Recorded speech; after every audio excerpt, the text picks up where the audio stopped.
Hello and welcome to Abraxas Precipice Morena Cycle, a charity one-shot benefiting the National Network of Abortion Funds. I got it right in the first go. I'm very happy with that. I am John. I am the game master for Abraxas Precipice, and today we are playing this cool little charity game. I have a lot of returning guests. I've played with everybody here except for London. And I am very excited about this. So we're raising money for National Network of Abortion Funds, which is an organization that helps get people access to the reproductive health care they need all over. And it's a really, really good charity that obviously is more needed than ever. If you want to go ahead and get the donation link, you can type in and donate to get the link. Your donations can affect the stream. You can grant rerolls, up and lower the churn, and you can even grant immediate colony actions. I know they're expensive, but they're huge actions. They usually happen like once every 3 months, so you can do that kind of stuff. In addition, we've been my own production company, Colony Tower, has donated some. I guess but I did because it's mine. Donated some gift cards. You can go and get through that, so you can get a cool $50 gift card for a $50 donation. And Green Ronin Publishing, the publisher of the Expanse roleplay game, has put up a full bundle. I mean, literally everything, PDF bundle you can get. And if you meet the donation requirement on there, I can go ahead and send that to you, no problem. A lot going on, man. I'd like to start having everybody here introduce themselves, and we're going to go in Brady Bunch order. So we're going to start with Emily. Emily, tell us a little bit who you are, what you do, where they can find you, and who you're playing today. For sure. Hello, I'm Em, and I'm thrilled to be back. I was in a Halloween one-shot last year. Mm-hmm. Yeah, Halloween was right. last year. Halloween happens every year, so I'm told. My parents lied to me that one time, but... tragically perished, but this time I'm going to try not to tragically perish. But yeah, you can find me on Fateforge Academy, a D&D 5e podcast releasing every single Friday. I'm also the executive producer and host on 20 Side Stories, which is a TTRPG podcast that is coming back, we promise. After a year and a half of hiatus, it's coming back. And I'm also the partnership and outreach manager for the Initiative Order, which is a community of TTRPG players, performers, DMs, with a focus on inclusivity and playing all kinds of fun systems. And you can find me on Twitter and Instagram at Emily Erv. That's EMILYERV. And I will be playing Cassiopeia Jones I was going to say evening. It's not the evening. Maybe it's evening where you are. And I'm going to be the ultimate girl boss. I think I actually wrote on your sheet "Girl Boss Plus." Yeah, you gave me girl boss is like a stat, which I love. It's actually your reputation. Actually, like the reputations of the game. If you basically if you leverage your girl bossness in a situation, you can get an extra +1 to the rolls. Good to know. But it can cost you your reputation at the same time. And then also, by the way, everyone, your social media handles will be placed in the chat so people can go and find them, no problem. We're going around clockwise, so let's go to B. All right. Hello all. I am B, they, them. And like, if M encompasses all that there is of girl bossing, can I be, what was it, like girl boss, gaslight, gatekeep? I don't like the other two. Well, and I think that accurately describes what I can bring to the game. I'm gonna be playing a Johnny, a Belter. I definitely cannot do a Creole accent, but I've lived in Canada my whole life, and French is my second language, so I'm just gonna do a really bad French, English, Canadian accent that hopefully nobody will be bothered by, because you don't actually have to listen to that on the regular. I'm excited to play a Johnny again, though, because one, I got to make some awful decisions for the ship. I nearly got us all killed. Like, with a split decision, I'm like, yeah, let's do it. And we almost lost the ship, i.e. everybody in it. But on a good note, I did talk down to this, like, kid who was smoking, like, a vape on the ship, and, like... McMichaels. We all love McMichaels. McMichaels is the man. And I would like to believe that, like, there was some real personal, heartfelt change that happened afterwards. Whether or not that's true, Johnny believes it. communications officer. That's not the exact title, but it's the title that I like to think of in this exact moment while I'm clicking around. Chief Engineer of Communications Technology is the title. So really fucking good at what they do, and probably not good at anything else. Absolutely, absolutely amazing. Love it. I think I can say the last name well now. I can say it's Gagnon.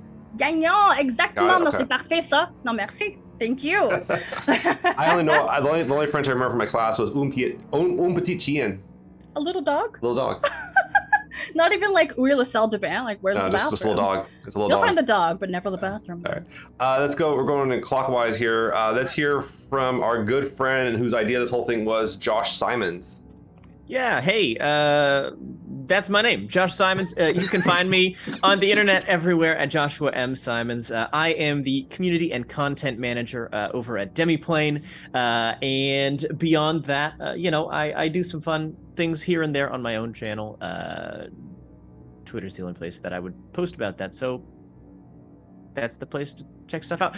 Today, more importantly, I am playing our Chief Fusion Engineer, Dr. Marvin de Valentine, who is, well, let's just say that I spent a significant amount of time last night reading up on nuclear fusion so that I can play this character appropriately well. Okay. We were supposed to do research on our on the sciences. Just Josh, because but look, man, I teach. I've been teaching college now for 16 plus years, whatever it is. I cannot not assign homework. It's in my blood. Moving on, our person I've not played with, and I think none of us have played with. We're actually very excited for. We brought in because I saw some of his performances and was blown away.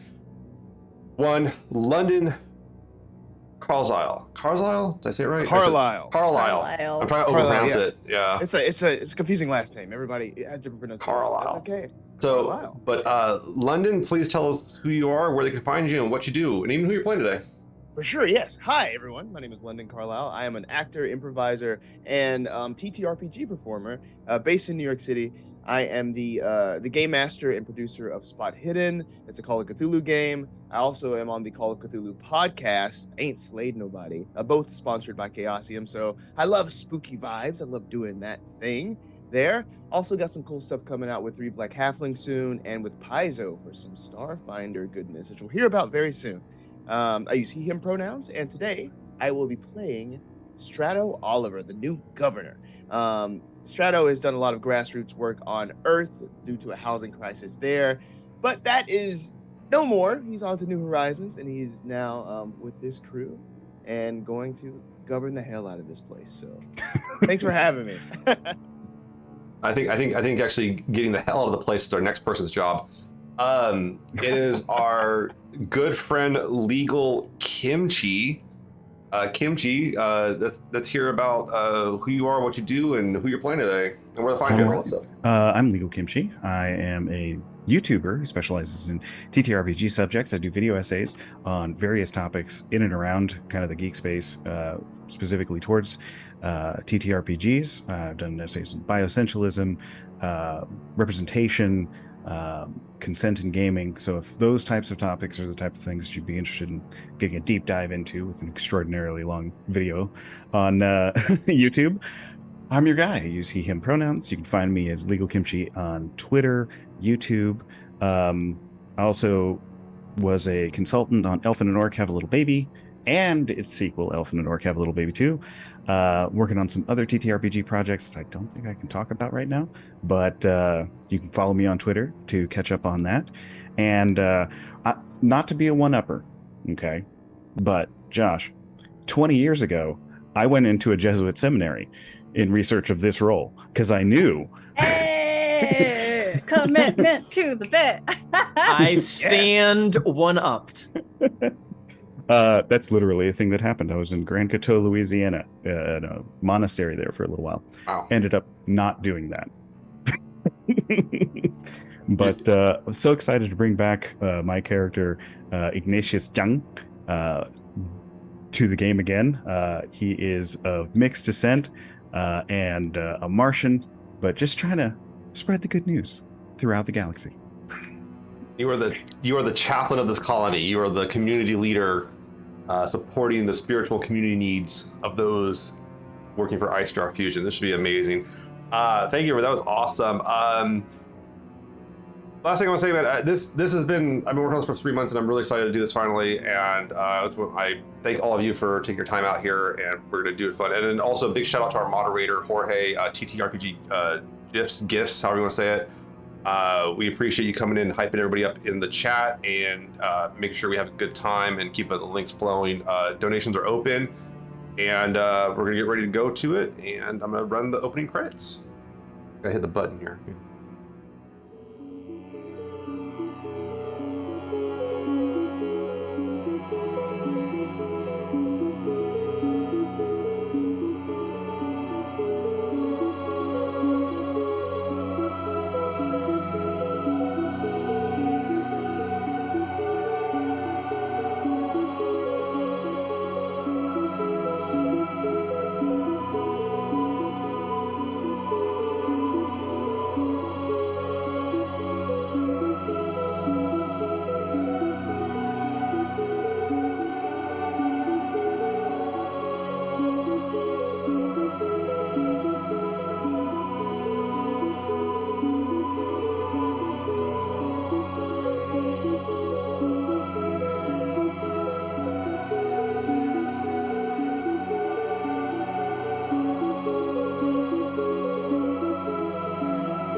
Based on the presentations from our senior staff here, I think that we're in a good position to discuss what the movements going forward will be. You guys are sitting in the meeting room, conference room here of Morena I, the colony on Morena in the Zorya system, well beyond the gates through the slow zone and such. Sitting with a big symbol of IceJar Fusion in the on the wall emblazoned. All of you work for this company, actually, except for Father Nacho. But you're hearing a presentation. the real boss here. You hear the executive chief assistant, one Ted Wynn, giving a presentation to kind of going over the notes. He says, "So as we figured out, we just had our recent supply ship come in. Not a problem. We're supplied up for several months, with another one due in another 6 months. The space elevator seems to be in good operational facility, or good operating condition. And Taya 1, that's for those that don't know, Taya is the one of the moons here. There's 3 moons, Taya 1, 2, and 3. And the station on Taya 1 is ready and operational to accept ships, which we can move goods down either by shuttle or the space elevator. And it seems that with this discoveries from Dr. De Valentine, our fusion reactor is now just a matter of trying to get it smaller. Is that right, Marv? We're trying to get it so we can put it on ships? Yeah, it's a little too big right now to take, it take up too much of an engine compartment. So we're working on making it smaller. That's a good summary. Excellent. And but at the same time, and this was something we needed to talk about a little bit, was according to Chief Mechanic Ramirez, the support struts we have for the reactor housing are a little, what would you say, fickle? It's a little too heavy. So we're looking at a reinforcement project for that to go further down into the tundra.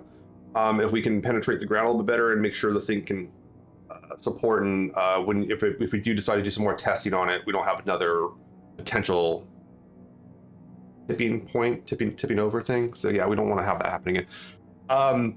And I think our other, in addition, our newest addition here would be Ms. Jones, all the way here from Earth, to begin our media outreach for the shareholders back on Earth, and to try to get a little bit better spin on the situation here.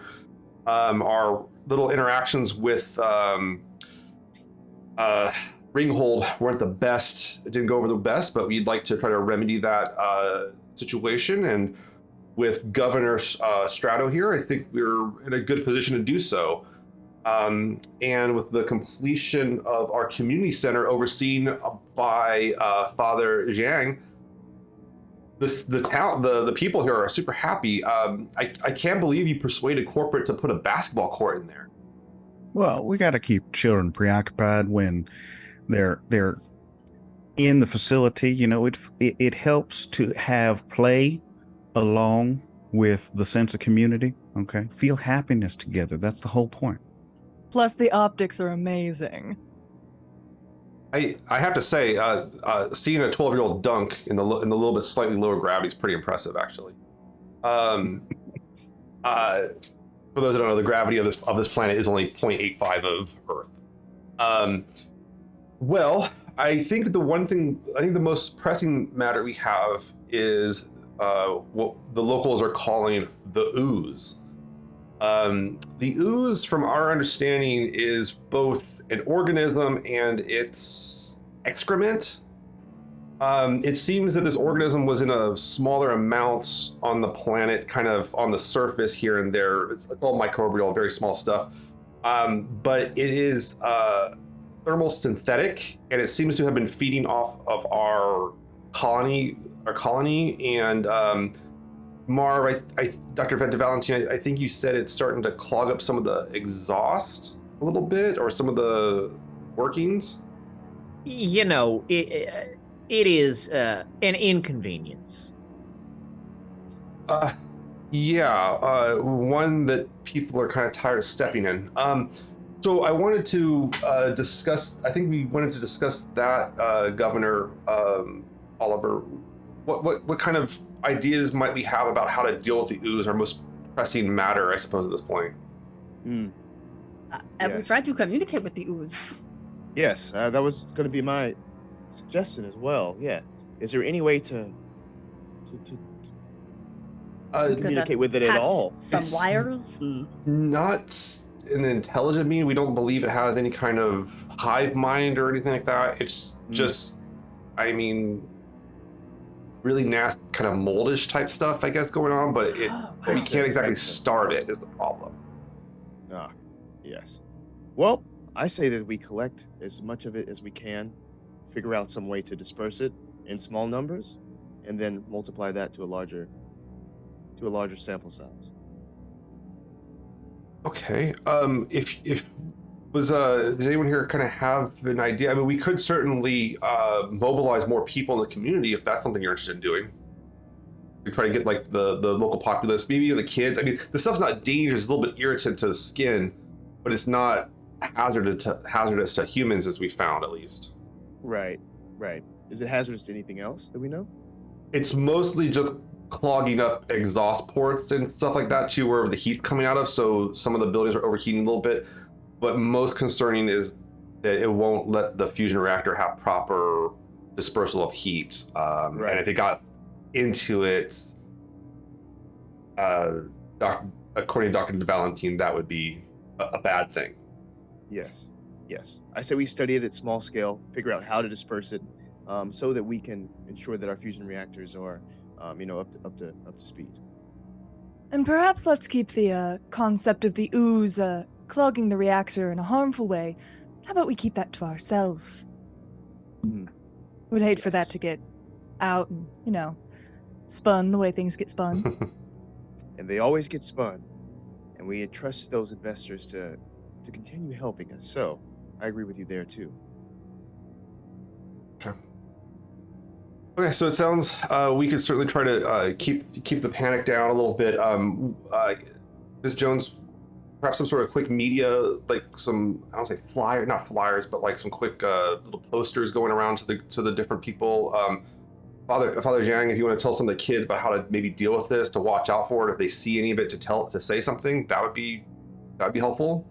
Well, yeah, if we could ask them to report it. I don't really feel comfortable with a lot of kids getting knee deep in this ooze necessarily. This doesn't seem like something Miss Jones would be happy with, getting photos out. It doesn't look good, no. Okay, well, we could maybe create like a little hotline to a queue for Chief Mechanic Ramirez and his maintenance people, so they could go ahead and take care of it as soon as they see it. That is the excellent idea. Yes. Okay, we'll Perfect. And can we make sure that when we depict the ooze on these flyers, that it's adorable, little eyes and a mouth or something, just so people are less afraid? To imply its sentience? To imply it's harmless.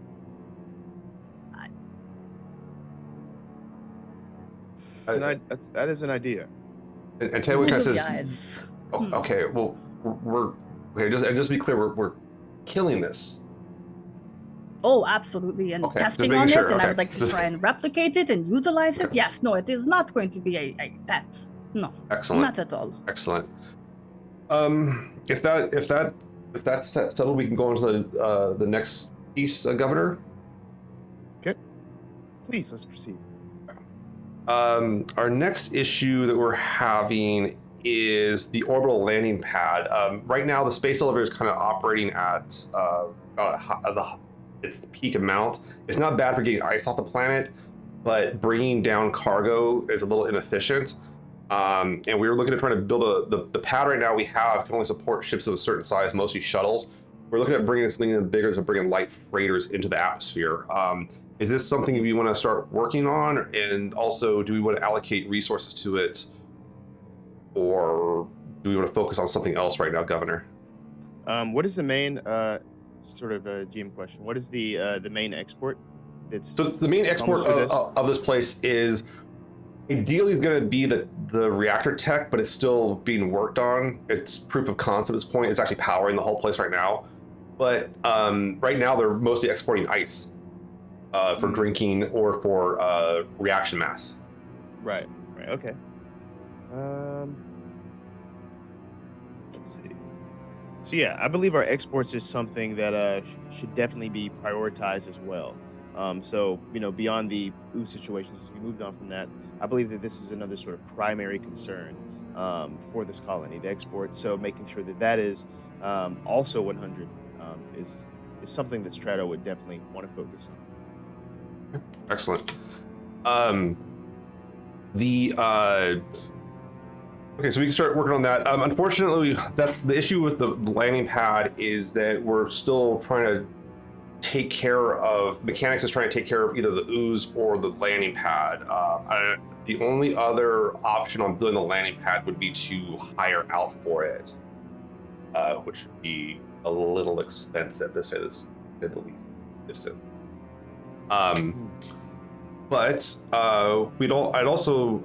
So we'll think about. We'll come back to that one here a little bit and see which one's a bigger concern. But I'm hearing. What's up? Question. Yes. Would the ooze or the landing pad, which would take less time to complete? It depends on the success of either one. Honestly, it really depends on. Honestly, it's not. It depends how much resources you want to allocate each one. Really, it is. Gotcha. Okay. Noted. Our next project is, and this is specifically, I would say, Ms. Jones and Father Jiang's wheelhouse, is our media. Are we calling it rebranding, branding? I want to make sure I use the correct terms. It's less of a rebrand and more of a new beginning. What about you, Father Jiang? How do you have any kind of notions of either we can outreach to ringhold the colony of Belters here on Morena I, or depictions of things? I mean, you're talking about having the children play some basketball. We can record some games and send it back to Earth and show that life out here is how it is, or can I do something else? Do you have a variety of children that play basketball with you? Well, I mean, I'm just talking about the kids on the colony. We take anyone who wants to come in. It's not like we're selective. And I think that should be the messaging that we provide to anyone who wants to come to the colony. Sure. Of course. Yes, we're all inclusive. But what I'm asking optics-wise is, could we get, an Earther child assisting on a slam dunk with a Belter child? Because I really think that's going to resonate with people and help smooth over some of the complications we're experiencing. Well, I mean, if you want to bring a crew and take a look at the kids while they're playing, you're just more than happy to, film them with, parental consent and all that sort of thing, as long as everybody's okay with it. I'm sure something like that will happen at some point. You should see these kids play. It's absolutely fantastic. It's a dream of the future. I always felt. I'm sure it is. I'll take your word for it. So real quick on the just a quick note about the demographics of the colony. Because of the gravity, there are not a lot of belters in the colony. I was wondering, like, Belters cannot, these children cannot play basketball. Yeah. Your little bones will break. Yeah. They may look like it, but they may look like it, right? My wrist. Yeah. Yeah. And so, Johnny, actually, that was you kind of hear them talking about this, and it does raise a concern. You went through about 6 months of treatment and therapy to be able to land on this planet. It wasn't cheap. You did have the fortune of being able to work a lot in space for the time being, so you really wasn't too imposing on your circumstances. But they did invest a lot in you because your skill set, and you've noticed too that on Morena I, most of the belters that are actually part of IceJar that they invest in are highly skilled. Where the people that are ringhold, are pretty varied, and you've heard the numbers, and it's usually something like a third of them die within the first few months just because of the gravity without substantial treatment. So there's some ethical concerns here. I'll stay with Ms. Jones's suggestion. I think I might quietly try to insist on. I just want to. If it is not clear that Belter children, if we play basketball, we die. Oh, well, that is not a great look. But, you've given me an idea. How would you feel about being on camera? No, merci, no, I'm good. Oh, come on. Even just a little, tour around the old lab, just to show how well we all coexist here. Can I work at the same time? Sure. Oh, okay, yes. Perfect. All right, we'll send you a call sheet when that's coming up. Perhaps you've missed the part where we all work for the same company, right? Our concern is with the belters who don't work for IceJar Fusion. So are we suggesting that you're gonna hire Johnny to pretend to not work for IceJar Fusion, or? Oh no, not at all. And also, to clarify, your problem is the ringhold. My problem is how this all looks. Right. I feel like perhaps coming in and suggesting a bit of a media cover-up is neglecting the fact that we still have some political unrest on the colony. Perhaps something like a mission to hire the folks from this Belter colony to work on our projects here would be a little more conducive to building healthy relationships. It's absolutely darling, your sense of morals and ethics. What do you think, Governor? Well, I do see both sides here. Quite honestly. But sorry, I'm trying to put this. Killing it. We are in a delicate position here. Yes, our perception by the wider community is very important, as is perceptions and relationship with Ringhold. But, the ethical question here is quite concerning. So I have to lean on the side of the more conservative side here. When has ethics ever stopped you? Ethics have been the basis of my career. Earth knows this. Ethics. Earth is all about ethics. In fact. Well, if I may interject, now I understand the politics is not necessarily my game here, but looks you up and down. Yes. I just wanted to impart some wisdom that is of my expertise, if I may. Thank you, Father. Keep on loving one another. as brothers and sisters, do not forget to show the hospitality to strangers, for by doing so you have shown hospitality to the angels without knowing it. We should reach out to these people. They are still our brothers and sisters, regardless of what gravity they were born in. Beautiful. Was it though? It sounded nice, but I have to question. It's fine. May I be excused? I have some work to do. I'm very fascinated by the ooze, and I just want to study it and see if I can use it as energy and, rational things. I would actually be interested if the ooze, because of the nature of the water here on the planet, if perhaps it shares some of the same features that the heavy water does. Perhaps if it is, got a higher concentration of tritium or deuterium or something like that, and there could feasibly be more than just like a bioluminescent subspecies, but could actually function as a small battery, in theory. Oh, that would be brilliant. We have to go now. Can we Yes. Might I be excused from the meeting? I believe we're almost done here. We have a couple more things to cover, but yes. Studying this and seeing if any correlations with the heavy water would be beneficial, especially when it comes to the export of heavy water itself. Ted says, "Yeah, we have one other concern," and he kind of looks up and you guys kind of have like a quasi dome over it. This is a nice room where you kind of can see over the colony, and he looks up into the sky. You see this thing. For those of you from Earth, you immediately look at it, you're like, oh, that's a cloud. The rest of you are like, what the hell is that? And those of you that see it as a cloud initially understand it's not that, but they have been dubbed by the locals as drift clouds. They're an organism about the size of a football field that float in the sky around here. And they're pretty harmless. Like they just kind of float. They're kind of like these blobs, almost like a balloon, like a kind of a off-white balloon that kind of floats around.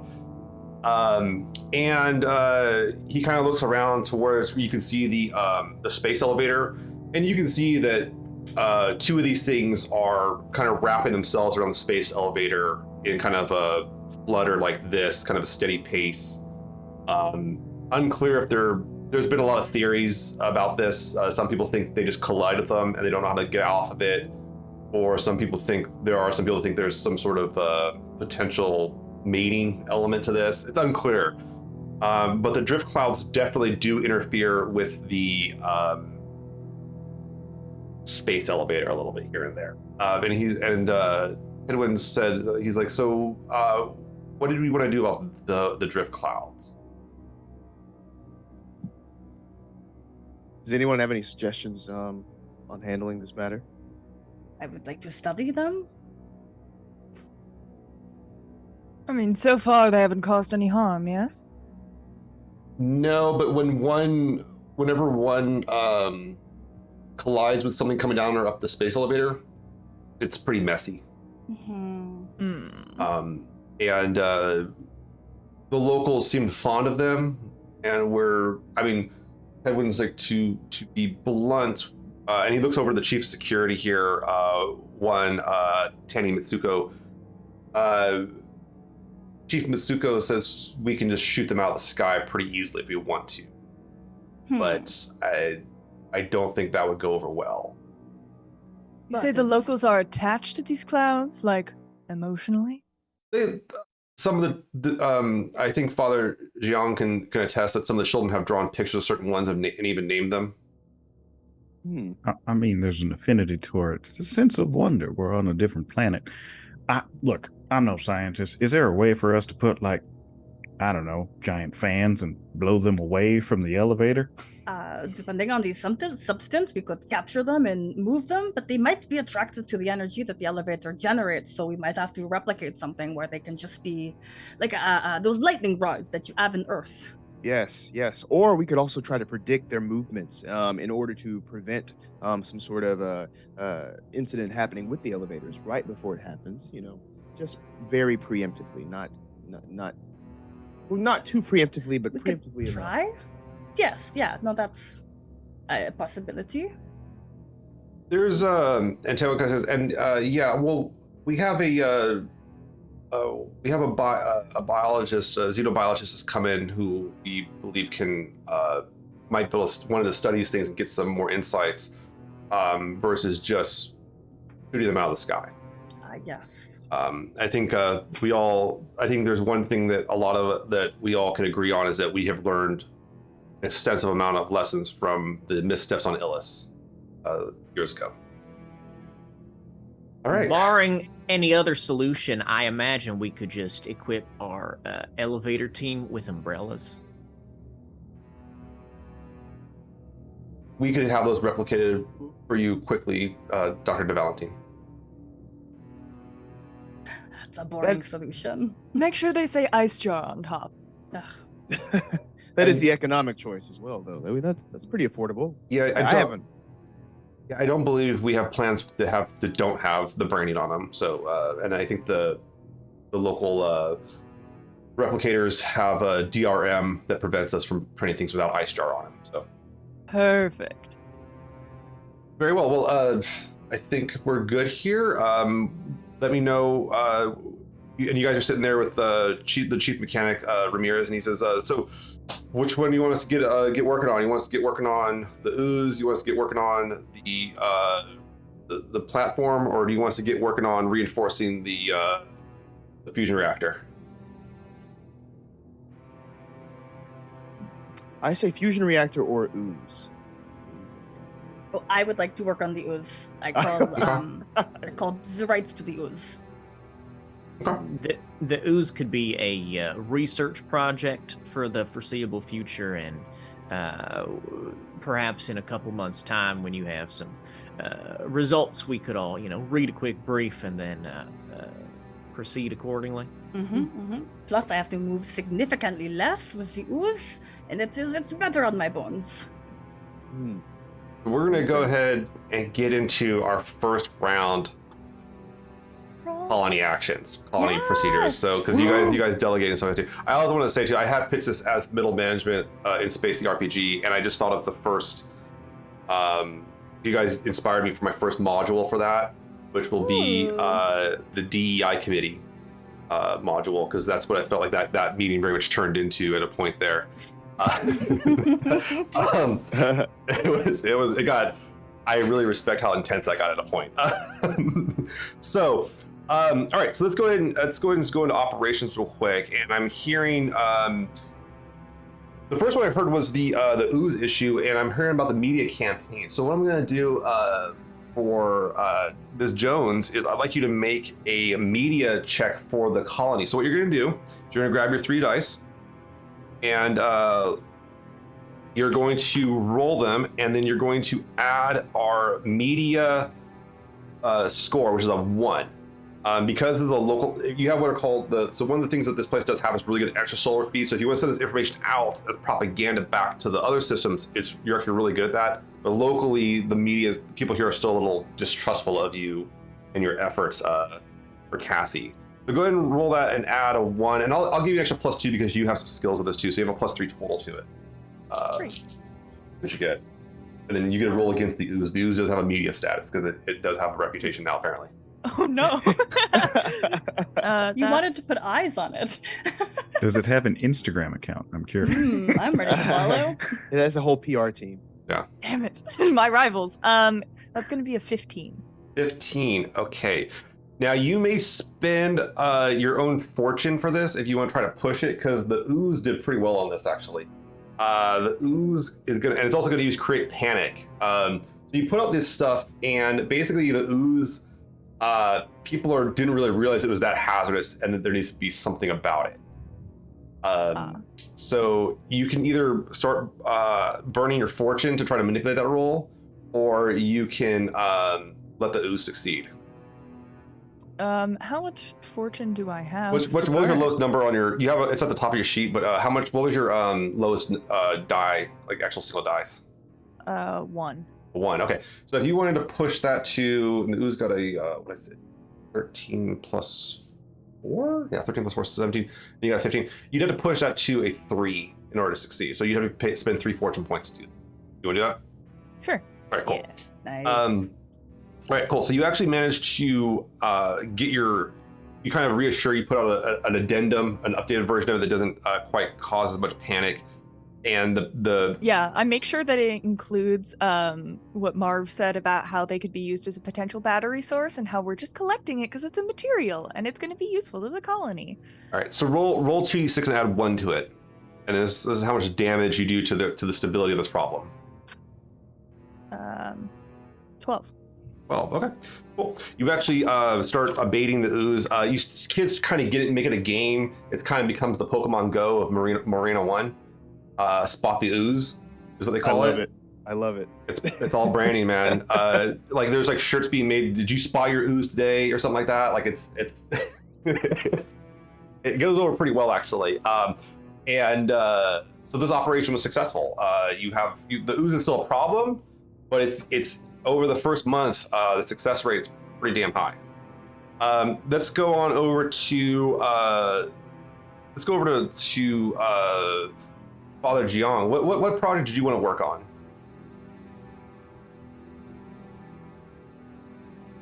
Oh, you're muted, buddy. I was going to work on the ooze thing, but it looks like You that's can work on been the ooze handled. thing too. If you want to assist on the ooze, I'll actually let that do more stability to the ooze, so you can actually get further on it if you want to. All right, I'll do that. Roll a d6 and add 1 to it, and that's how much you. I kid you not, you're destabilizing the issue. You're destabilizing the ooze. I probably should have picked a better name. It's not quite as funny, but give me a d6 and add 1 to it. It's good. Okay, Did you spot your ooze today? I'm sorry, that's killing me. I got a 2. 2. Okay. So you actually you kind of work with the kids and kind of create a little after school program about the ooze situation, and use it kind of as a learning moment to learn about different organisms and what to watch for. It doesn't really do too much to the. It actually does help out a little bit, but it's not quite as good as the overall campaign, I'd say. Let's go to. I'm actually going to have Strato here actually roll. So Strato, you can choose either work on an operation yourself directly, or you can choose to try to inspire the people around here and use your leadership skills to give them some bonuses. Actually, if you want to. Yeah, let's do it. I'm gonna do the leadership skills So to inspire them. Okay, so you go in. You're going to roll 3, 6, and add 4 to it, and you're trying to get doubles to generate stuff points. So let's see what you get. And that's tied to my communication, correct? Correct. So yeah, add that +4, yeah. Awesome. And actually, you get extra +2 on this because this is an IceJar operation. So you have +6. Right. Cool. Yeah. So no doubles here. We have a total of 9 + 6, 15. 15. And what'd you get on the off-color die? That's where I got my 5. 5. Okay, cool. So there's going to be 5 extra stunt points here to spend for operations on the planet. If people want to this Strato kind of like delegates and comes out and does a few words about the ooze and such like that too. I'm actually going to let because I'm going to let Father Jiang actually roll an extra d6 because that one was kind of rough. We'll give you 1 more d6 of stability damage to our friend the ooze. 3. Number 3. Okay, cool. So yeah, you're making pretty good progress on that. Let's go to Johnny. I'm actually really curious. What do you want to work on? So I think initially they really wanted to work on the ooze, but seeing it's not like it wouldn't be a low-key thing anymore. There's kids involved playing spot the ooze. Father Jiang is involved. It's just like it's too much. So I think instead Johnny is going to work on the cloud problem because they don't agree that the solution should just be branded umbrellas. There has to be more to this. Yeah, I'm not letting anybody roll that. Actually, that was. Oh. No, not for the branded umbrellas. The umbrellas were gonna do nothing. They brought nothing to the fight against the clouds. That was a deliberately facetious suggestion. That's great. So this is something that I want to study. So there is a visiting xenobiologist. Yes. And named Fested. And if you want to talk to him, you certainly could. And he is we'll say he's an earther. And if you want to help him out, maybe one thing you do have access to is some of the shuttles. So if you wanted to take something up into the sky to get a closer look at these, you can certainly pilot something like that, or a program. Basically, just programming them to like hover around. Yeah. If you want to. Okay. No, I like that. All right. Let me ask. Just get everyone's kind of. I should have asked for everyone's stuff here initially, but let's go with Dr. Marvin de Valentine. What's an operation you want to work on? I presume that I will be coordinating my fusion prototype efforts around the efforts to build stronger support structures underneath, and so I imagine that will be occupying most of my time when I'm not doing my own research, of course. I like it. All right, B. You go up and you take a shuttle up with the Oh, I didn't write down their name. What was it again? Fested. And so Fested, you do actually have a background in chemistry, so that can actually help out. So I'm gonna have you roll your chemistry. You have a +7 to that. Yeah. You're actually really good at chemistry. Roll 3d6 and add 7, and let's hear what you get. I forgot how smart Johnny is. Yes. I'm really good at one thing. Big braining. I'm all about big braining. Right though. So remind me, am I tallying up all the dice? All the dice, and then add an extra 7. Yeah. Okay. 6, 7, 8, 9, 10, 17 total. 17 total, awesome. So you go up and you bring the shuttle up and you start running your chemical analysis, which helps out Fested's efforts. Fested starts looking at it. I'm going to go ahead and make this a science check. So we're going to roll for the colony. Because of your check, you get extra +2. So roll the 3d6, add 4 to it, and see what you get as you try to analyze the drift clouds. Yeah. So what becomes 12? Wait, 6 and 6 plus 1 is 13. 13 plus 2, 15. 15, not a problem. You actually managed. Yeah, you guys do a pretty good analysis of the drift clouds. Did you get any doubles? No, but no. I got the symbol on my. That's a 6. Okay, off dice. It doesn't do anything if you don't get the doubles. Nope. But you do manage to succeed. So roll 2d6 and add 2 to it, and that's how much stability damage you do to the drift clouds. Or the drift cloud. It's not to the. Those are doubles, but that doesn't mean anything anything now. No, too late. What did you get total? 8 total. 8 total? Okay, cool. So yeah, you managed to killing it.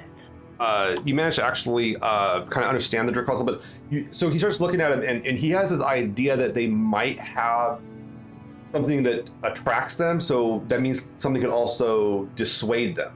Mm-hmm. So he's thinking of some sort of repellent, but we need more time to analyze this and run it through the computer systems and do a lot of chemical analysis on it. So, but you guys have a lead now, for sure. Because I rolled so well, do Fested and I become best friends?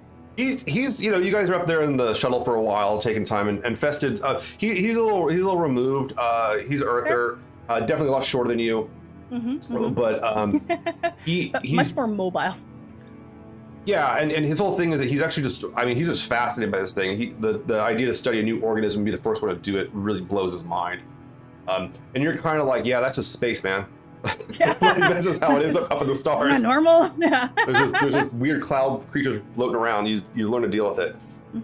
Let's go to Dr. Marv. So you're working with the chief mechanic Ramirez's team, and he kind of shows you where they've put the structure to the ground, which for most of the buildings work, but for this one, it's not. The oversize is kind of being a problem and such, and you guys kind of have to move through a little bit of the ooze here and there. It's not too much of a problem, but yeah, he's kind of looking at it, and he's like, so what do you think, Doc?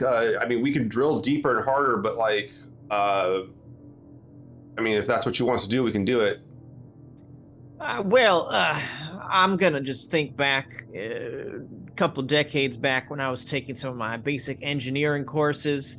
Now, I am much more of a mechanical and electrical engineer by trade, but I will think back to, engineering 101 when I learned a little bit about structural engineering, and I'll say, perhaps we could try to spread out the weight over a larger area by dispersing it, and that would make it perhaps a little bit I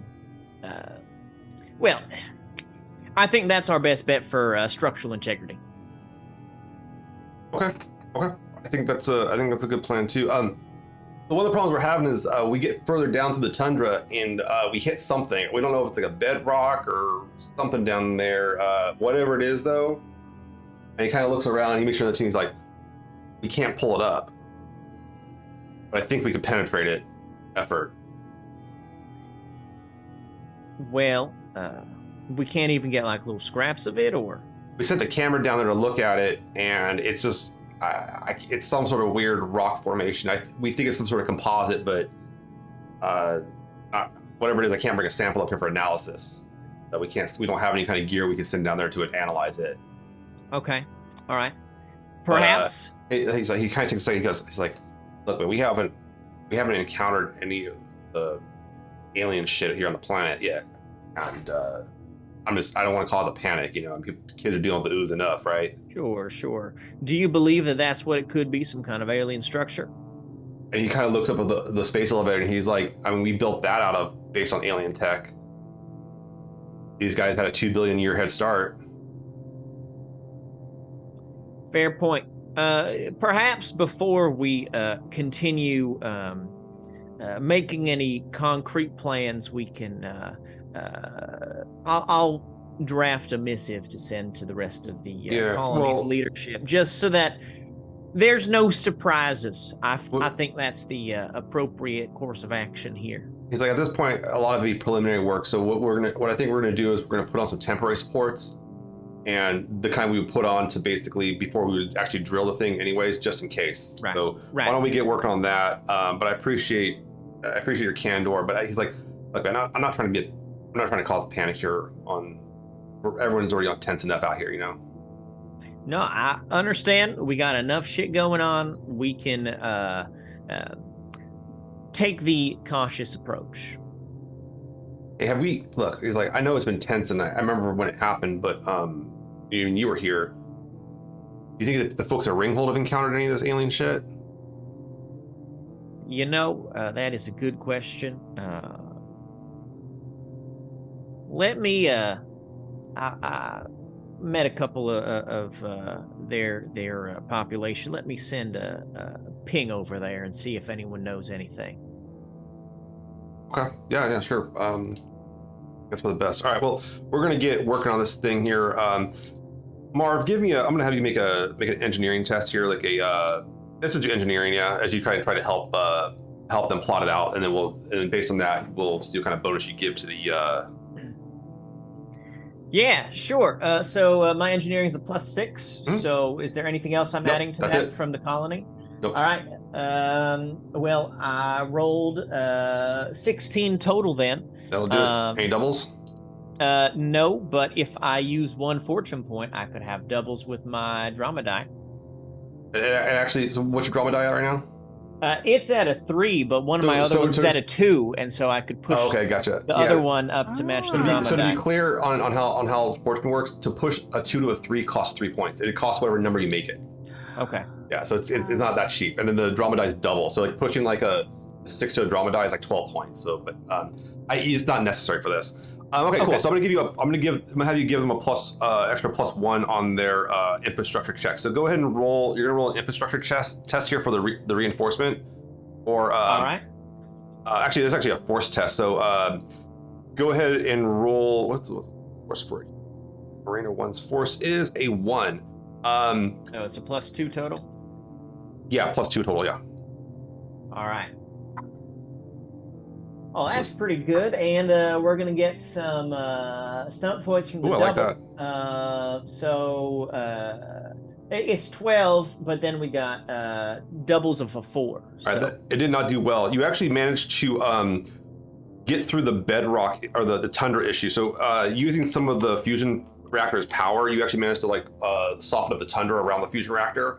So now the things can sink in at least into the tundra a lot better. I'm going to let you use the stunt points to eliminate that. Basically, the threats have skills, and one of the things you use stunt points for is to eliminate their skills. Right. So you've eliminated their tundra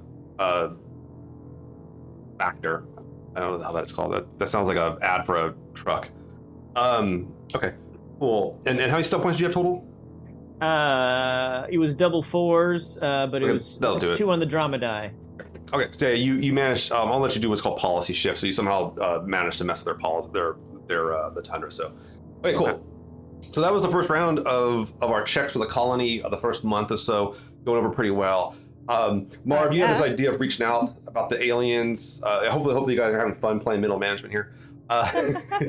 So That's and I believe London bought the delegate duty module. Always delegate. But okay, Indeed. so you guys Indeed. kind of come through, and the first month isn't too bad. The ooze seems to be on the abatement. Sorry, actually, I forgot real quick. You have to do the damage to the stability. Josh, roll 2d6 and add 2 to it. 7. 7, okay. Yeah, you start managing to make some success on the reactor foundation reinforcement project. Cool. Real quick too, everyone, thank you for donating too. It's going awesome. We're almost there to our goal, and hopefully we can smash through. And I think did we break it? No, we didn't break it. We got our donation, and thank you so much everybody for chipping in here and the like. Okay, so the you guys kind of come back after the first month of operations under Strato Oliver. Not going too bad. Stuff's on the uptick. Marv, you had an idea you wanted to pitch to the group? Well, not so much as an idea as I wanted to report back and let everybody know while we were doing some of our preliminary work reinforcing the structure for the fusion reactor, one of my engineers reported that there is some kind of rock composite structure underneath the ice that we cannot seem to dig up or dig out. It's possible this could be related to some of the strange alien formations that have been found on other ring worlds. Just wanted to, before we go and start trying to dig into it or dig it up, just throw that out there so that everyone is aware. If we have any specialists, that's not my specialty, but someone else's expertise is alien structures, you're welcome to go and take a look. We can't get anything up out of the ground for samples, though. And we're not sure if Ringhold has encountered this before. I have sent a message to their head scientist, but have not received a response back as of yet. You got a response back, and a lot of the thing they said was that none of their buildings go that deep or are that heavy. Most of their stuff was like module, for lack of a better term, long-term camping gear. Like just like repurposed shipping containers. Temporary, yeah. Okay. Yeah, temporary housing, module stuff like that too. Where you guys are trying to like, this thing's gonna last. Yeah. Right. So it seems like they have not encountered it, but they also have not been digging into the core of the planet to the same level that we have been. Okay. Thank you. Of course. So this outreach thing, Cassie, this is and Father Jiang, this seems like something you might be, and even a Johnny. I mean, Johnny, you're a belter. A lot of people are belters over there. I feel Cassie, very personal interest in this. There's some optics issues, and Father Jiang, I mean, you're about community building. I mean, maybe invite their kids over for a basketball tournament. No, we've already nixed basketball. No basketball for the belter children. Is there a sport that you do not have to move a lot? Like, what is the one with the table? There's black and white. Ping pong? It's chess. I think you're talking about chess. D&D. Yes. Oh, no. It is a sport, yeah. Chess. It is a sport. Father, how would you feel about preaching a joint sermon to both Ringhold and our friends here, with a message of unity? Well, for me, that's the dream. That's what we're called, or at least I'm called to do. So an opportunity to do that would be something I could not pass up. Perfect. Then we're aligned here. A joint sermon, preaching unity, a intercollegiate child chess tournament. Beautiful. What else could we want? Housing and perhaps It was more rhetorical. resources. I see. The housing and resources will come, I assure you, John. I'm very skeptical. And you guys have another resupply ship inbound in 5 months. One of the major challenges that Morena has is that they are producing a slight amount of food, but nowhere near enough to run the colony. We don't have water issues though, because No, water is not a problem. ice. Goddamn, you guys got water for It's days. pretty darn drinkable. Okay. Yeah, it's drinkable, and the stuff that isn't drinkable you can pull out and sell for a lot of money. Nice. It's very profitable here in that regard too. And the recyclers work pretty well and everything too. And I should also mention too, if you guys didn't look at this whole sheet, the security forces for here are apt. So you guys do have like armed security forces that are not a slouch. And because there has been reports of piracy, you guys do have, IceJar does have a warship in orbit around the system to prevent piracy. So you guys actually are very secure on those fronts, I will say that. Pays for that. What's that? Who pays for that warship? IceJar owns it, the company. They do. Okay, yeah. They bought a warship called, I have it in my notes here. It is. Oh, there is. See, you have it's the Rubizal, captained by Guro Weeg. Okay. Yeah. Thank you. He's up there. He's under technically he is a belter actually. He's actually one of the few belters that works for it, but he's obviously working in space, so it's not really a big for him. And you think he actually might be ex-OPA. Okay. Or something like that too. But he definitely knows how to handle pirates. Is kind of his thing. Yeah. Okay. So as you guys are talking about this, Keon, the media technician, asks Cassie, he's like, so hey, well, what if we like put together like a big kind of like overlay thing when we stream this preacher thing, or do we want to do it live in front of the people and we can make like a nice little slideshow behind the father? What are we going to do? Well, I definitely think if we're live streaming it, he should be speaking to some sort of audience so that we can get that real-time reaction, you know? Yeah. See the togetherness of people. We can do a multicam setup, you know, a nice dramatic close-up, a wide, and then a crowd shot to see everybody's beaming faces. And you know, Johnny set up that whole satellite network. We could stream it out across the whole system, all the way back to Earth if we want to. Perfect. This is great. Okay, I like this idea. All right, cool. He kind of goes through and he starts like messing with like your guys' overlay system and your the AI to navigate all this stuff and starts putting together kind of a cool thing. Kind of simulated stained glass windows and everything, and very nice and kindly. He even animates like a little lamb that comes onto the screen and then leaves. You know, it's kind of fun stuff like that. Amazing. And he's doing he's doing his best impression of what he believes related with the overlay. A little rough at points. A little forced. That's all right. I give him notes on the first cut. Yeah, IceJar is I mean, look, they're willing to spend the money, but they have not hired a sensitivity reader. So a lot of people that are just like, oh gosh. Oh yeah, this is rough. And Johnny has the guilt of like being the connection that gets this information out. Yeah, so you can certainly and is that something you want to do, Cassie, is ask, or even Father Young, ask an introduction by Johnny? If you're willing. Do I have to be on the screen? Yes, that would be the purpose, yes. Oh, could I read with a paper just like in front of my face? You could read with a paper slightly below your face, so we can still see your face. Like just at the eyebrows, just like ear. Little lower. Little lower. Oh no. Yeah, it's gonna have to go now lower. It's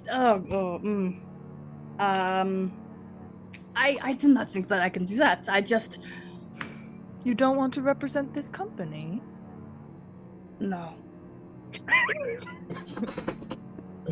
Fair enough. Is there anybody else on the team who can represent inclusion? I mean, Strato, you certainly could. Go up there and do an introductory speech about like community and building. I mean, you've had to do that before on Earth. Yeah, of course. I definitely would love to, but I feel like we have Earth sort of behind us in a certain sense. I feel like we need more diverse perspectives other than just the people from Earth. Even if their jobs don't directly relate to this, having Martians or Belters represented would go a long way. Well, I mean, you could ask I'm Martian, so. Oh yeah, that's true. That's true. Okay, yes. And I should also mention to Strato, Oliver, you have your personal assistant, Smit Patel, who actually is a Martian. Also Martian too. Yeah, Yeah. Smit as well. So he's like, yeah, I can come up and say a few words if you want me to, but there's definitely not a lot of Belter perspective in your colony, unless you want to ask the captain of your warship in orbit to Might be a little rough around the edges. These guys are okay. And they gave me guns. You know what? Nobody has to worry about saying a thing other than Father and our dear governor. If you could just be on stage, maybe we'll have some chairs, just so we can see your shining faces as a part of this beautiful colony. How's that? Good, great. I'm so happy you agreed. We'll see you there. Okay, yes. Biento. So you guys take a moment and you kind of think about this. So this is the major push. Marv, you're hearing this conversation. Do you have any kind of thoughts on this, or something else something maybe you're preoccupied with and want to work on? I think while this is happening, I am probably who are my contacts out in perhaps other ring worlds or back in you do have a line to our your solar system. You do have a line to your mentor, a professor at the university on Mars. Your communication delay talking to them is like 6 hours. Oh yeah, I'm sure that it's massive, but I'm just trying to think like who might know something about alien structures. How could we get an expert to come and take a look at this? Oh, you can certainly put a request out, ask the company saying, like, we have a suspected alien artifact under here. That is a high priority for the company. They would probably be pretty interested in that. Yeah. So they could hire an expert and bring them out. I'll draft up a report. Okay. Could Fested help? Yeah. Fested xenobiologist. This is not biology. This is just like Just good old metal. fashioned. Yeah. Yeah. Okay. But Fested keeps on working on. He's still trying to analyze and come up with something for this.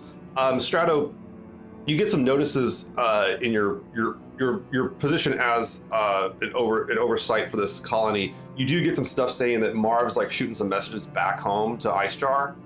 It's not that he's going over your head, but he's definitely asking for additional help. Do you want to maybe talk to Marv about this, or? Yeah, I would talk to him. I'd be. So Marv, I mean, I definitely trust your judgment on a lot of these things. So communication with IceJar directly, I would say it's okay. It's just, is there any reason, you don't really consult higher? I don't know. Well, I already spoke with the collected council as to the nature of these artifacts that we're finding underneath the soil, and it seems like at this point the best course of action is to write up a scientific report and send it back for corporate review. Your skills are unmatched, Marv, and I just have to say that I do trust you on this. Thank you, Governor. I've been doing this for a couple decades now. Yes. Again, I thank you for, working with me here and allowing me to sort of come into something already established. Well, there's nothing wrong with bringing in some new management. It's probably a good thing, seeing as what the last management did. Yeah, very so. But I believe that we can rebuild here. But also, keep the trust, Marv. Keep the trust. All right. So, trust is good out here, especially when this far out. So I'm gonna have your project be trying to get some analysis and send some images. You do manage to get a scanner down there and send some scans out. So we're gonna make that your project for this turn, where you're trying to figure out what's going on there.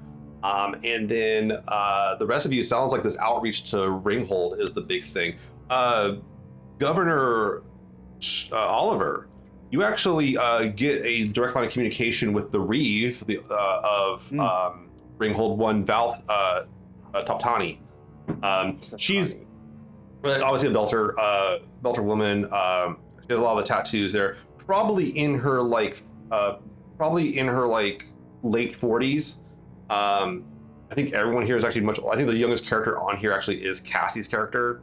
I would suspect it's probably maybe in the 20s, but everyone else is kind of like. If you, for those that have been playing with us, it's been almost 5 years. If you were on the show, it's been like 4 or 5 years. I think there's a chunk of time. Yeah. There's a chunk of time, yeah. So space is far, and but yeah, you have a conversation that Valve requests a communication live time conversation if you're interested in having that about this. If you want to pitch this kind of sermon unity thing to them.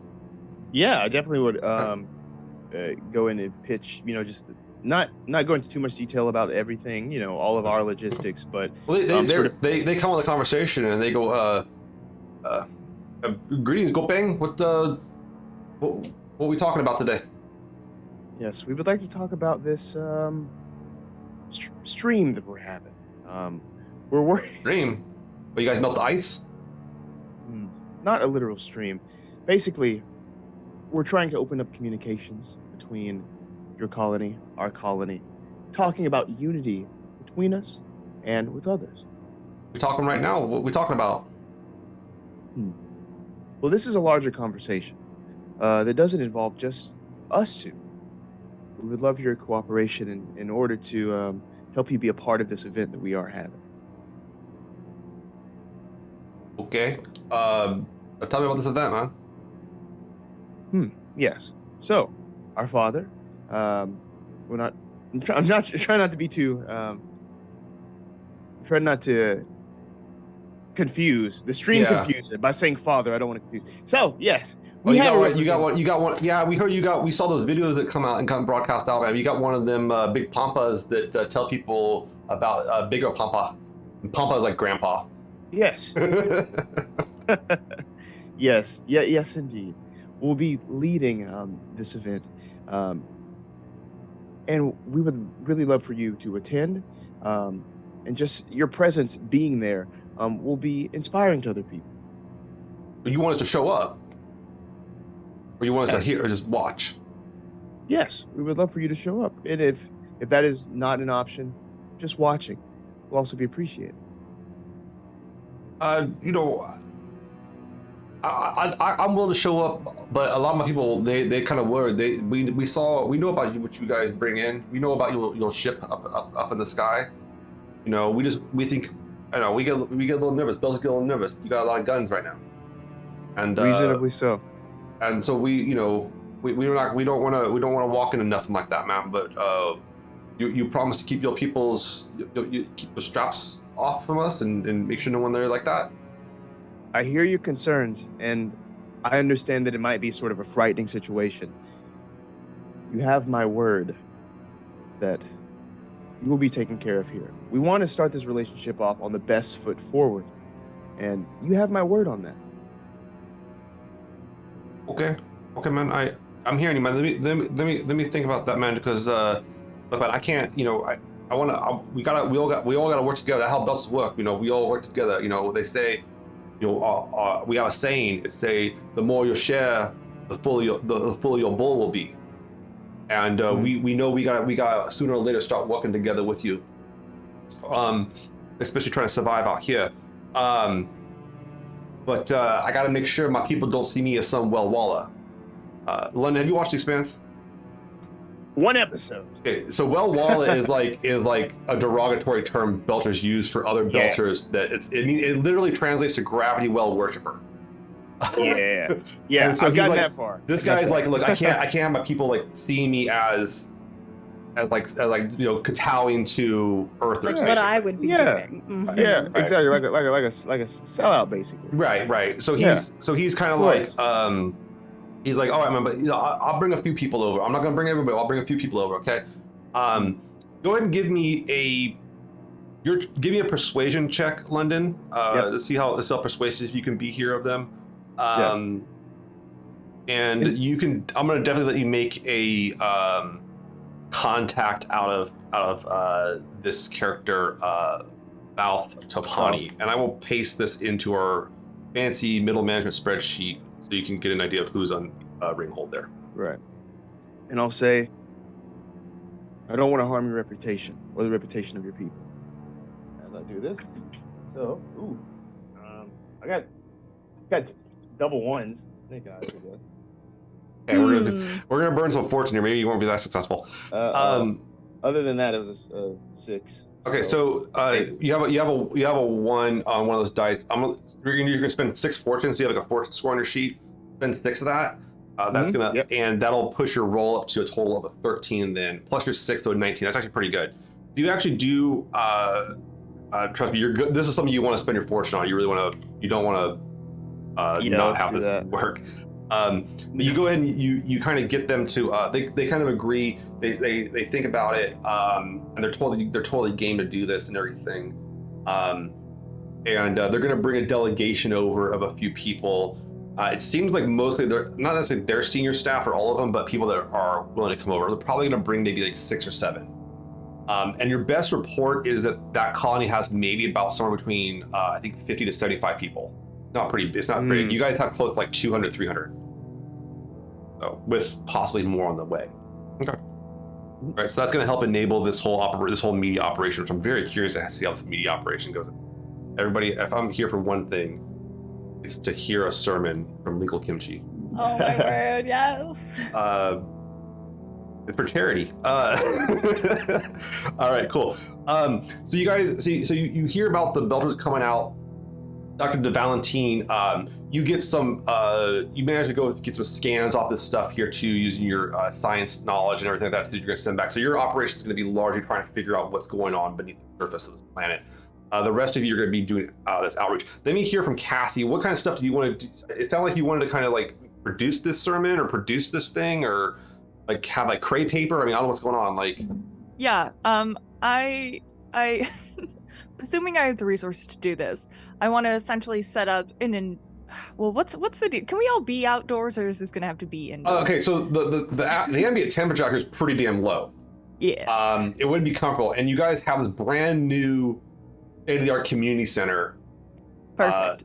That has, auditorium. Like basically, the basketball court converts, like it opens up and converts into like seating. I mean, it's fancy stuff. This is like the future, guys. Like it's future's community centers. Designed by a man who's about the community. So yeah, it's okay, great. So yeah, in the community center, setting up that stage, essentially having a podium where we'll have our main speakers, and then setting up like 2 rows of chairs behind that so we can have our featured faces in the background, and just setting that all up to be live streamed and have the audio all working. So you want the chief people of Ringhold on stage with the father? No. Oh, I was going to say, holy, that's a hard persuasion check. Okay, yeah. We're having representatives from our community all up on stage to display unity. No, they will get seats of honor. We'll reserve them seats in the front. Excellent. Cool. Johnny, this outreach thing, do you want to try to work on something there, or do you want to try to persuade them? Do you want to tell them not to do it? Do you want to give them some tips? Maybe even make them. You can certainly coordinate with the media technician Keon to do kind of a tour of the facilities and we talk about what you do for IceJar Fusion. Oh my gosh, I think because Johnny has a camera fright. I've determined, and I'm really trying to think there's 2 angles. One, they'd want to reach out to a lot of the Belters that are considering to make an appearance and just kind of try to assuage their minds. There's no avoiding being a gravity lover. It's just kind of that's here.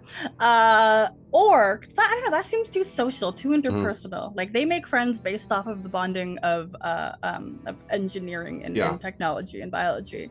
So the alternative would be if somebody could get them talking about one thing you could do, and ideally you would ask the governor for permission on this, is to give them access to your satellite system for communication needs. Although that could be a potential security issue too. Oh, absolutely.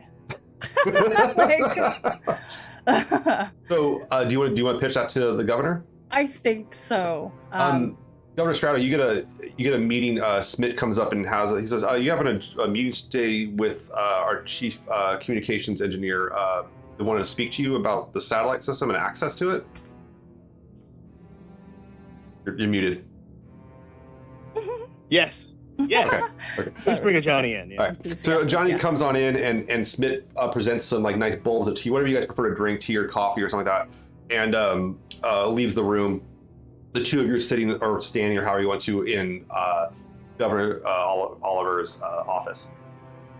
What does your office look like? Is it nice, or is it like It has a window. minimalist? It has a window actually over the Ooh. colony, and the desk. Yeah. The desk is not wood, but it's made to look like wood. It's like a pressed material, kind of like it's basically dried out fungus that's been pressed into it. Oh, I love Um, that. And yeah, it's. I mean, it's pretty nice. I don't know if you haven't really had a chance to decorate it. You might have a drink cart or something like that. I don't know what you're into, Had but a month to decorate. He's one of those people that's light on the decoration, but he does love the faux wood accents. And that will be anywhere that can be and- possibly. and you do have a nice standing display behind you of this rotating of more of the planet, kind of behind your head. Gives that kind of halo effect. Let's let everybody know your little Nimbus action going on. Yeah. Much like this. So this is what you Yes. can see kind of behind him. So yeah. So he'll probably like be standing as you would enter, for this meeting. That halo effect is in full effect there. Oh, yeah. Oh yeah. I hope I'm not bothering anything. No, there was time in the schedule. Please. Good. So the technology that we want to use, the communications to send that stream out, are we aware that it is a incredible, dangerous security risk? Like wildly so, we will be vulnerable. Our the tight beam will be potentially accessible by anybody else. Are you aware of anyone in I wanna- particular? I gotta interject real quick, Johnny. It was more of that, like, would you want to allow the Belters access to using your satellite system? And that would be the security risk. That would be the security. Sorry, that would be the security I risk. thought the I'm sorry, I had it. communications for this purpose was a security risk. No, Okay. no. It would be a security. It's like this would be a way of goodwill to like let them use your resources potentially. Okay. But it is a security risk because you're now allowing them to access your systems. Oh gosh, that changes Sorry, everything. I'm sorry. And I that's- walk in with much more confidence and bluster. No, it's still like nervous. Like, so I just want to mention that the Belters, I think it is very important that we give them access to our communication relays. This is the time. This is the moment in which how is it that the Natural says it?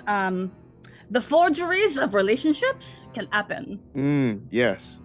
Are you worried about any sort of security risk with them having this? Absolutely. All it takes is just one of us to decide that they want to use it and for bad purposes to make some money to ensure their own safety. Yeah, no, it's a risk. Yes. But at the same time, you believe that the reward of this forged relationship outweighs that risk. Yes. Interesting. Well, is there any sort of extra security measures that we can have on our end? Some sort of switch that we could trigger just in case anyone with ill intent try to compromise our systems? So one thing you do think of, Johnny, is that if you really want to be like kind of sneaky on this, you actually could intercept everything they're sending out and coming in too, just to enable all that. Whether or not it's encrypted or it can be decrypted, that's a different story. Yeah. But that is a potential element that could be a security benefit to you all. But that's also, if they find out, they're going to be kind of like, it ain't going to go over well. And then it just ignites, the tensions all over again. But what about a kill switch? Would that be a thing? That's easy to do. That just seems like a shut the power. Yeah. And worst case scenario, if they take away your satellites, you just have your warship blast out of the sky. Yeah. Yeah. Hey. Yes, we have options. I could do that, but also I would love to, if we could determine the messages that they are sending out and, unencrypt them. That might be a political advantage. I don't always know how the politics function here. That would be definitely a political advantage. But again, if they discover that sort of thing, it could ruin things in the long term. So I believe a kill switch would be the best option. I can design a button that just says off and it is in red. It will just turn everything off. Red button, kill. Yes. Classic. Okay. We are on the same page. Excellent. Merci, c'est bon. And without even like a proper dismissal, they'll turn around and leave. So you're going to set that up and give them the information about that and stuff like that too. There's really not much of an issue. It's easy to set up and everything too. So those will be an additional bonus for you guys when you start doing the operation to help out the media thing. So, okay. Comes the day of this operation. Marv is not in attendance for. Do you want to be in attendance, Marv, or do you want to be working on your project? I have not attended a church service in too many years to break that trend now. Yeah, the Baptists on Mars they're actually kind of rough at what they do. There are, by the way, canonically, there are Baptists is the biggest church on Mars in the Expanse. For now. That's true, actually. For now, yeah. Yeah. What I was actually kind of laughing because what most of the builders know about God comes from looking at the walls of the Naboo. It's probably not probably a little. It's definitely skewed in a certain direction.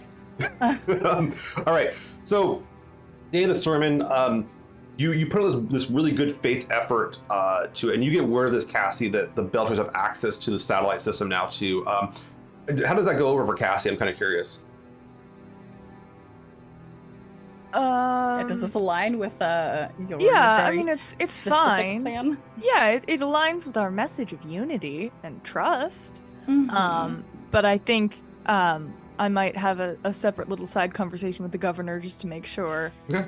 that this is Tell all. me about the conversation with the governor. It was wide open. Yeah. May I come in? Smith let you in, the assistant. Yeah. Yes. So I hear we're sharing our comms with the oh my god, what's that? Ringhold. With Ringhold. Yes, as a share, as a display of goodwill. Oh, I think it looks fantastic. I'm just curious. We're not compromising ourselves in any way, are we? We're establishing preventative measures that in case anything does happen, we're able to kill it immediately. And on top of that, would we have a record of them misusing our offering of good faith? Were they to misuse it? Well, I don't think that this is unethical by having measures in place. It's not like we're spying on any of their information. No. And it's only triggered if something happens. Sure, but what I'm saying is if, God forbid, something happens, will we have a record of that? Since, there's a record of us misusing their good faith, if you will. Yes. All right. Good. I just want to make sure we have all our bases covered. Yes. Thank you. Any other questions concerning this? Any other concerns concerning this as well? Are you ready to give a speech? I've been giving speeches for years. I'm ready. Fantastic. And are you going to wear that tie? Actually, I was wondering. You have a clip on, I'm gonna lose it, dude. Well, I'm trying to decide between purples. There's this one, and there's the more floral option. Oh, I like the floral. Definitely the floral. Yes. Thank you. I love it. We'll be planting new seeds of unity. All right. So you get suited up. You're ready to come out there. You come to the delegation, and actually, quite a few more Belters from Ringhold have shown up than you anticipated. You were anticipating maybe maybe 10. Looks like about 30 of them showed up. And they've been given some want to sit, some don't want to sit, but there are the higher ups, including some of their major members. So their Reeve, Valth, they're there with their chief engineer and then their chief of security, Phi. And they're kind of sitting there. They're not formally dressed at all. I mean, they're wearing whatever light suits they have. They can keep clean. It's pretty. They're representing Belter culture for sure. Up on stage, we have all the senior staff is kind of sitting there with the governor, not just off the side of the podium to watch. Johnny, did you want to? And there's one empty seat where Marv Valentine was invited but did not show up. I gotta have that. But Johnny, did you want to sit up on the stage, or do you want to be down with the other folks? They didn't, but whether or not that what they wanted was ever taken into account, they were ushered many times back on like the main stage, like Mhm. despite trying to like get up and like sleep, like walk away, like a PA will come be like, no, you're back up over there. Like, okay, but I have to do, and like they got stuck up there. Yeah, I've assigned a PA specifically to make sure Johnny stays on the stage. Gotcha. They are That's their working only job. very hard. They are corralling. Yes. So the some of the buildings are giving kind of a tour of the facilities. Obviously, it's only limited to security. Your security forces they're not present here, but they are like in positions outside in case things do go wrong. Unless you want to tell them to completely stand down, Governor, the chief of security is kind of like, we should be ready in case something does happen. But intelligence doesn't say anything's going to happen, so. Because that'll be an optics thing too. So Yeah, but they're willing to stay consider that. back, like basically hidden in buildings and everything. What do you want to say to that, Rada? Oh no! We lost. There it is. That's such a Okay. whole mood trying to That unmute was. yourself. He's like, I don't. He's like, yeah, I don't want to. I'm not muted here. I'm not no, muted here, and I'm here. Yes. No, do you want them to? Do you want the security forces to stay hidden or just disarm completely for the day, Um. or half and half maybe? We have plain clothes. I would say stay hidden. I wouldn't want them disarmed completely. No. The chief of security is present there, and he does have like an earpiece on. He's got a radio. He doesn't have any guns on him or anything like that, but he's got a radio to make sure, and no one's been allowed to bring weapons into community. Right. Yeah, and no security presence. I believe that can be, sort of unnerving completely. So Yeah, the security presence is basically you have your security guy not in uniform, but he's in plain clothes, and he's got like he's got a comm in his ear basically. Okay. So Got he's you. just watching and he'll report anything that goes down, so he can have an immediate response. So that's like the best you're doing. Great. But the time comes up after a facility, tour of the facilities. The builders are kind of impressed. They're kind of like, yeah, you're just rich. You could do this stuff here, whatever. Yeah, you can do whatever. You see Tedwin come up and he says, "Welcome all. Thank you for coming to the JAR Community Center. We call it the Jubilee and Recreational Center, JAR." And we have some few words from our governor. We'd like to say to our visiting delegation from Ringhold, we thank you so much for your presence. And then we have our message from our community chaplain, Father Jiang. But everybody, the man of the hour, Governor Strato Oliver. And then he starts applauding as he walks off, and everyone's kind of applauding. You get the podium there, sir, and Tedwin kind of shakes your hand on the way down and goes take a seat, and you're up. So let's give an introduction here. Thank you so much, Tedwin, and thank you everyone for attending today. I would really like to welcome the people from Ringhold that are here. Thank you so much for your attendance. Yes, of course, give yourselves a round of applause. Now, we here, we are looking to establish peace with Ringhold and, peace amongst ourselves. We are off to a new start here with brand new beginnings, brand new hopes, brand new dreams. For years, I advocated for better living situations for people on Earth. Here, I'm hoping to establish great living, situations from the start, great relationships from the start, not just with Ringhold and us, but even within our own colony, within our departments, within each delegation. That is what I believe, and I believe that we can all come together and do something great here. And the Father has some wonderful words, wonderful inspirational words, as always, that he would like to impart to you all. So I will now turn the floor over to the Father. Everyone claps. Thank Yeah, and the builders are kind of like, okay, they're doing their thing, and they're kind of like, whatever's going to happen here, let's figure it out. You're up. I want to welcome all of our brothers and sisters here today who are gathered with us. Lovely words of unity from our governor. Thank you so much again. And thank you for allowing me the time to speak here. Unity. We keep talking about that.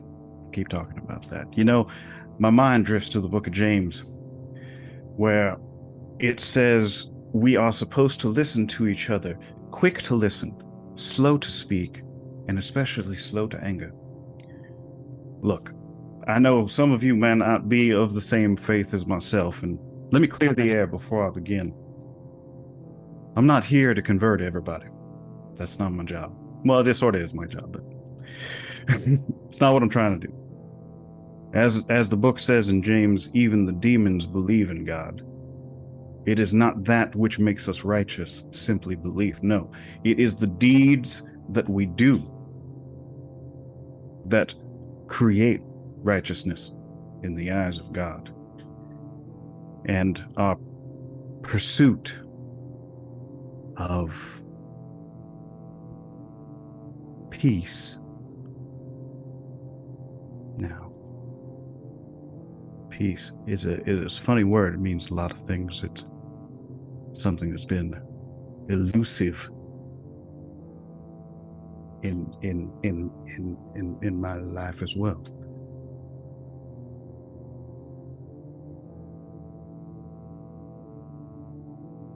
You know, I've seen things many of you may not have, and I hope you haven't. It's a blessing to you. But let's be honest here. We have been fighting each other for thousands of years, and I don't think that's going to stop anytime soon. But if it were to stop, why not here? Why not try here? The last few years have taught us anything with the proto-molecule. It is that we are not alone, but at least let us not be alone together. Let us look out to the stars and see, at the very least, we are looking out with each other and for each other. We are not different species. We are simply people divided by gravities. But gravity is what brings us together. It brings the molecules together. It should bring the people together. So let us take this as an example of what we should be able to do. Let's forget about the impossibilities of reaching for perfection. And much like we did when we stood upon the soil of Earth, or Mars, or Ceres, or wherever you may hail from, you still look up and you keep reaching out for what we can do. And I guess that's all I would like to say today. Thank you. God bless you. People kind of applaud. There was a lot of clapping. Amen. That was great. Fantastic, Sarah. That was absolutely brilliant. The leader of the Belter group kind of raises their hand, looking at like Tedwin and Oliver Valthisi, and kind of says, kind of motioning up there, doing some Belter hand signs. Johnny, you kind of catch they're saying like, I got something to say to you. Do you want to tell the governor that, Johnny, or no? Okay. they're kind of motioning, and Tedwin comes over and kind of whispers in your ear. Oliver says, the leader of Ringhold is interested in saying a few words. What did I pick up from the body language that They wanted to come up and talk. They're actually interested in like going up there. was it aggressive? Was it conversational? It's demanding. Yeah. Not like absolutely demanding, but like, come on, I want to, you guys all got to say something. I want to say something, kind of thing. Okay. Yep. What do you think, Governor? I'm curious. I'm truly curious, but I am afraid of giving away complete control. You know what I mean? Hmm? We've controlled what we. There was an agenda. Yeah, there has to be, So, But how? Yeah. So as you kind of, Liz, Smit Patel comes up to the podium and says, "Thank you so much, everybody, for coming today. We're going to have drinks and refreshments ready to go right now, so you're welcome to go and take to them." All right, we hit churn 10. We're going to let the governor roll this. London, roll one 6-sided die for me and tell me what you get.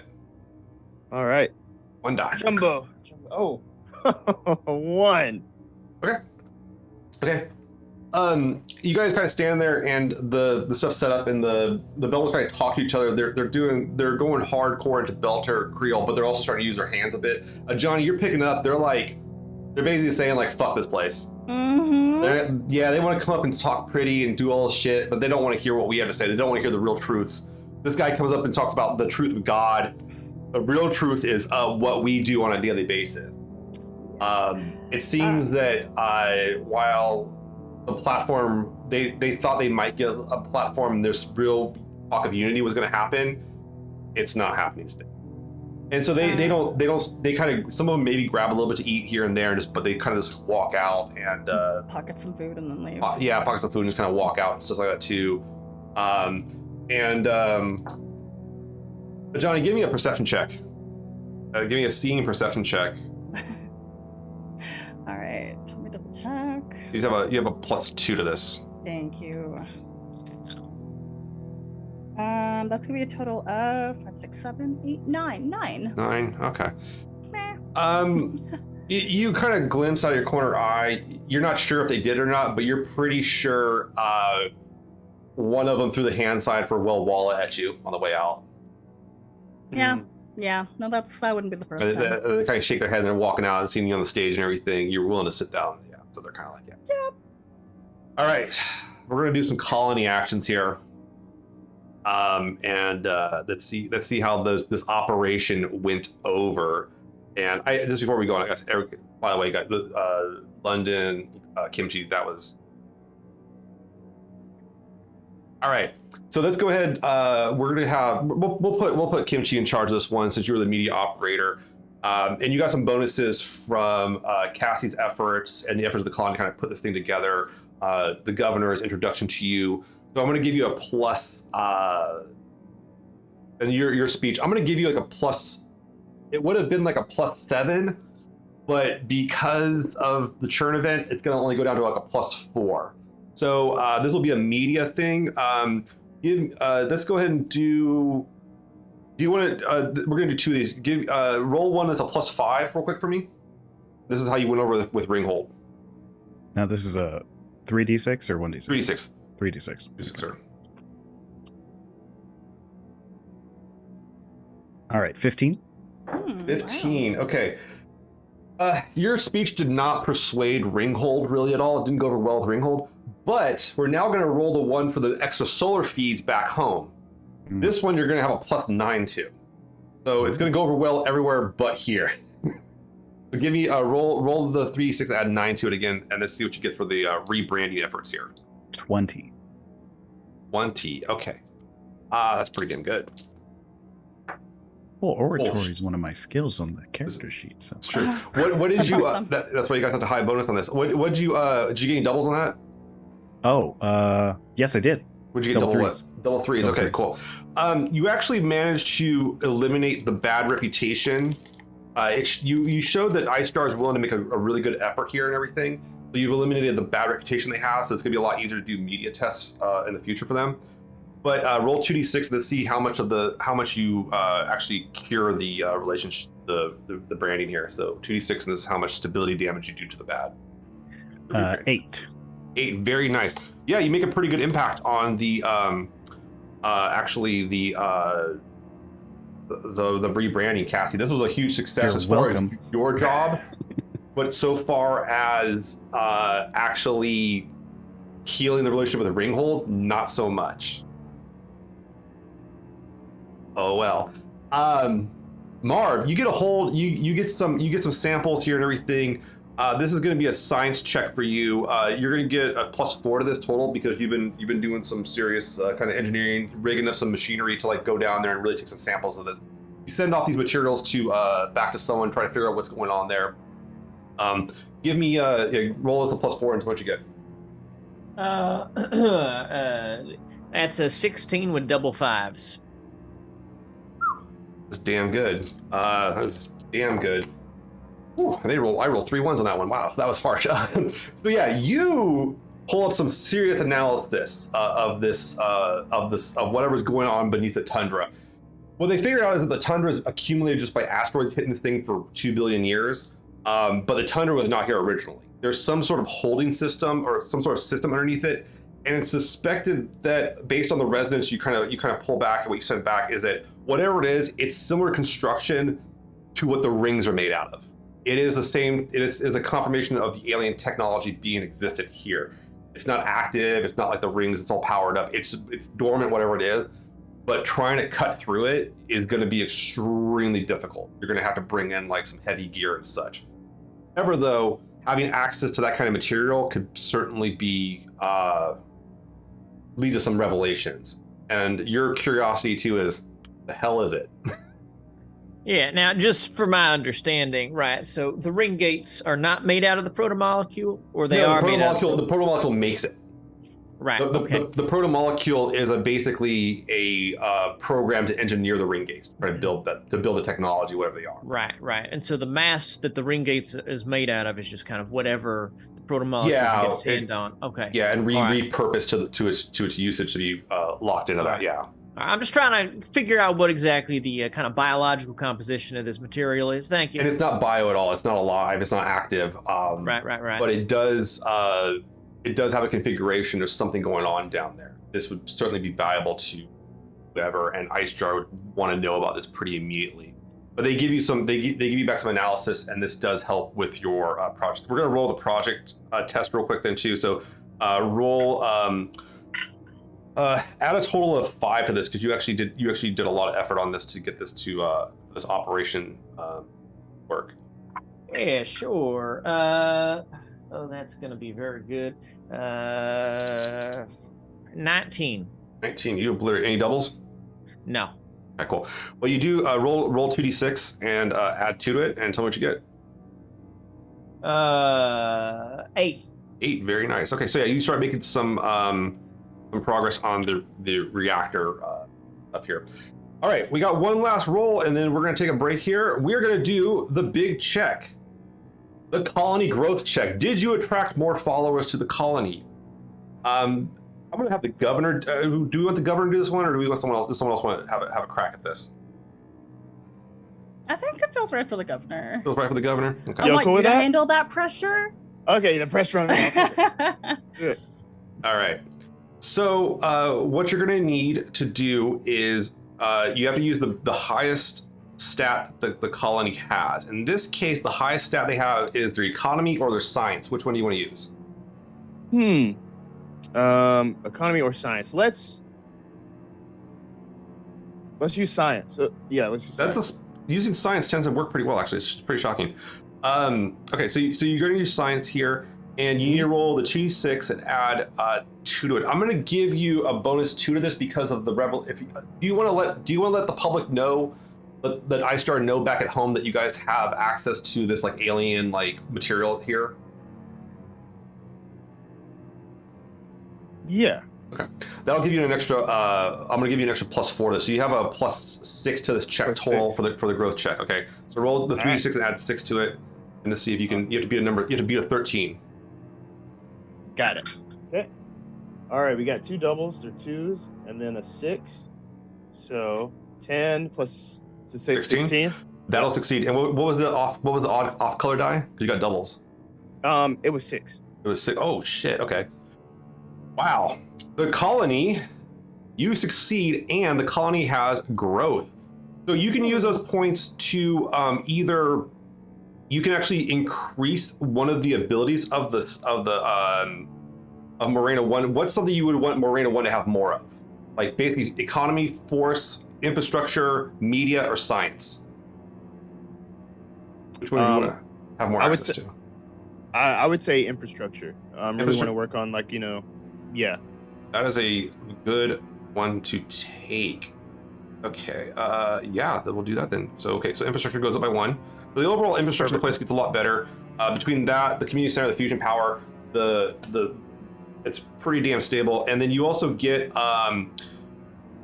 see here. Oh, you also learn a little bit about the other colony. So having people here from Ringhold, you actually, we're gonna have your other thing be that, is that you learn that Ringhold seems to have access to advanced recyclers. Like they seem to be able to recycle their food better and their waste better, so they can sustain for a lot longer than your colony basically could. In addition, you also know that they have access to explosives, probably mining charges, stuff like that.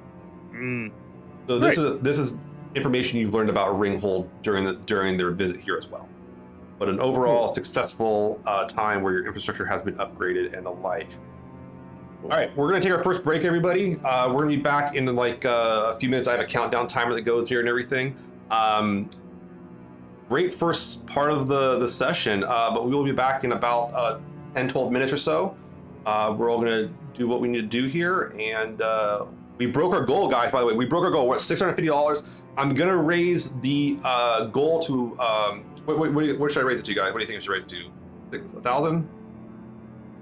Yeah, why I not? like we that. do I like start? it. Let's do 700, it. Let's 800, do it. yeah. All right, cool. All right, I'm gonna raise to 1,000 during the break, and then we'll be back in a little bit. Everybody, thank you so much for doing this too, and we're having a blast, and we'll be back in about 10-12 minutes.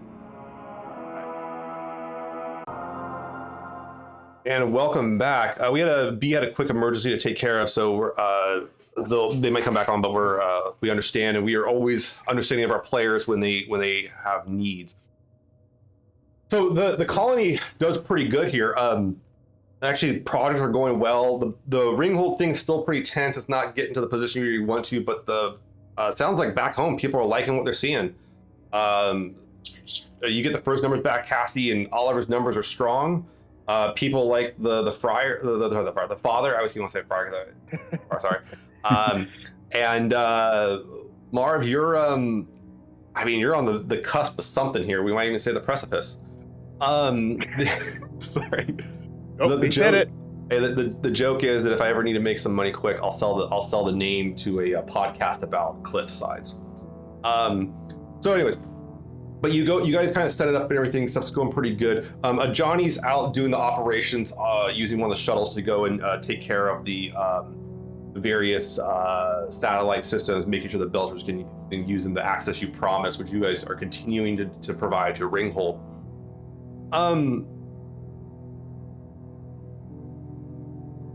Cassie, you're expecting some reports coming back that are getting relayed out from home, and they're a little late, like a day or like 2 day late. I mean, you understand there's a delay, usually a few hours, but this seems to be a pretty big delay.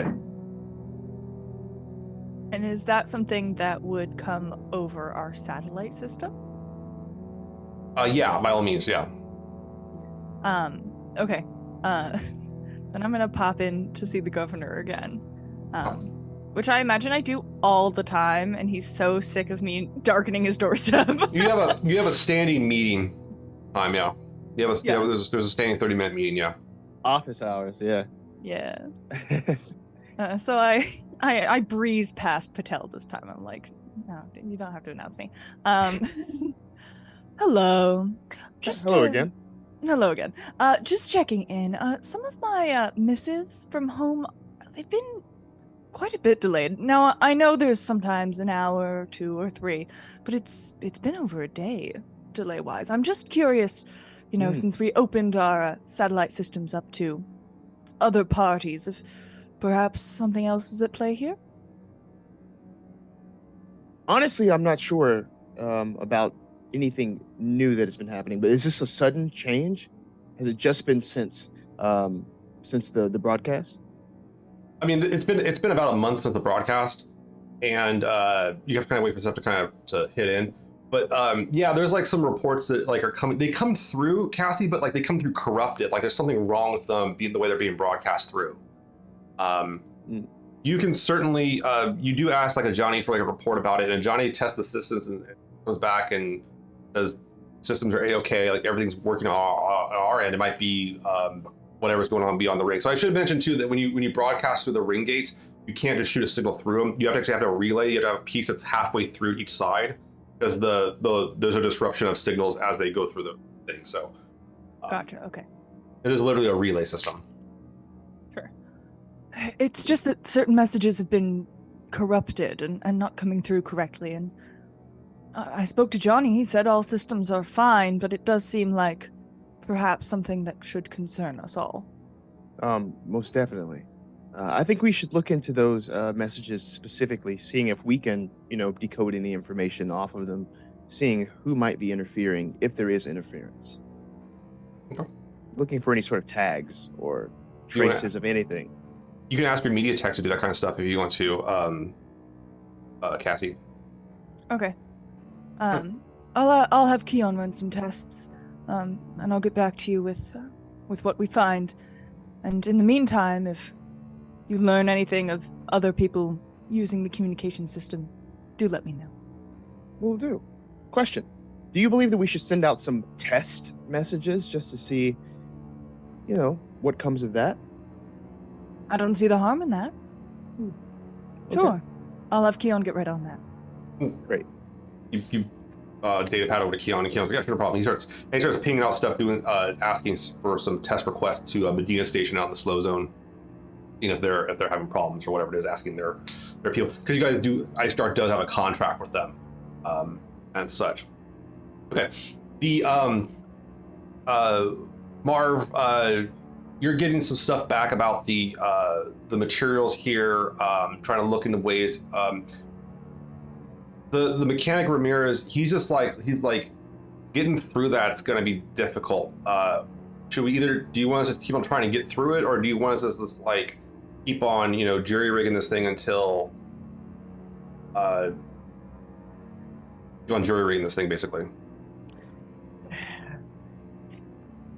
I think at the end of the day, the best solution is going to be a permanent one. So if we can find some form of technology, some form of advanced drill that can actually get us into that material, that's going to be highly superior. We can certainly have temporary structures that are going to last us until we can get that solution in. But long term, well, that's the problem. I have my men working on this thing week after week, doing the same thing over and over again, and we can't exactly get them working on the landing pad or whatever else we need to be doing around the colony. But listen, I got wind about we can put an order in for some explosives, have those coming on the next supply ship. I don't think it's gone quite past Medina yet. But alternatively, I kind of read the report that came back about Ringhold. They got the mining charges. That would likely require more cooperation with them than they are currently interested in giving to us. I am not going to speak for them, let's say, but perhaps there is a way that we could have a collaborative science mission. He's like, you always could barter the big resource we got here. And he looks at the reactor housing. He's like, this thing produces more power than we're ever going to use. You could run cables or something. I don't know. That's an interesting idea. Probably a good conversation to have with the council. I'll take that back to them, and we'll see how things are going. Thank you. All right. Well, I'll put an order in for some explosives on some mining charges on the next ship coming in. Then. Sure. Yeah, perfect. And then if we get something sooner, we get something sooner, and then we still got mining charges coming in later if we need them. Absolutely. Father Jiang, you're sitting in the community center in the foyer, watching the kids come by. Having them sign up for whatever activities there are, art classes, all kinds of stuff. And this Belter comes in, one you've never seen before. You don't think they're part of the colony. They come in kind of definitely dirty. They look like they've been wearing some pretty heavy cold clothing type stuff, like they were outside for quite a while. And they're kind of looking around, and they kind of catch your eye, and they kind of start approaching you, making sure not to interfere or anything. Oh, whoa. What can I help you with? I saw your feed last month. It's been making me think a lot. My name is Arwen. I'm from Ringhold. I made the trip out here. I was thinking about what you're saying. I was thinking about maybe I have to. We have to individually sometimes be the ones that reach out. And I thought about took that to heart, and I thought I'd come out here and see what it's about. Absolutely. I watched your speech like 7 times. Well, apparently somebody clipped it. But Well, I mean, everybody's welcome, of course. And if there's anything I can do for you, please let me know. I was wondering if I could get, just kind of hang out here for a while, see what it's about. Absolutely, absolutely. You can pick up on any activities that you want. Some are religious, some not, if that's not what you're into. Just whatever you feel comfortable with. Yeah, yeah. No, I saw you. Are these kids over here? Are they drawing? Is that what they do? Well, they're creating art, is what I like to say. You can do it in any style that you wish. If you're cutting up paper, or molding something, or putting a drawing up there, if that's what you fancy, feel free to do so. Yeah. Sometimes when I was a kid, I used to like take the pieces of some of the extra rock we had. We'd mine off, and I just take it and put it on the side of the ship. My dad let me do that. It was kind of cool. Oh, well, that's exactly the type of thing that we're trying to facilitate here. So if that's something that you're looking to do, well, Oh, by all means, son, go on and do it. Do you guys got? Is there like a meal program or something? No, we share everything that we can to make sure that all of the folks come around here are fed. That's one of our commandments to do, is to make sure we clothe, feed, and take care of our brethren. Yeah. Okay. Yeah. I'm gonna go see. Where's the commissary? They're kind of asking around. You want to point them to it, or Yeah, I just kind of they kind of walk gesture over to and they smell a little bit once they kind of get inside from having. You're guessing they probably walked like quite a few miles out this way. Like a full day probably to get out here. And they seem kind of like. But you kind of get this. You get the sense that this Belter genuinely was touched by what you had to say, and maybe couldn't convince the others that such a message could touch everybody there. Okay. Can I approach him again? Yeah, sure. And they're kind of eating some bars of food and everything. They're kind of chilling out. How's it taste? Well, it's pretty good. We've been recycling out some of, and we kind of running our recyclers, and we started growing some fungal things around our fusion reactor. It's going pretty good. But it's nice not having to worry about water or air. That is one thing that we do have in abundance. I'm curious. You came in here alone. Your friends or family back where you're from? Yeah, I got some my sister lived there and everything, but I came out with her family. But we didn't have I had family once, but I left them behind back in back home. I see. That's very brave of you, being able to take the first step. Well, it wasn't by choice, type of thing. I kind of worry about the Erdas and you Justos, but I figure you guys coming out here into the black with the rest of us, you ones ain't too bad. Well, I like to think of us as all just different parts of the same family. So, now, the rest of your family, they're back on. Oh no, you can tell us something that's going to kind of choke him up. Probably be hard to talk about. Do you want to push him to talk, or do you want him to? Do you want to leave him be? At the point where it's getting a little uncomfortable, I'll kind of reach over, kind of pat him on the shoulder. Give me an empathy test on that. So you have a +4 to this. All right, and that's a 3. A +4. Three dice. Yeah, 3 dice. Yeah, always 3 dice. Yeah, for the most part. Yeah. 15. 15. All right, so you kind of reach out and he's like, yeah, man. He's like, well, I used to work on Ganymede, and a bunch of my family didn't make it when the mirrors fell, and quite a few of us are from out that way too. But it's been a while. It's been like 6 years, so I think I'm doing better. But I got Sestra, and she took me up on our ship, and eventually, when we could go through the ring freely without having to worry about getting shot down, we did. So. All right. Well, tell you what, I know how hard it can be being the only person you know in a new place, and I offer this to you. If you're ready at any point that you need to send out a communication, you can use my link up, reach out to your family or friends, see if they want to join you here. Yeah, cool, man. Well, I don't want to be no freeloader. I want to make sure if you guys need something, I'll help you out. I do mostly repair and recycle this, but so I don't know what you guys need, but I don't want to stay here and just eat your food and not do nothing. Well, the way I think of it, you don't need to do anything to earn God's love. You just get it. And I try to facilitate that. The colony administrators can talk to you about doing work or anything like that. But for here, just make yourself comfortable, have some food, do what you need to do. If you need any assistance, you just let me know. Okay. And he kind of just okay, and he goes and sits down at one of the tables and starts eating a little bit, watching, and people are kind of looking at him. He definitely sticks out. Like he's much taller than everybody else. He's got the Belter build, but he's kind of trying to like take care of it. And some people start kind of coming over and asking him some stuff here and there. No one's like bullying them. They know not to do that on your watch. And I will keep watch. Like there's going to be a part of me that's just like.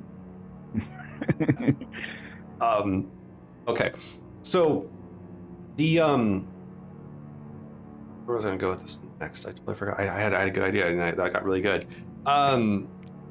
Strato, you're kind of taking Marv. I had something I want to do. Marv, you get some. You're kind of seeing some of the reports that are coming through the science system, and your xenobiologist actually has some new information. Vested Marcus, he's got some new information that's come through like your kind of work feed, basically your Slack channel type thing. And Strato, you get a message from Fested, the xenobiologist, who's got an update about the drift clouds. He wants to brief you on. Oh yes, please. And he calls in Dr. De Valentine too, because they want some science people there to help out. And I show up even though I'm not invited. Okay, Kathy shows up. Okay, so Kathy, this is during my standing time. This is supposed to be my time. Why are you here? So you guys kind of sit down, and Fested sits down, and he kind of goes, I got a quick presentation. He pulls it up on the screen. He goes, so I've been studying the biology of the drift clouds, and there's some issues with them we need to address. Simply put, removing them from the environment is not an option for us at all. Are they alive? Oh, very much so. And in fact, they're a good reason why we're alive. It seems that they are the ones that process the oxygen and a lot of the atmospheric elements here. Cassie, are you getting this? Yes. Just to clarify, big clouds basically providing our ability to live here? Yeah, they exhale a good amount of oxygen. Kind of like how trees do back on Earth, but further up. So an option of force against them is not ideal. But what I'm still trying to synthesize some sort of repellent for them to prevent them from attaching themselves to the space elevator. But I thought this breakthrough regarding the atmospheric processing by them could be substantial. Yes, we definitely want to. Of course, it's hard to control nature, but we want to understand as much as we can so that we can work with and around these clouds. And a repellent is a first step to that, I believe. Yeah, and we would need to make sure the repellent could attach itself to the level that the drift clouds float at. They don't go up. They can only go up so high, and they can only go so down. So they kind of have a region, but that region is not the most conducive to certain. And we need to make sure it's not something that's going to just how do I put it? Get taken off when the elevator goes up and down. That's so true. If we could somehow integrate this into our lubricant, that would help a lot. Now, I'm no scientist here, but I do have a question, because the word repellent is just so harsh. And, we don't want to offend our cloud overlords.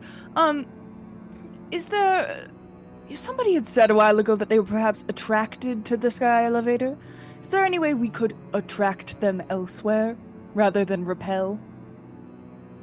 It's just like a decoy. Sure. It seemed like we were more interested in preventing them from going to one space. I don't know if we could if we track them to one location, that might focus the processing that they do. I'm not sure what the consequences of that would be. So, to be clear, we need there to be a healthy spread of these clouds in order to ensure that we can breathe in all Right. parts of the colony. It's like if you were on Earth and took every tree and put it into one place on the planet, the other side of the planet wouldn't do too well.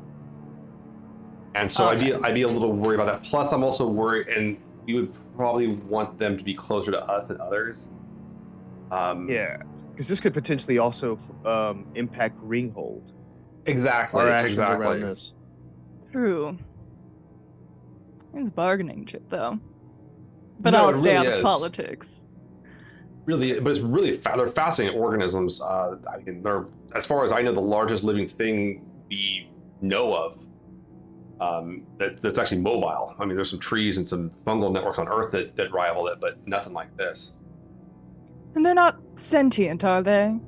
Oh no, none of the xenobiology discovered on any of the other worlds are sentient. Unlike us, where we lucked out and didn't get hit by the protomolecule, 2 billion years ago, we have about an extra 2 billion years of evolution on our side. So the life here on this planet much like the other planets, had to restart from scratch. So this biome is only half the age of ours, honestly. All right, well. Small wins, I guess. They seem to have some awareness in their, because they are attracted to the thing. And he kind of ponders off thinking about that, like what the consequences of that are. Yeah, I'm certainly no ethicist, but I think perhaps there's some kind of conversation to be had about that. I would appreciate if you could just send over any research you got on it. Yeah, absolutely. I'll give it a quick read and see if it's not my area of expertise, but If you got someone on your team that's good at doing material science or even lubricants, that would be super helpful. I'm sure that we have someone on staff who's more capable than I am. Excellent. And he kind of goes, okay, well, that's all I got. I'm gonna continue my research with them and working on this thing and seeing kind of get some chemical composition. If I need to get I would ideally right now really like to get a sample from one of them. Unfortunately, I don't know how to take a sample without causing the death of one. So I'm not going to ask him for that today, Governor. But if push comes to shove, having to sacrifice one to understand the better of them might be beneficial for us. In the long run, yes, but we don't want anyone to get hurt in the process. No. And when they fall, it's like watching like a freaking it's big. It's a football field size balloon falling on the area. And it's they decompose pretty quick. That's not really not the issue, especially at the lower parts of the atmosphere. But it's dramatic to see, to say the least. How often have we seen clouds fall out of the sky? You've seen people shoot. Someone shot one out early. There's been a few that have been shot out of the sky. Or initially, when they built the space elevator, someone shot one out of it. And then one did collide with some materials on this thing, and it kind of collapsed the thing, causing some gunk up of it. So you've seen it twice, at least. As far as their life cycle goes, it's complete. You guys have only been on the planet for less than 2 years. You don't know how long they live. Sure. I'm just curious, if it's a common occurrence, right? Are we dealing with the life cycle of butterflies or the life cycle of tortoises? Okay. Yeah, I mean, he goes, as far as my best guess, I'm guessing 500 years lifespan, maybe. So nothing too long then. Good to know. Fair enough. Cassie, you get the report back from Keon about the meeting. You're in the meeting actually with them all, and he goes, he's like, Tycho's not responding to my asks for, or not Tycho, sorry, Medina's not responding to my asking for my request regarding diagnostics.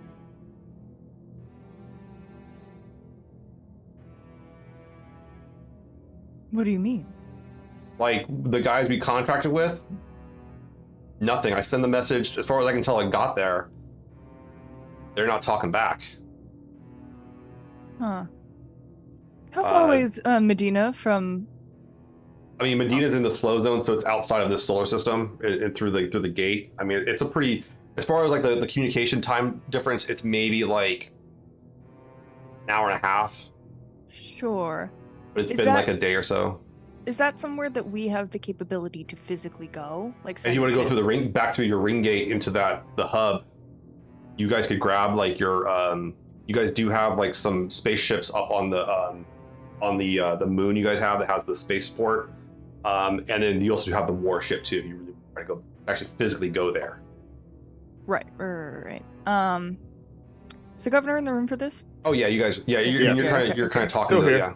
yeah. Just making sure. Governor, this is rather concerning, considering the corrupted messages I've been receiving, the delayed messages I've been receiving, and now to hear nothing back from them at all. It doesn't bode well. No. We do need action now to get to the bottom of this and make sure that it... Smith, sir, we have a emergency communique directly from, I forgot the name of it. That was gonna be really dramatic. We have a direct communication from Captain Bailey, the captain of the Vodnik. So the Vodnik was the last transport ship that dropped off supplies. It hasn't left the system yet. It's been out for because it takes about like a month and a half to get out of the system for a ship. But Captain Bale has a message here. It says, "Your eyes only, sir." Excuse me, Cassie. Yes, I'll take it. Okay, bring it up. It comes up and it's the captain of the ship. You've never really seen them yet. You didn't really talk to them much. There's just kind of a convoy. They go, they say, Governor Strato, this is the Bailey. Our communication capabilities with Medina Station to coordinate our transfer are not going through. Is there an issue with your satellite network or the relay? And we would like to be advised of any danger prior to trying to make a transit. We're investigating right now. We are aware that there are issues. We will update you as soon as possible. Hold where you are now, just to be safe. You send the message off. You'll probably get a response in like 2 hours, maybe 3 hours, something like that. Hopefully. Okay.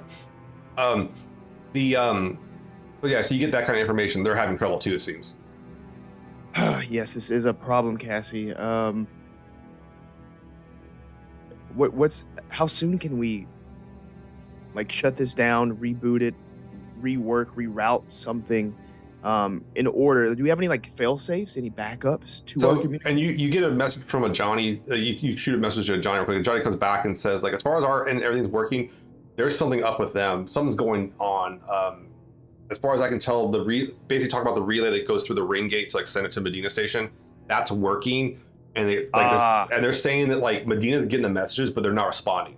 Got you. I should mention Medina. If you're gonna watch the show, Medina's. If you watched, I don't know if you watched the initial episodes, but that's the Naboo, the big thing the Mormons are building. It's now a space station, so it's a big ship. So for it to just kind of not be there would be pretty noticeable pretty quick. Yeah, but it's there still. Would I have any other contacts on this station, or is there any way that we could get someone there in a reasonable amount of time, start that process? You can send the warship out there if you want to. The warship would be your fastest thing. And you can certainly order, if you want to, Captain Weeg to go out there and take a look on the other side. And they could probably be out there if they did a hard burn, they could probably be out there in 3 weeks, 4 weeks maybe. The transport ships are doing kind of a slow burn, but the other ones are much faster. The warship has the juice. They can go. I think it's better to start the process now than later.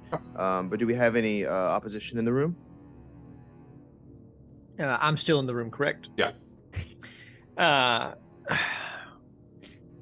It seems to me that if there's an issue, one, we could certainly run some diagnostics and make sure that our network is in fact truly, operating as intended. But if there's no word coming from the station, Is it possible that something is happening in ring space? Something like what? I don't know. It just occurs to me that if there is no active communication coming back, perhaps there's a reason for that.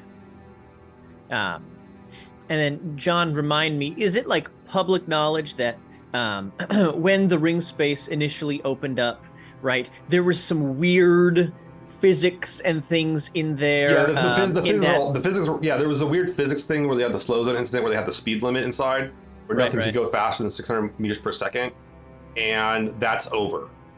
And as far as everything seems to work fine in there, and it has for like the last like 3 years. And that was only caused initially by the first breach of it, and then also when the Martians threw the grenade in the center mass of it. Right. Spoiler alert, people. I hate to break you guys. You're going to watch the show. This is spoilers for the Expanse, so. Yeah. So, you know, in years past, we've seen ring space react in interesting ways to things that humanity has done. Perhaps this is just another occurrence of some strange limitation that we're unaware of at this moment. I will say this, in the room is Tedwin's kind of always in the corner of these things. He's always kind of observing. And Strato specifically and Cassie, you notice that Tedwin, when the talk of Medina Station comes up, he gets really cagey and nervous. He does not. It seems to be kind of a sore spot for him to even talk about going there. Would we have any inkling as to why? Yeah, like reading him. Or no history. I'll let Cassie make the check. Yeah, I'll let you both of you guys make a check. Roll your dice, and I'll let you do. If you have current affairs, you can roll that. So for Cassie, that's going to be a +5, and for Strato, that would be a +5. Guess. It's a 15 for me with double threes. Well, London here, how you did? You said it's +5 for me. Yeah. Mm-hmm. So 20. Strato, you know this from his like file report. He's a survivor of the slow zone incident. He was on the Behemoth when the slow zone happened. But he was basically through like the front line of the war to get the slow zone to work. And Gotcha. it was very traumatizing. Where I'll put it this way, only 33% of the people that went in the first time came out. So this guy survived that somehow. Gotcha. Whew, this is. I mean, Medina Station it's fine now. It's completely controlled. It's a neutral station. It's basically a gas station now for all the solar systems. Yeah. But you could tell there's some definite PTSD from that circumstance for sure. Gotcha. Okay. Well, and Yeah. Tevin says, well, perhaps it's not some grandiose alien conspiracy here, Dr. De Valentine. Perhaps just changing the guard. Maybe the guy got fired. Disgruntled employee. It could certainly be a lot of things. Seems like maybe the safest course of action is to see if Commander Bailey on the ship that just dropped off our resupply could just poke a little probe through the ring, see if maybe there's any kind of interesting activity going on the other side. And you can do you want to, Strato, do you want to let De Valentine, do you want to let the team have access to the Vodnik transport ship to talk to them? Yes. Yeah. All right, so you send a thing saying, hey, can you just check it out real quick? And Bailey kind of like, it takes a few, you guys, I don't know if you guys want to wait the time for response or what happens, but or anything else you want to talk about for the next like 2-3 hours? I've got shit to do. I can't sit in an office all day. Okay. All right. So you guys kind of take some time and you get the messages back from Captain Bailey. It comes back and he says, he's like, Morena I, I see you've deployed the Rubizol to come to intercept the ring here. Hopefully they're not coming for us. We sent a probe through ourselves here not too long ago, and it didn't come back through. We don't know what happened to it.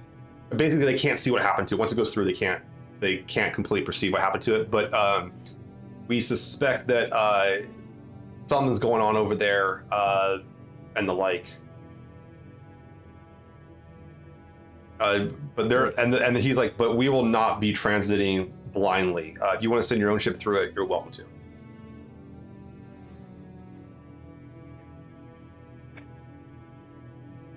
Yeah, I think we should take action here. Yeah. You guys take some time. Father Jiang, you got the news that they're sending the warship, the Rubzal through into the ring space, and hoping to hear back about it. Do you have anything you want to say about that, or like? I mean, these are guys that are on a warship. They know what they signed up for. Mhm. But they're not sending them out to like go kill someone. They're just like, hey, go on, check this out, get back. You have any thoughts on that, or? Well, would Father Young know if they're like other ships, or is the warship have like smaller craft aboard it, like life? No, it's like smaller than the Rocinante. I mean, okay. It's not like a light frigate. I mean, it's a small, or a corvette. It's smaller than that. It has like torpedo tubes. It has PDC network, no railgun, and it has a crew of maybe like 6 people on it. It's a pretty small ship. Okay. But okay. it can. I mean, it can fight. Like it's not. Yeah. It can take down most ships. It's the baddest thing in your solar system right now. I'll say that. Okay. Well, I'd be a little nervous giving away the, as you say, baddest thing in the solar system on a scouting mission. But if that's all we got, it's all we got. It would have the highest chance of success. Yeah. From your knowledge, it would have the highest chance. Mhm. You guys wait a few weeks. All he's kind of chilling out. Some people are asking about their spouses and family on that ship and everything too. You get some nervous conversations from the station chief up on Tia 1 station, Shanish Gilbert, and but eventually you guys are monitoring the feed. It's about like 60 minutes delay. You're monitoring the feed as it goes through, the ship going through, and you get the video of it going through, and it does manage to like send a bunch of communication before complete transit. But as you guys are getting the video of it coming through, you see its sensors start alerting that 2 ships are attempting to intercept it in combat. Oh, and so you guys, the feed then cuts out because it's through the ring. You can't get a feed from it. It's not that you're not sure what happened to it, but someone was targeting, locking it, and going to intercept it as it transited the ring. who? And you start getting a bunch of data coming in through, like a bunch of transmissions start coming through off of the ship as it's going through.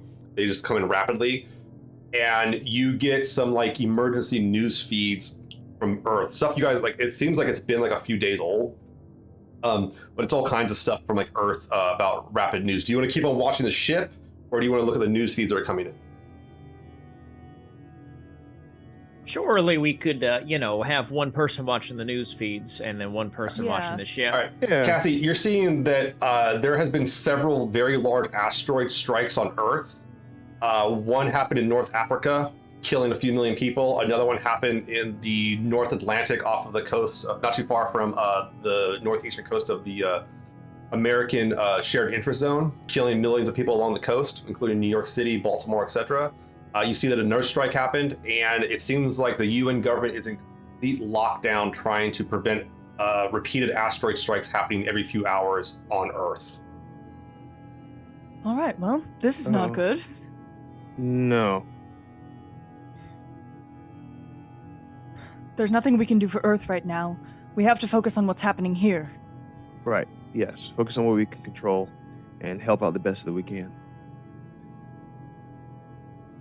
About you guys are looking at these feeds and you're seeing some of the footage coming through, and I mean, it's just like nuclear winter on Earth. It's pretty bad. It's unclear if it's like a natural phenomenon. Initially, the first one they saw was a natural phenomenon.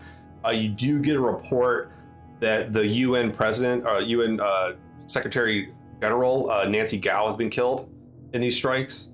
The order has regressed to a Luna-focused government now, and every single UN ship has been recalled back to Earth to defend and provide relief efforts. It looks like also there was some stuff that came off. There was an attempted coup on Tycho Station back in the Sol system, and Medina Station is now under control under someone named Marco Inaros. Some of you may know this name. Give you a quick run. Marco Inaros is a Belter supremacist who is a known terrorist. He was always kind of just some chump, and somehow he has struck Earth, taken over Medina Station, attempted a coup to kill Fred Johnson on Tycho Station, and has rallied many of Belters. And he seems to have a fleet of ships at his disposal now. And he has completely cut off the ring space from everyone. Governor, what do you want me to tell the people? And these feeds are only to you so far. You guys haven't let them out to the public. We don't want to invoke fear here. No. We want to show that there is control. We can't let the full story get out yet. Agreed. At the same time, that gate is the only way that we get food into our system.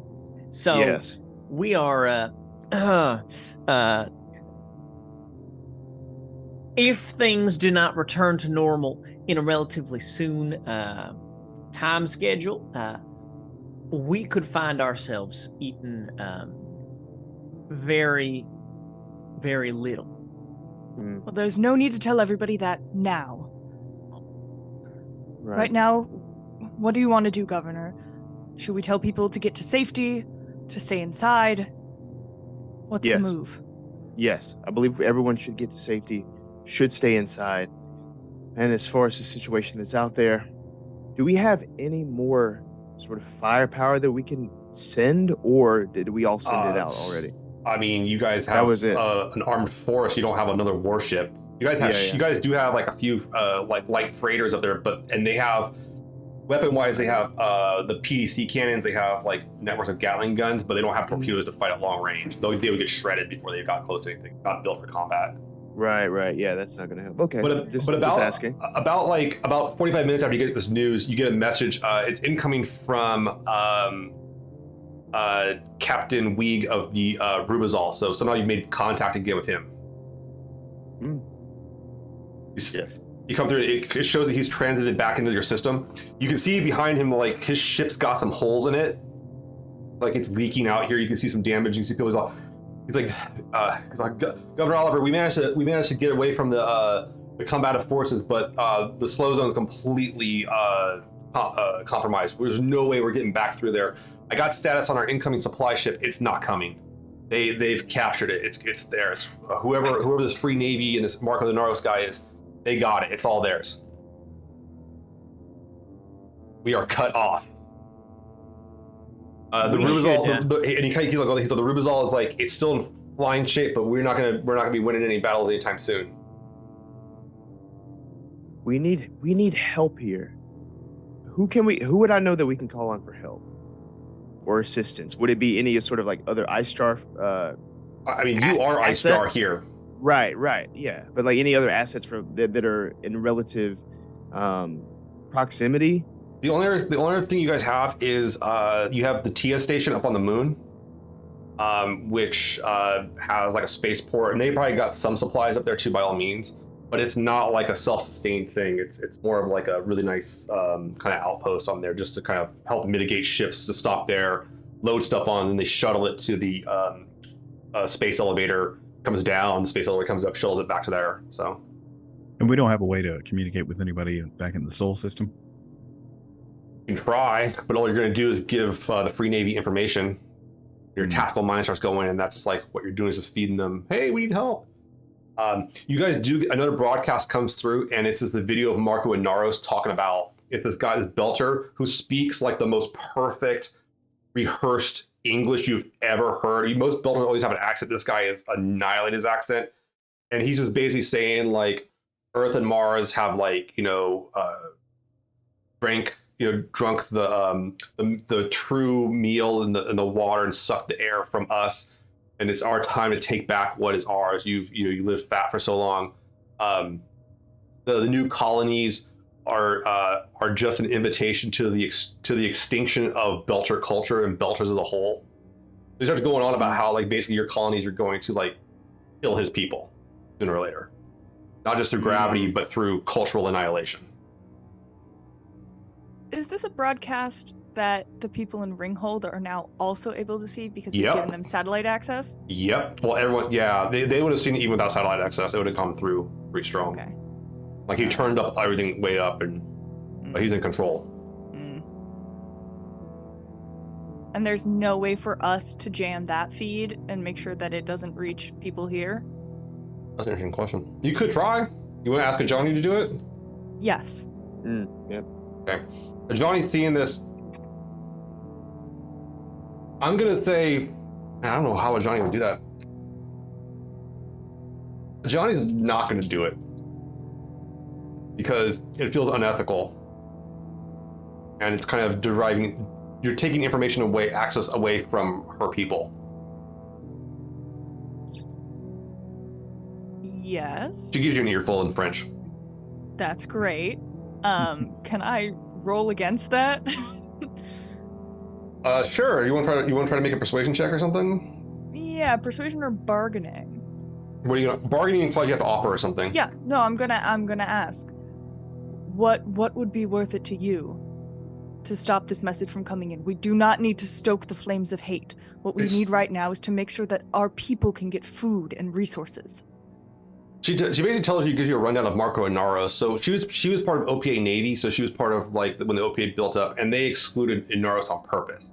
She's not a fan of Inaros, but she also knows that the people here probably have family back home and would want to know. And she views your kind of attitude as another Earther trying to tell a Belter what to do. It does not go over well. And she crushes, she hangs up. Damn. Do I have the authority to fire her? No. Okay, just checking. Well, maybe we can use this the other way around.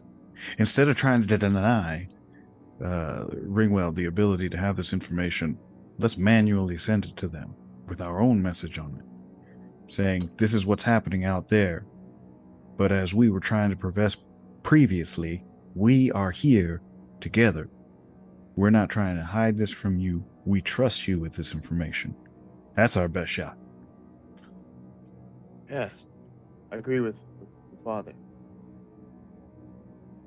Then that's what we'll do.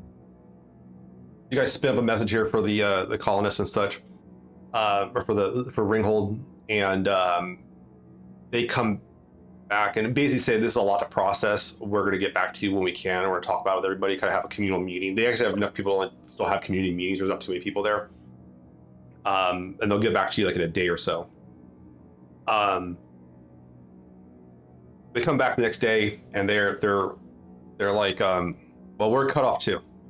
We're kind of in the same boat. A lot of us don't have a lot of love for Marco Inaros. He's honestly, some people think he's a hero, some people think he's a terrorist. And at this point, if he's doing this to people back home, he's not going to come for us.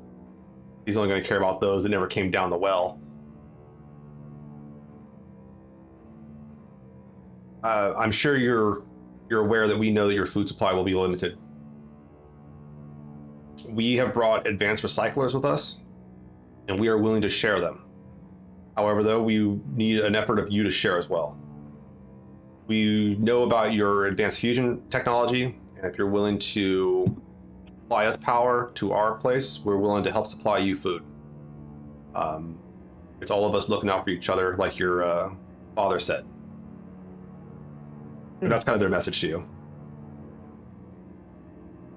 Seems like a necessary bargain, I think. Yeah. Reasonable. Sure.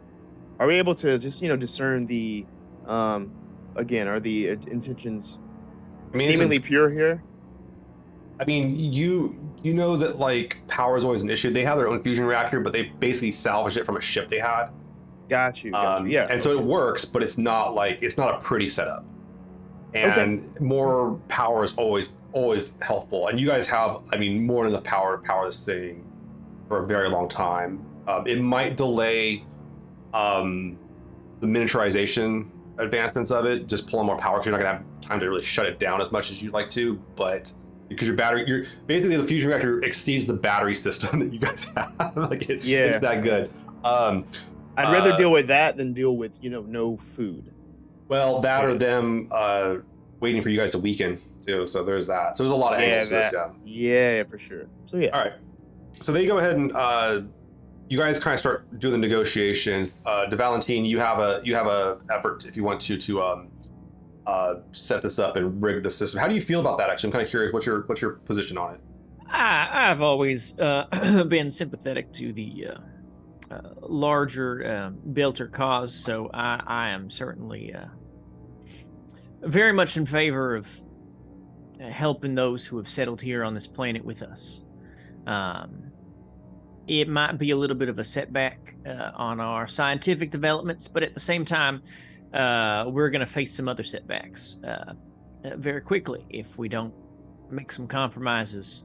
And this seems like the best compromise that we can make that allows me to continue playing with my toys and works out for everybody. Governor, you get a message from the Vodnik, the ship that the last transport ship, and they're saying it's the captain saying, Bailey, he's like, look, we're up here, we got nothing, we're gonna run out of supplies soon. We would like to be able to dock with Gia Station to make a transit to the dock with the station to stay there. If you're willing to supply us and help us live, we're running out of food and the air is doing decent, but I got people out here I need to feed. Yeah, let's help them as much as we can. Do you want to invite them back to the station? And a lot of them can't come down because they're belters. They don't have the prep to come down the gravity well. You basically ask them to die. So I don't. It's hard being in charge. It's definitely hard. I'm just like racked with decisions. They're running out of supplies. I feel like they need them. Yes, they can. They're able to go to the station. They start their burn back. The Rubizal comes back to the station too to get repairs and resupplies. Their PDCs they burned a lot of PDCs and they're down a few torpedoes, but they're still functional.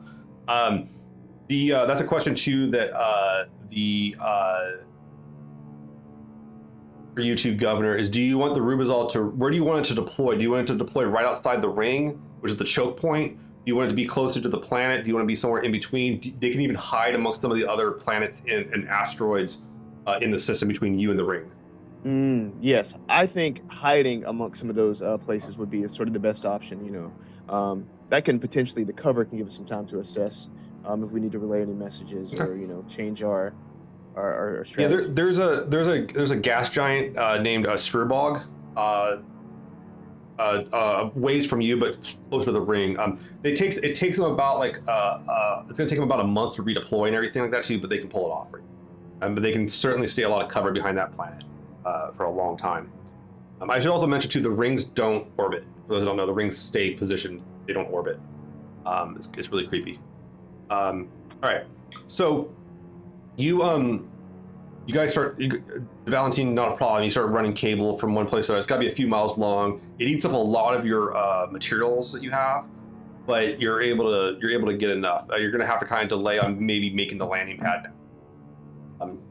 So the landing pad right now is not going to happen anytime soon unless you guys get a mining operation going here. Yeah, what are we exporting right now? yeah. You ain't exporting two things now, buddy. Like Jack and shit. So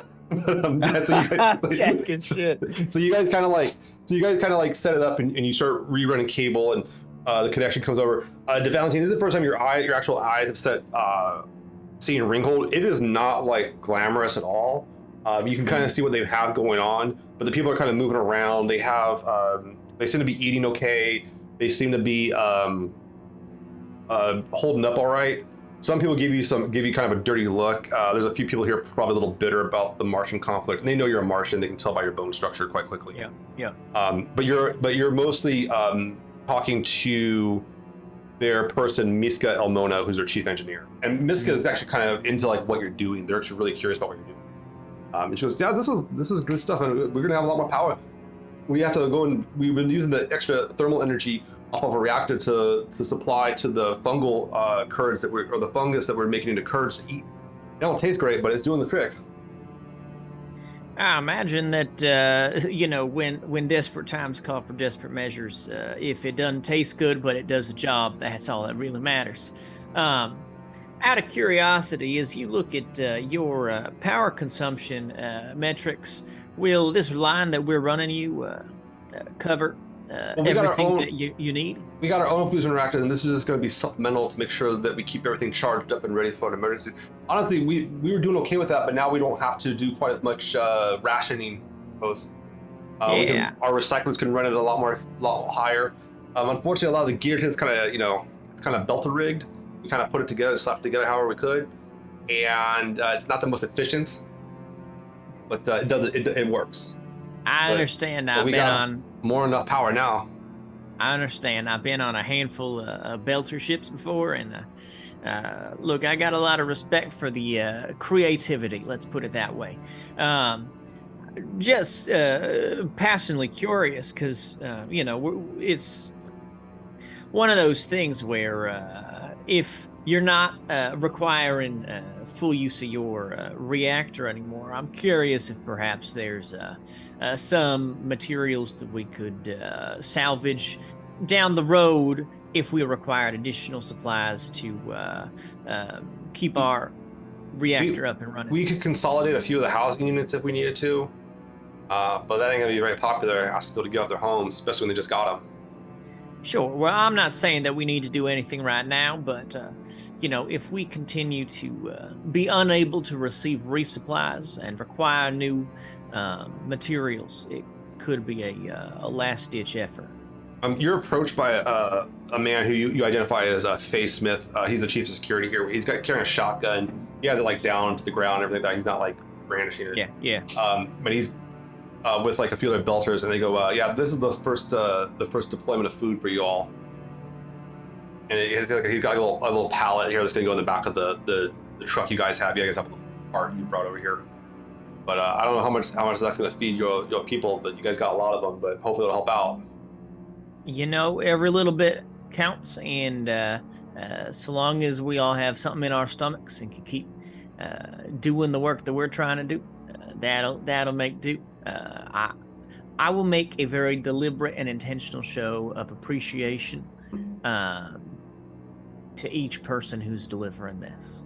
You go up and thank them all, and they're fine. They load in the truck. You and your engineers kind of set it back up and everything. Cassie, did you want to be a part of this for the optics, or did you want to like just kind of not go? I assume I receive a memo outlining this conversation. You sent a drone, and have a drone watch it. A drone's watching this meeting. Yeah, and now I'm drafting a media plan, knowing that we are getting this food and that we are getting these resources, but also drafting a media plan in the more worst case scenario where we start to run out of resources and need to people are going to have to give up some of their housing and things like that. Sort of being like, you have to do this so that we can all live. So yeah, just getting ahead of the story, if you will. All right. I think we're going to do our operations check here. So operation 1 is, does the power system work? I'm going to have Josh, you're going to do this one. So right. Go ahead and roll 3d6 and add a total of 5 to it for your fusion power setup here and see if it can work. Okay. Whoa. Okay, that is not good dice, but I did get 2 on my drama die and a 2 on another die. So total? stump points. And I was adding 5 to that. Correct. That's a total of 10. Oh, yeah, not good. So you kind of start running the cables, and the cables aren't the best. They were kind of slapped together pretty quickly. Josh, why don't you roll for me real quick, 2d6 and then add 1 to it for me. That's 7. 7. Okay. Morena Colony loses 4 stability points. It gets a little shook. Your reactor setup isn't working the best. I mean, the reactor's working fine. That's not the problem. The problem is this cabling's not delivering. You're going to have to kind of like tune it up. Your engineering team has to work a little bit harder than they usually do. They're not terribly happy about that. Sure. All right. Let's go over to the food issue. Who wants to handle that one? You want to do that one, Strato? The Yeah, food's getting kind of thin. Yes. It's kind of an issue here. You do have access to the advanced recyclers from Ringhold, but it's not. They're not the best. They can only do so much. It's like you guys are getting extra food, but it's not going to last. Here's the issue. And you also brought on the order of having the guys station up in orbit, and their supplies, you're gonna have to supply them as well going on. So, but go ahead and give me a this will be an infrastructure test. So this is gonna be +4. I'm gonna give you a -1 on that though because of having to supply the extra people. So this will be a +3 total to your check. All right. That's fair. Oh, okay. This is 9. Total? Plus, you said +3? 3. Yeah. 12. 12, okay. You managed to keep it together. People aren't starving. You guys are kind of playing by the skin of your teeth here. It's just gonna get harder and harder to keep this up. Some sort of food supply needs to be manifested somehow. Or somehow reified, or something needs to be brought up. The food is starting to taste bad, but you have food. And then day 2. Did you get any doubles on that? No doubles. No doubles. Okay. Cool. All right. So you managed to stave off the starvation here and such. I'm going to see how Cassie's media plan for letting everybody know that stuff's going to get rationed pretty badly here in a little bit goes. So let's go ahead and do a media thing here, and I'll give you an extra +1 on this because you're prepping for it. Or I'll give you a +2 on it because you've been prepping for it. So roll media and give me +3. There's a total of +3 basically. Great. That's gonna be. Wait, hold on. I can do math. That's gonna be 13 + 3, so that's gonna be 16, and I got double 6s. Oh, excellent. Okay, so you actually with the time ahead on this, it helps you out a lot actually in terms of trying to like make sure you don't like go into this doesn't just happen one day and then everyone's like lost. You kind of have contingency plans. You talk to the father. You let Father Young know about this though in case like you can kind of prep people and kind of show them how to like be aware of what they need to kind of give. And what was your drama die total? Or the number of the drama die, the off color die? 1. 1. Okay. Yeah, I'm gonna let you use this. This is called stockpile. You get extra. You basically gain back 1 stability, so you offset some of the failure that happened a little bit. But you kind of have a little bit of a backup plan here. That's pretty good. It's not too bad. All right, you guys are holding together. Morena I seems like I could do something here. You guys are coming back to a meeting now that you guys got the initial stuff kind of set up. I want to hear what the next steps are. Oh, actually, I'm sorry, real quick. I got one thing. Engineering team, Dr. Marv Valentine kind of talks about, hey, there's some, we're getting some kind of weird readings off of the reactor.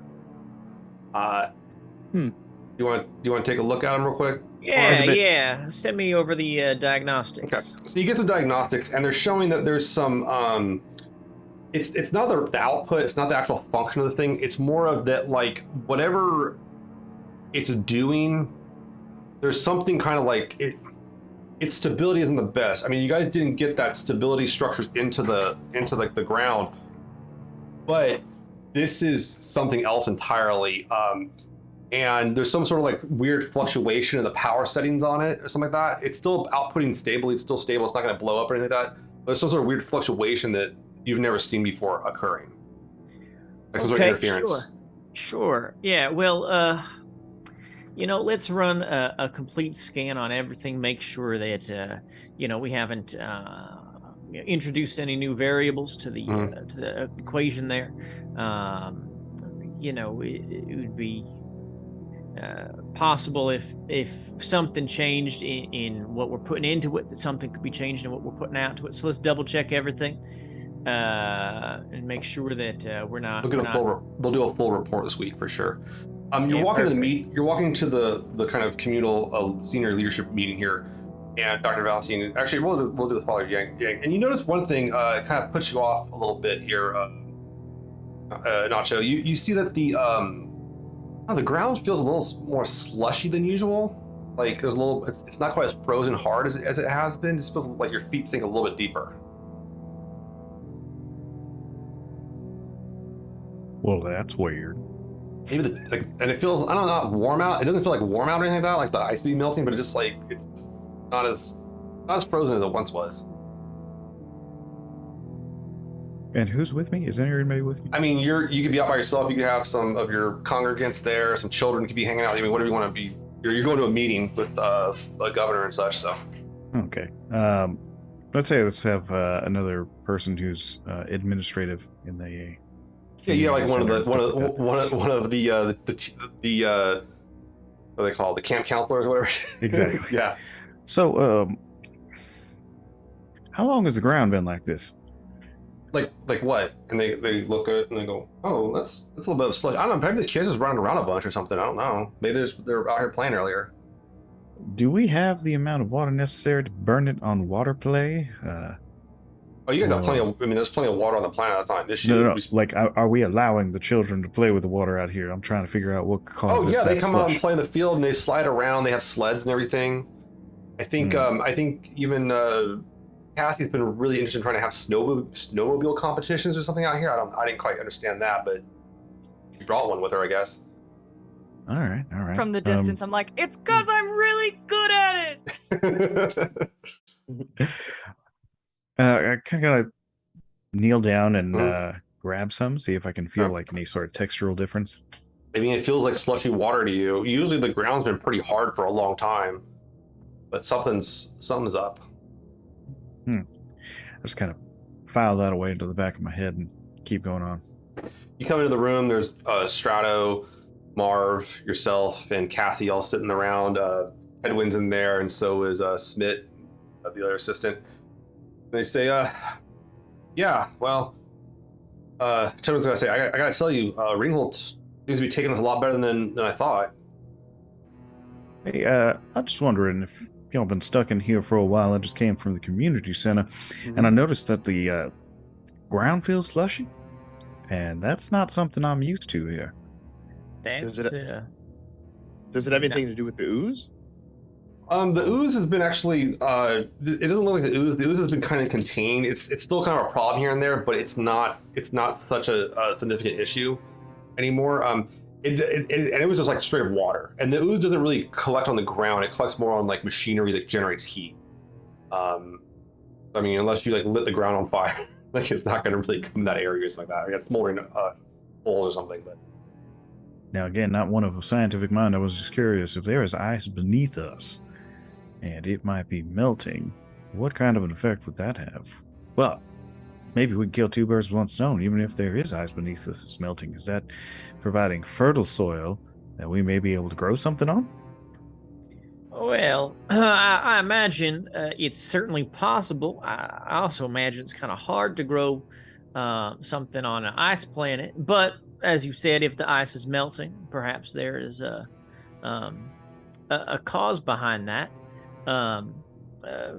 We should probably do a survey of, environmental signs, make sure that, the temperature of the planet and the ice on the ground and the air isn't rising.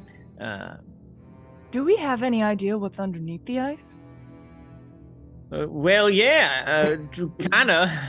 That's funny. We were talking about that a couple months ago. I brought it up at a board meeting. We have some of that alien technology down there that we have yet to do anything with really substantial, aside from some preliminary kind of mining scans. We had toyed with the idea of blasting a hole into it so we can mount the structure that's going to support our fusion reactor, but have not actually started that plan yet due to the whole Sure. thing. Not to be a pessimist here, but if we are standing on top of a large cache of alien technology that is just starting to warm up, it is maybe making the decision to blast us back.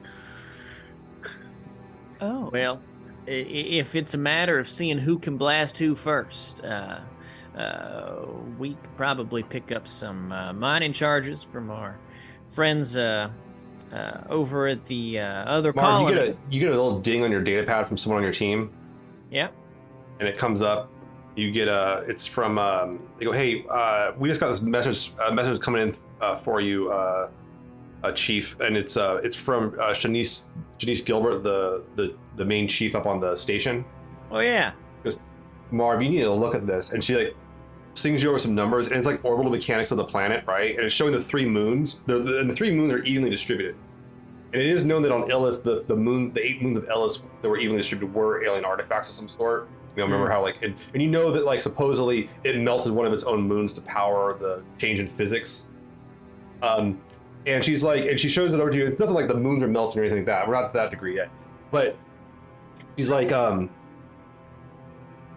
we're orbiting 0.5% faster than we were 3 days ago.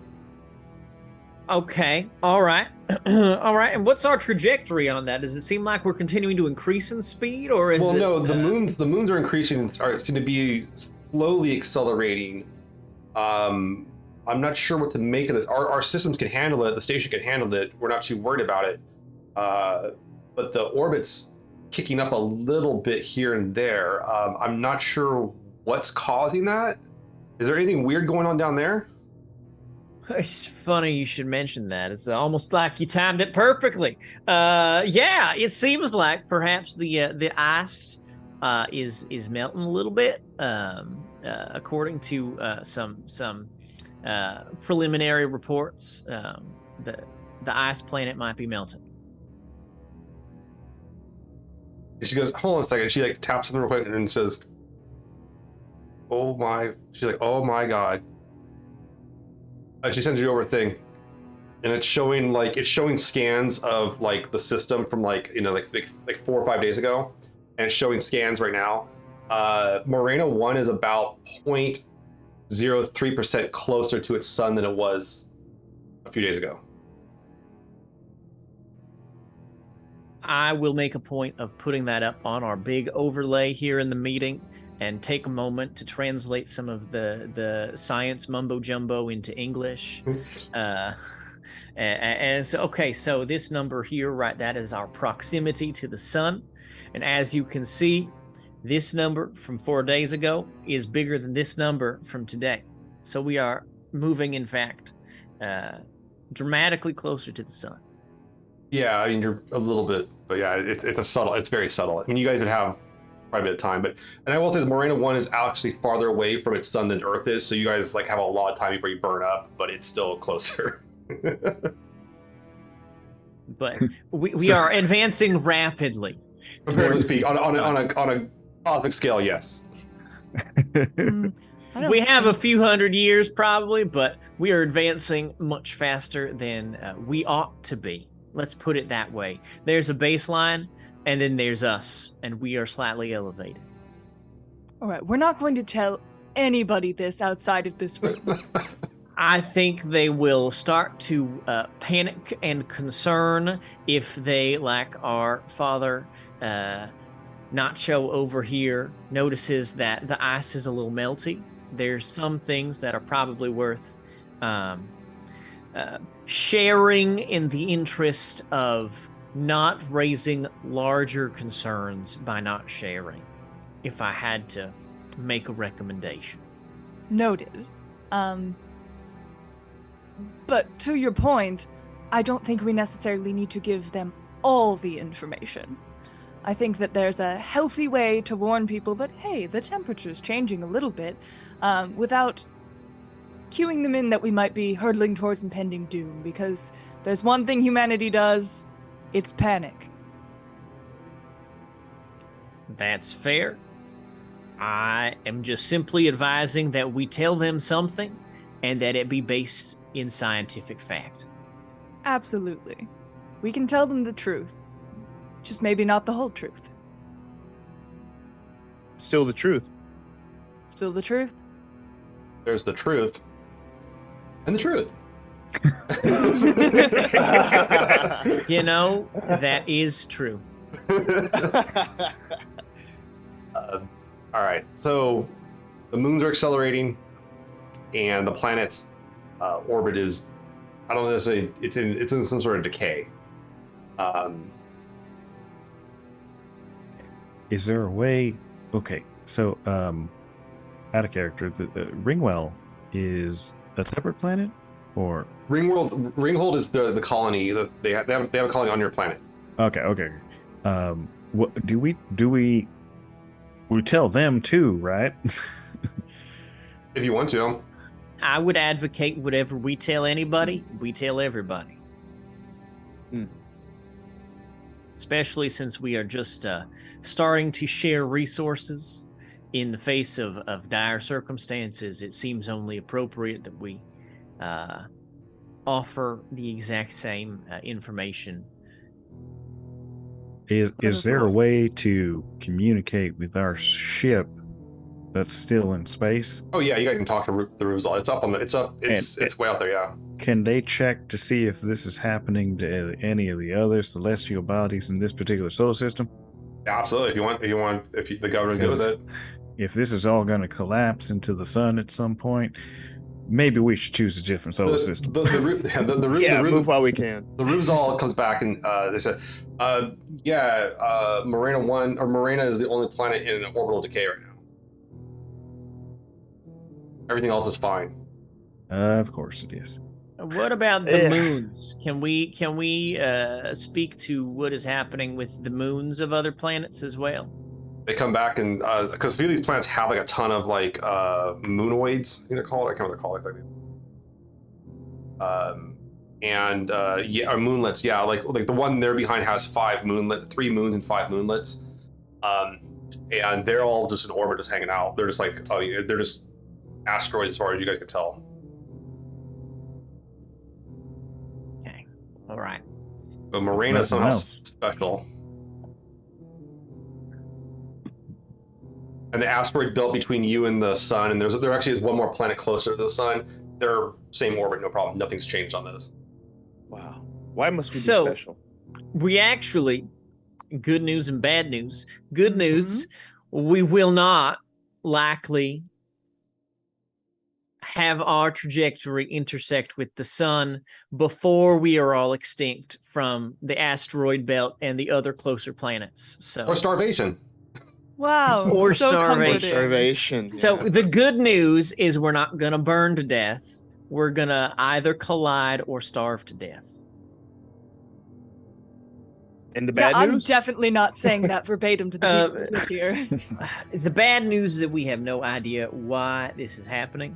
And to our knowledge, we have not actually done anything significant enough yet to impact the structure of the planet in any significant way. And so basically it's doing this of its own accord.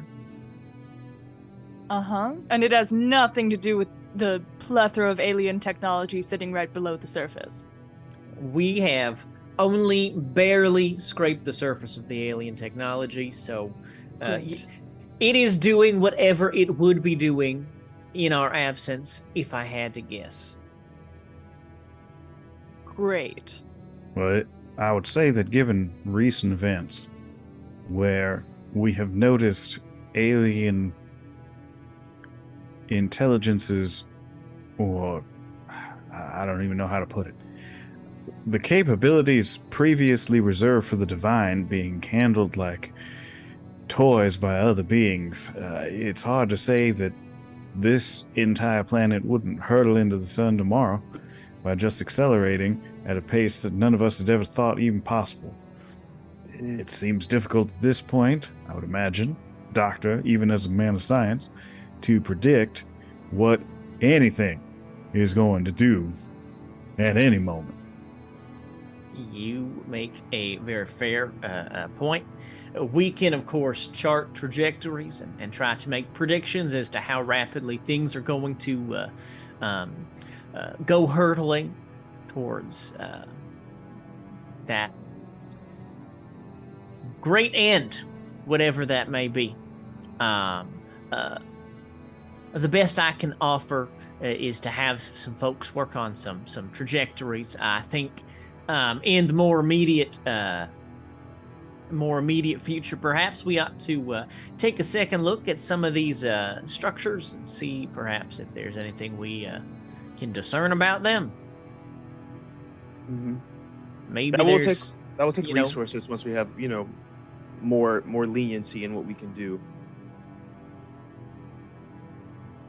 You guys take a second here. Your assistant Smith Patel comes over and says, "Sir, we have a situation up in orbit," and I started to pile it on you guys. No, you're not. And he pulls up. It looks like a message from Shanice Gilbert, your station chief up on the moon, and she goes, "Sir, Governor Oliver, Bailey and his people got wind of the acceleration of the moon. They don't seem happy. Sir, they outnumber us up here 2-1. We're gonna try to keep them, keep them fed and as best we can up here, but they have a pretty big crew with a pretty big ship, and they seem panicked. So we're going to do our best up here.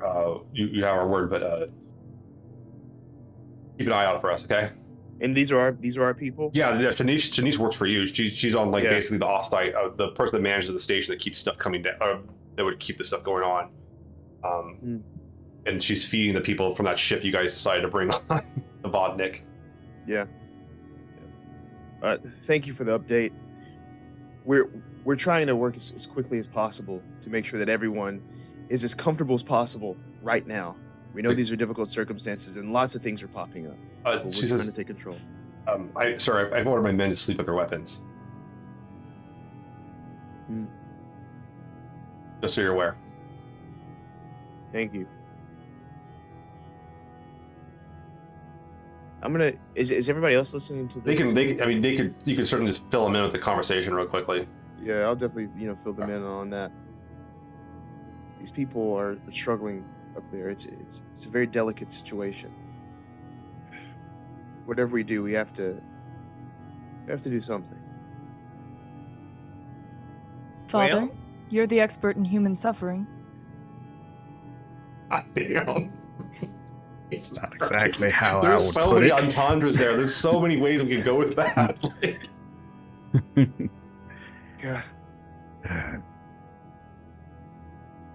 Now, so we're talking. I apologize. I missed one detail of this communication. It was coming from where again? You guys have a station on one of the moons. Mm-hmm. And that's where the freighter, the Vodnik, the one that last brought supplies, asked to dock to get help to basically live through this freaking whatever the hell's going on back home. They're not gonna go try to breach the gate.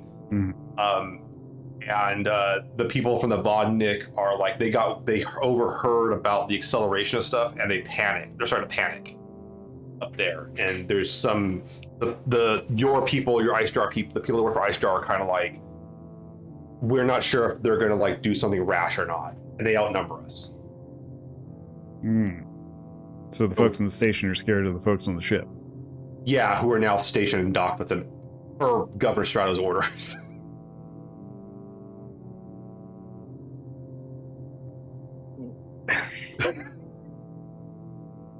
Look, man, this is the big old pile of shit. There's a big old pile of shit.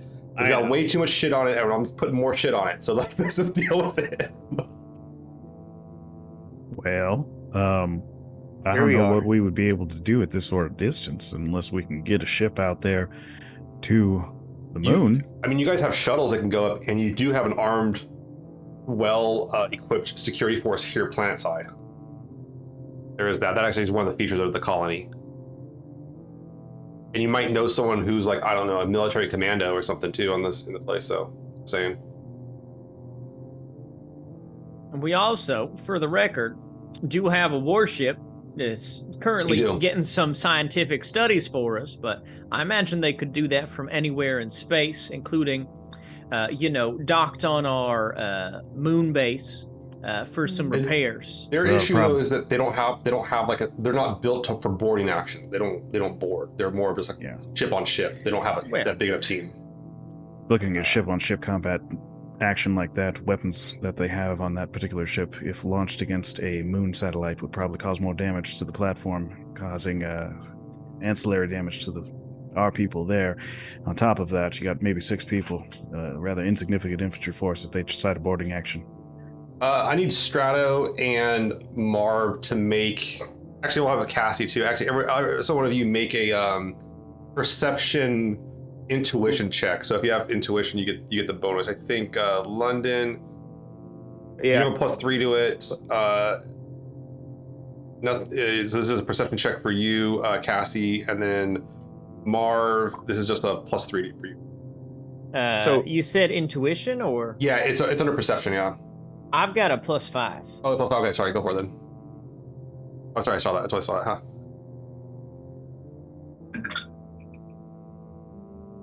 Double. 14. 14.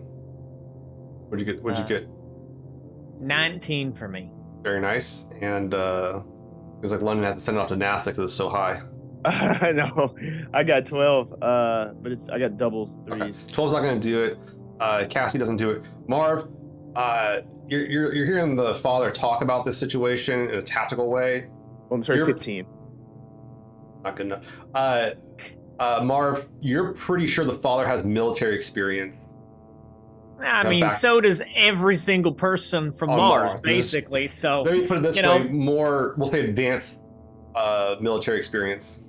And he's older. Okay. I mean, Father Jiang's like in his 50s, so he could have done some time for a while. So. Oh, he's got a couple years on me then. All right, good to know. That's why I love the Expanse. Everyone's older. I freaking love that. You don't get to play young characters in it. I love it. Father, I don't know if you and I have ever had a drawn-out conversation about this. What did you do in the Martian Navy? Well, son, I'll be pretty honest with you. You're not cleared to know that. Oh. And to be fair, I don't think either of us really recognize Mars's authority in most things these days. But that's also fair. Okay. All right. So do we? So are we sending shuttles? Yeah, I mean, you guys can set a boarding party on a shuttle. And that's an option. If we send shuttle, I would like to go. Well, I was going to recommend that perhaps Governor and Father, you reach out to these people first. Let them know that we're coming. Let them know that we are not coming as foes, but to help them and to bring them back to the planet. Tenwin kind of chimed in. Why don't we send a shuttle up there with a team on it just in case things go sideways, but the governor and the father could go and have an initial conversation and see if they can abate the panic. Maybe sure, we're not sending the governor up there though. He has to remain here. Am I not allowed to go? You not to do. As far as I'm concerned, sir, you can do whatever the hell you want. You're in charge. You're more than welcome to go. All I'm saying is that the people need you here. They need your strength, they need your presence, and they need to know you're with them. Go off planet at this time. Edwin takes a moment and he says, "One of the best person I ever worked for led, and he led at the front. And the people that saw him lead from the front, even from the back, they advanced with him. So I think there's an argument to be made for both, but I believe this is obviously the governor's decision.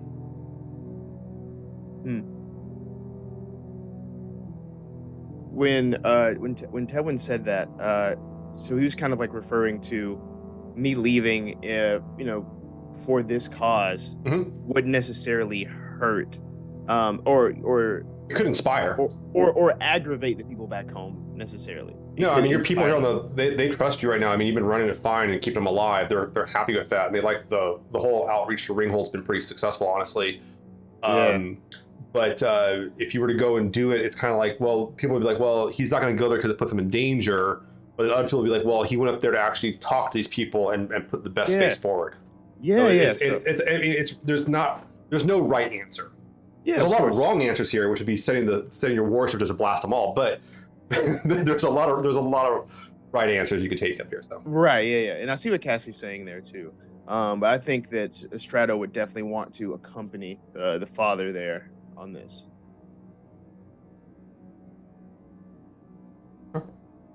Don't get killed.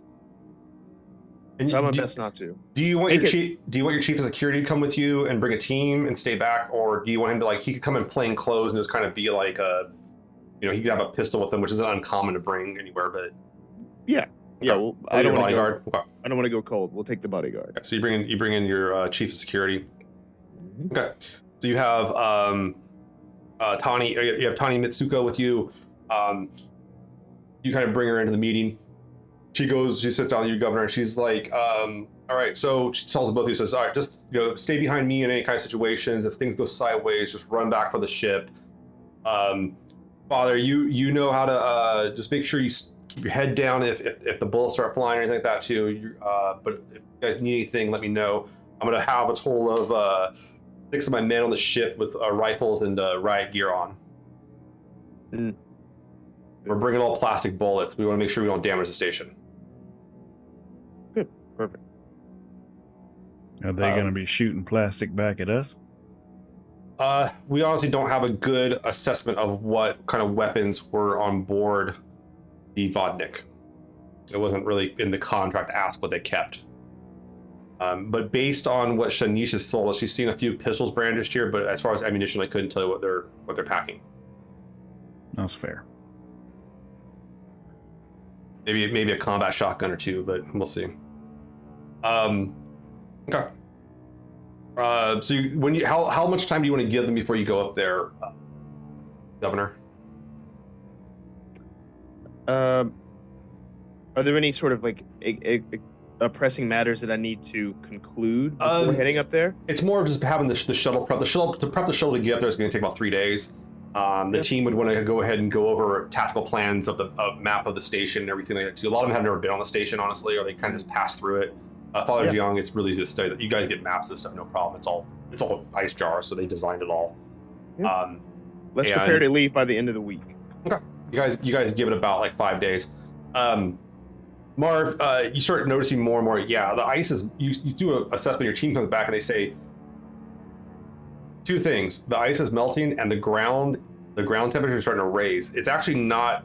It's a combination of the temperatures coming from geothermal elements or some sort of something underneath heating up, and then it's also coming from getting closer to the sun. So that both kind of feed into each other somehow. Okay, can we do a survey to see if the portion that's heating up from underneath the ground is taking place evenly distributed across the entire planet, or if it is in certain areas and not in others? It is evenly. You guys use a satellite network you guys have. There's a bunch of observational satellites, and they pull data and takes about a day and a half, and they say, yeah, it's pretty even. They do notice too that the glaciers, there is a discernible percentage of the glaciers that have melted off. It looks like the glaciers are actually funneling less. And you guys get a call from Ringhold, and they're saying they're starting to have flooding issues. Yeah, that seems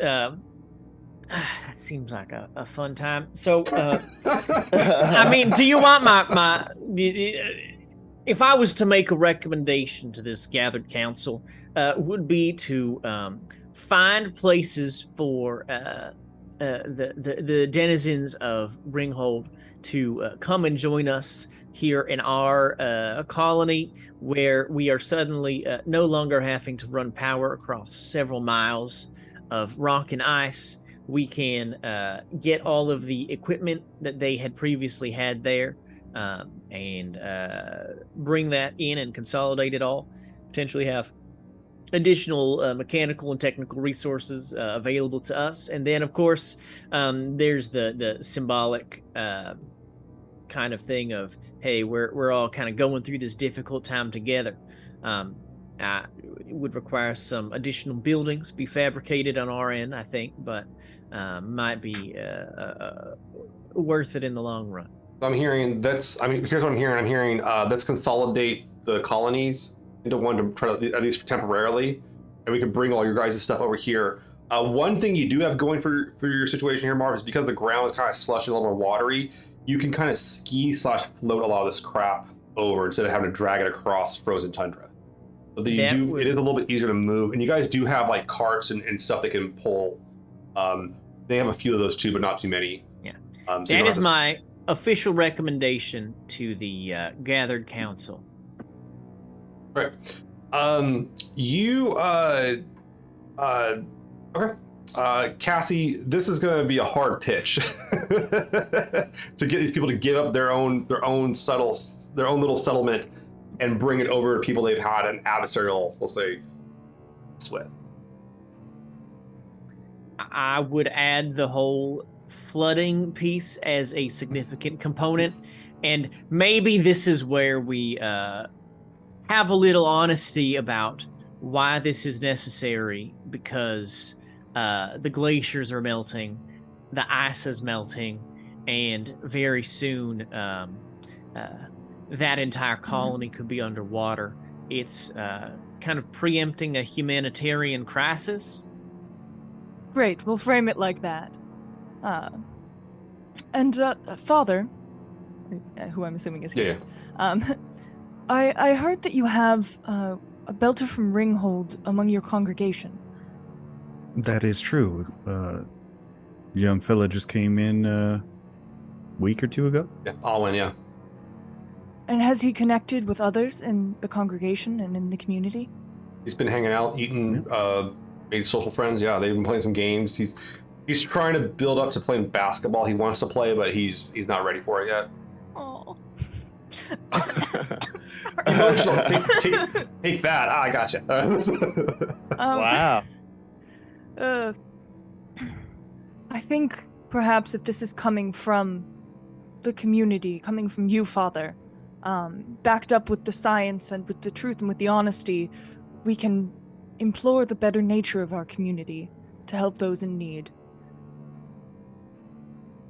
Well, of course, that's the whole point. And if he's willing, I'm more than willing. All right, we're going to take another break here shortly. We'll be back in about 12 minutes. So it sounds like we have to deal with the station, and we're trying to consolidate and try to survive the flooding of it all. Everybody, we will be back in about 12 minutes. Thank you, everybody, for hitting the goal. Hopefully we can hit the next one, too, and we're having a lot of blast. We'll be back in 12 minutes with more Morena Cycle.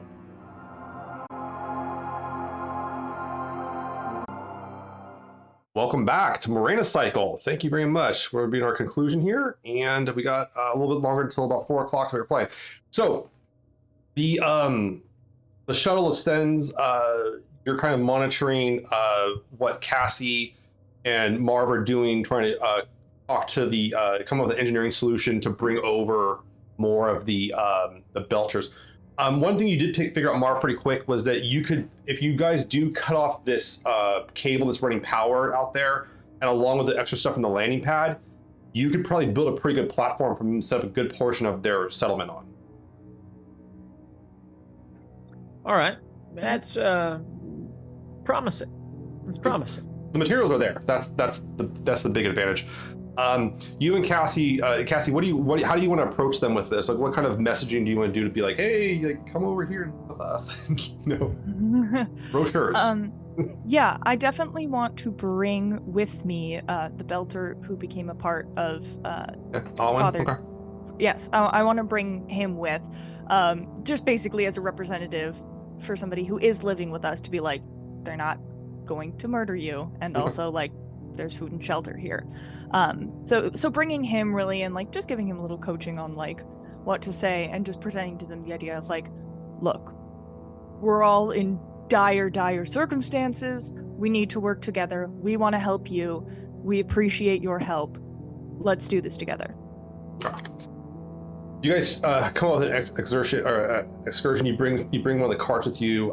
You have a truck there. You guys actually even bring one of the trailers in case they want to bring some stuff early on. The shuttle comes up. You guys begin to come to Taya. Excuse me. As you approach it, your chief of security, governor, is kind of like, so is this really a good idea? Like, you're going to go through with this? I'm gonna let you know if I see a weapon pulled on any of you, I'm bringing my boys in. Yes, seems necessary, but we'll take that. We'll take the risk here. You got anything to say about that, Father? I'd hate for the middle of a discussion to be interrupted because somebody brandishes something. Could you wait for a signal? I don't know.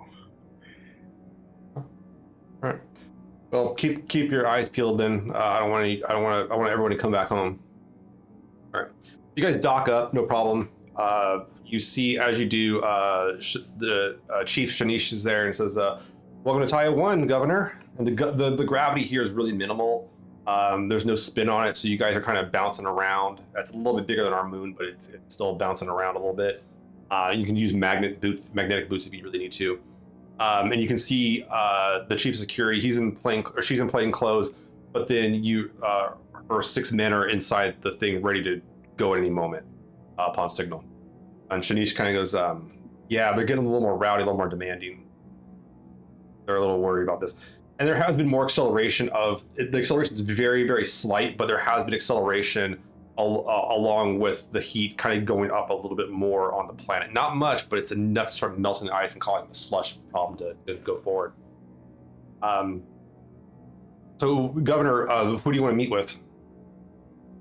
You want to meet with the captain?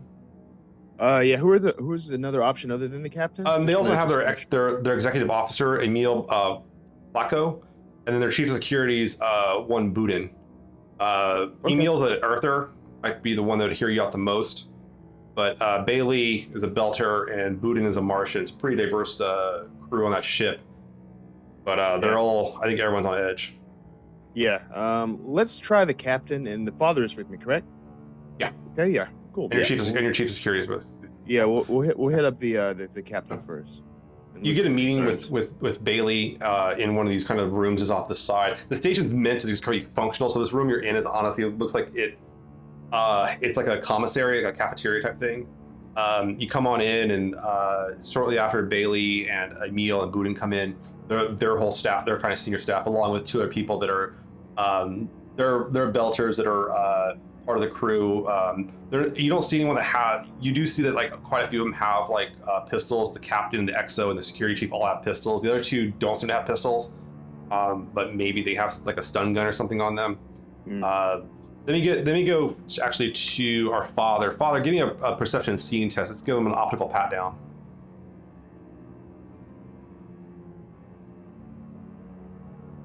So they sit down and start talking to you a little bit, Governor. They're like, so that'll be, sorry. Go for it, what you got? 3d6 plus what? 2 for perception, right? All right, that is 15. 15, okay. Yeah, you clock the other 2 guys have stun guns in their pockets. Like our tasers. He says, Bailey goes, "Look, I need you to reframe it. Is this whole thing about the chief here won't talk to me about any of it? Are the moons really going faster, and is the planet decaying in orbit?"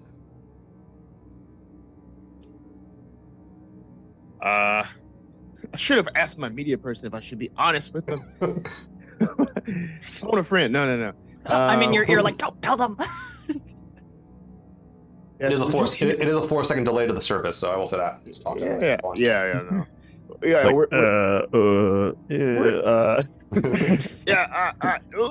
We're here to ensure that you understand that everything will be under control. As far as exactly what's happening, we're still getting bearings on that.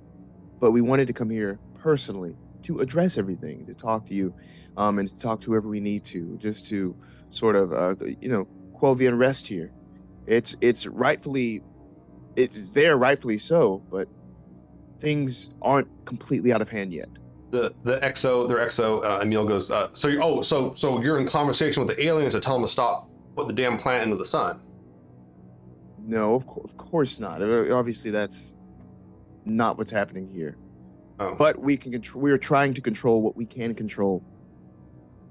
And the captain goes, okay, so what exactly do you have control over? Our reaction to this. Oh yeah, sorry, Father. No, I agree. What we do have control over here is our own selves, gentlemen. Okay? As you stated, we're not in conversation with this alien group, and it's not like anybody on the planet or up here or anywhere else is controlling these actions. Let's be honest with each other. You got a nice ship here. If there's no reason for us to be against you, and let's be honest, there's no reason for y'all to be against us. We got to work together through this. One of the other ones there, the security officer goes, well, that's this is Boudin. He goes, look, this is the thing that's really interesting. We know what we brought to your station, to your little colony. We know how much food you have. We saw the manifest for the last ones too. We saw the manifest coming in. It's no longer coming in because of Marco fucking Inaros. We know how much you have to last out. We know how much time you have on that planet. Now, we don't know about your little deal with a Ringhold or whatever the hell's going on with those guys. Quite frankly, we don't give a shit. My goal right now is to make sure every single one of my men and women gets fed. And we need either your promise on that or it shows some sort of evidence that that's going to happen. Do we have the potential to, even just for the moment, funnel a little extra resources? Yeah, I mean, you guys have enough supplies to last you probably about, like, if you want to ration for your own colony, you guys have about enough for a year without any kind of advancements. And you guys also don't have an assessment of how Ringhold's been growing their food. I think it's scale it up too. That's the other question too. Yeah. So I feel like it'd be we could give them a little extra now. I promise them a little extra in the meantime to show that, that we're serious about helping here. Okay. Now, I'm curious, Captain XO. Mm-hmm. We are all trying to look after each other, and that includes food, safety, whatever we can offer to help each other out. But considering, what are your options at this point? Are you thinking of leaving? Going through back They're against like, there's that no way we're blockade? leaving. That's the thing. We got no options but what you guys have. Exactly. So we have to work together here. And I think we can do that. I think we can do that, Father. I think we can do that quite well. And it's going to start by you, that little load, that promise you made. We want double up front. I want to hold to the guns. Is there any way I can do some sort of communication or persuasion to? What? You said double what we offered already? Yeah, they want double the food that you're offering. So they want a bigger buffer than what you initially offered. So I'm already okay. Can I convince them that what I offered is more than reasonable, given the circumstances? Yeah, so you kind of show them some numbers and talk about what your people are going through, and they've seen some broadcasts here and such. Give me a bargaining test for you, for our good governor. This will be communication. Perfect. Ooh, I got double ones. So you want to total? What do you total? Total's 12. Well, if you want to burn 6 fortune to pump that up to a, you said it was a total of 12? Total of 12. So I would you can love bump it to to 17 if you want to burn 6 fortune. So let's say you burn some fortune. I would love we got less than an hour to play, so yeah, you're gonna burn some fortune. Yeah, Right. yeah, I can afford it. I can afford it. So we kind of take a second to sort, and they go, okay, right. We'll tell you what. You can't do that. That's fine. You can't offer more food. That's fine. But you can offer something else here, Governor. Why don't you stay up here with us until the food starts flowing? How long is that going to take? I mean, they're asking you to stay up here for like a month or two before you resolve the food issue. I have other things to do. Can I turn to the governor and kind of pull him to a side Yeah, so sure, we you have a guys little whisper. private whisper conversation? It's like, look, Governor, Mm. you stay up here. They're gonna keep you up here. And they're gonna keep pressing as much as they can. They're not realizing the gravity of the situation. They're trying to take more than they can. And our responsibility is to the colony, even Yes. to Ringwell, and our crew up here. They're all trying to work together. We've already made deals with Ringwell, sharing power, sharing food. It grows concerning. Seems like you're trying to take advantage. Maybe this is a time to hold strong. We'll share the food. I don't want them to starve. But I don't want to take mouths or food out of the mouths of people like Alwyn and everybody back home either. No, that's why I stuck to my guns on that. I mean, we can't. We have to stand firm, and I agree with you there, and we will. I'll talk to them. I'll explain that. That's just something. That Hey, Goyo, you got something to say to us? Say it to us, man. And your security chief goes, hey, come on. We're doing this in good faith. I'm just gonna Governor? look at him. I'm just gonna Mhm. look at him for a second. Whoever said that. Yeah, that was the captain. Yeah, I'll look at the captain. I'm gonna go back to the father. I don't even have much to say to the father. I'm just gonna let a couple more seconds pass just because.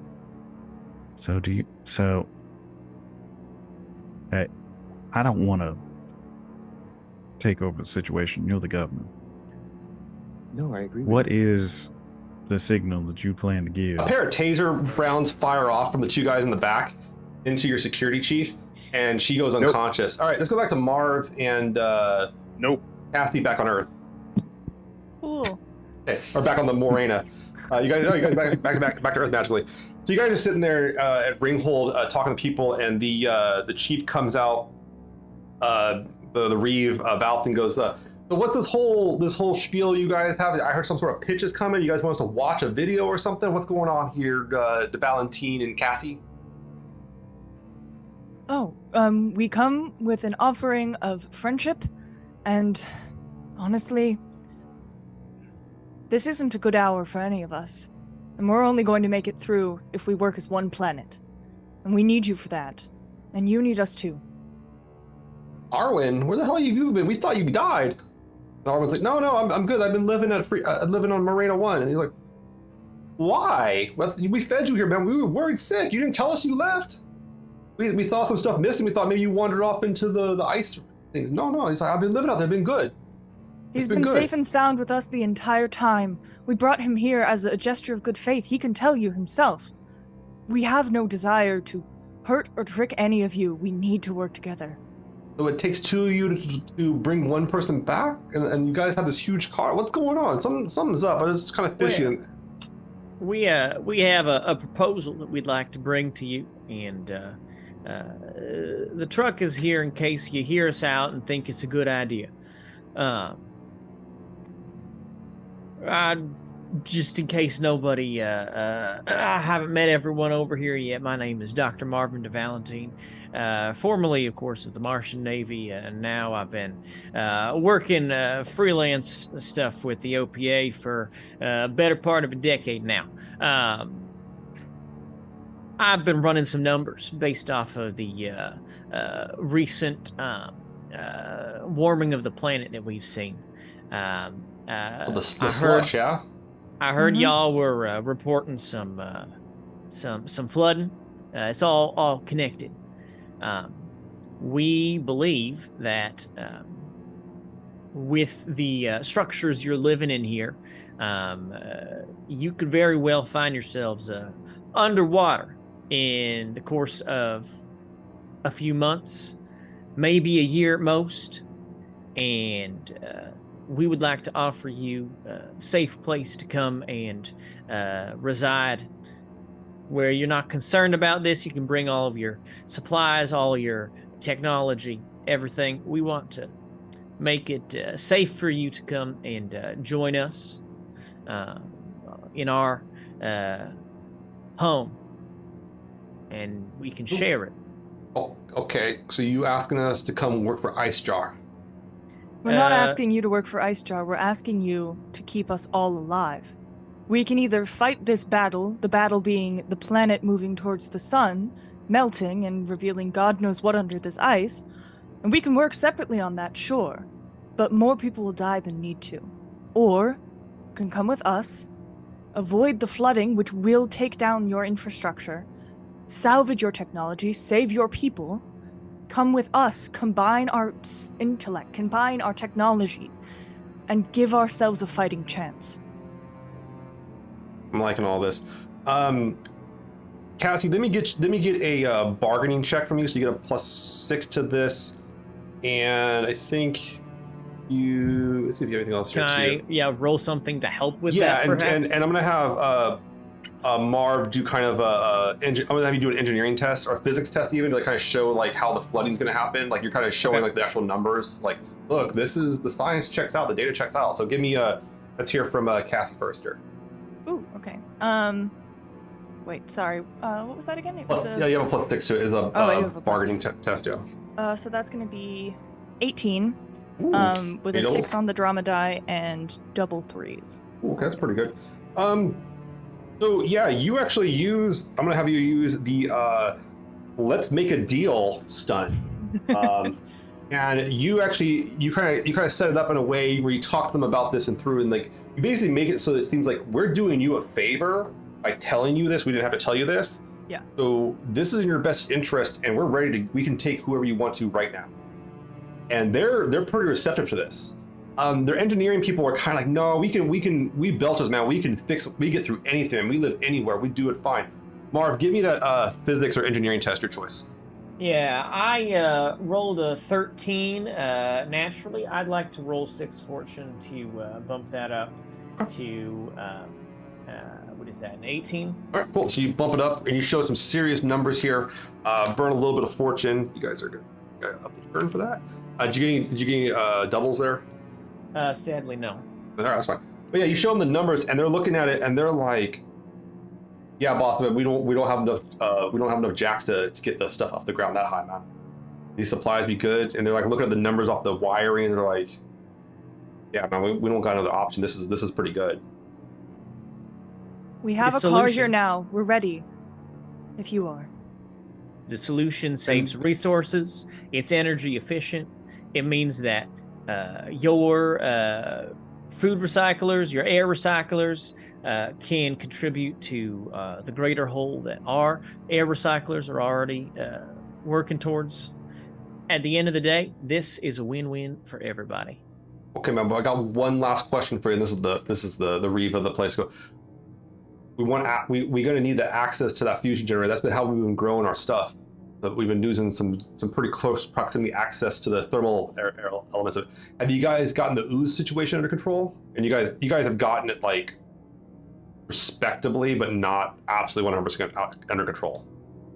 The ooze remains a minor inconvenience, but it is not a significant issue. We could probably make some space in the chambers surrounding the fusion reactor, but we're going to reserve the reactor chamber itself for our technicians. Well, look, man, we found it's allergic to something. We found this degreaser that works pretty good on it. Causes the cell walls where the hell they are to break apart. So we think we got a solution for you too. We can offer. Well, why don't we put our heads together and we can clear up some of the ooze, go ahead and find some additional spaces for y'all to take advantage of the heat coming off of the reactor, and we'll let everybody gain. And they seem to have a pretty good. They kind of show you how, like, they start showing some numbers. You start showing them some numbers on the way back as they load like a few things of supplies, additional supplies there. And Alwyn's like, "Yeah, man, that's gonna be a good place, man. You guys got to see a basketball game. It's pretty cool." Like, they kind of hear you all out, And it sounds like a pretty good solution. They're ready to kind of start working through. Some people are a little held out, but they'll kind of probably be persuaded. It is going to be a lot of work over the next year, for sure. Yeah, well, we'll contribute as much as we can towards helping them get moved over as quick as possible, but we'll start by establishing the necessary things needed on our end so that they can come and move in as soon as possible. It sounds like we came to an amicable solution. I think we can work together with all this. And your governor's on board with all this? Yes, very much so. He wants what's best for everyone. So why didn't he come? Governor Strato, you're sitting there. Your chief of security is unconscious. You push the button with maybe like a 2-minute response time from the team as they have to kind of navigate the hallway and everything. Father Jeong, you're sitting there. The chief of security is. The 3 guys are like, look, you're staying here. And the other 2 guys have the tasers. They're reloading the tasers. You got unmute, bud. There it goes. I just keep talking to myself. Those 2 guys, those 2 guys have tasers. Does the captain and the XO have guns? They have pistols. They got pistols. Okay. How far away am I from one of them? You're across the table from them. You guys are all sitting at a table with them, and the other 2 guys are on the other side. They kind of came around the sides and zapped the security officer who was standing behind you. Okay. And so it's just the 2 of us versus the 4 of them right now? 5. 5 of them. Oh no. Are we fighting them? Hold on. You said So- it's a 2-minute response time before the tactical team gets there? Yeah. You guys are sitting for about 10 like seconds of their kind of about, and like the other 2 guys with the 2 guys with the tasers will reload them and come around the side. So you guys, the other guys haven't drawn their pistols. They kind of have them still. They still have them holstered, and they kind of they kind of kneel over to bind the and take away the weapon of your security chief. Okay. She's still alive, obviously, but you're standing there, and their security guy at the table stands up, and he goes. He's kind of ready for the action here. He's not pulling his weapon or anything like that, too, but he doesn't think any of you are armed. He goes, so what do you say, so what do you say, Governor? Ready to bunk up? Well, I don't think that was quite necessary what you did to the security officer. Oh.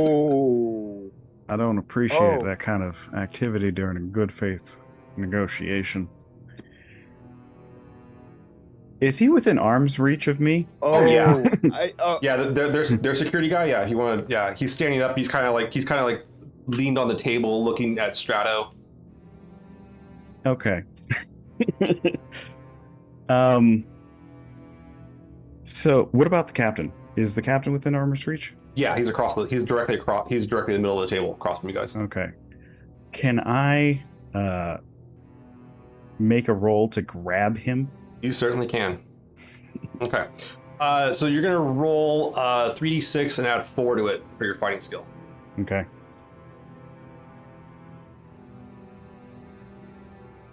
S- 16.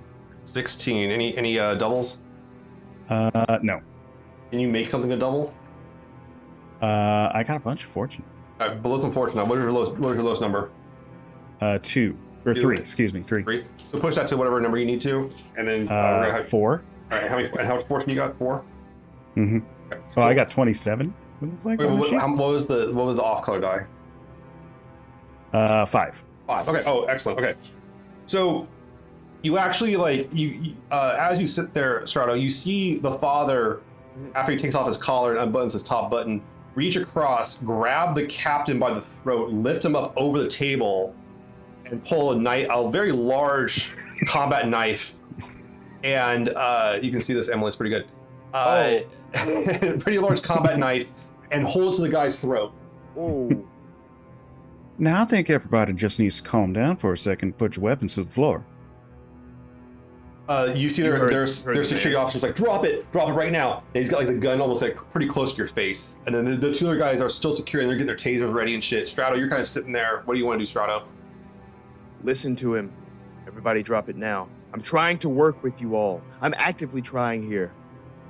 If you're threatening me, if you're threatening my team, I don't think that's very conducive to a healthy conversation. So drop it. The captain's kind of sitting there, and he's like, "You come all this way to bring a knife to a gunfight, man? You innards are more crazy than I ever think." I didn't come all this way to have a gun drawn on us, to have my security team tased. We didn't come for that, and I don't think you wanted me here for that either. And then the captain's data pad starts buzzing, and he was like, you can see like not like gunfire, but like your security team taking their people, like securing them down, locking them in the rooms and shit. And they're getting ready to storm this room. Strato, you can send like a command to them to tell them to like hold off or whatever you want to do. But or Father Jiang, do you have something you want to try to do here? Can I say I want to let it just like I want him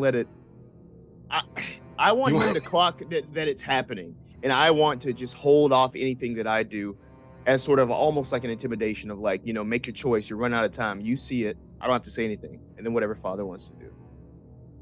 Father, we're gonna have you. You're gonna say something in their captain's ear to convince him to like tell his guys to set down. I want to hear it. Look, you can either die here, or you can eat. Which one would you like to do? Because this might be a knife in a gunfight, but you brought a stun gun against a man willing to kill you. There's no stun setting on this.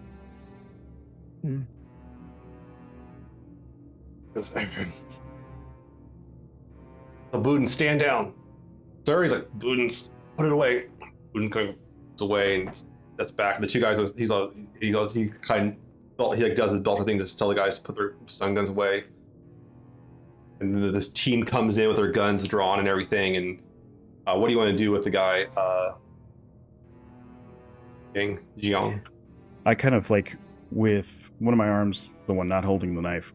I still hold the knife to his throat, but I reach into his pocket to wherever the firearm is. And I pull it out, and then I just kind of flick the knife and hide it.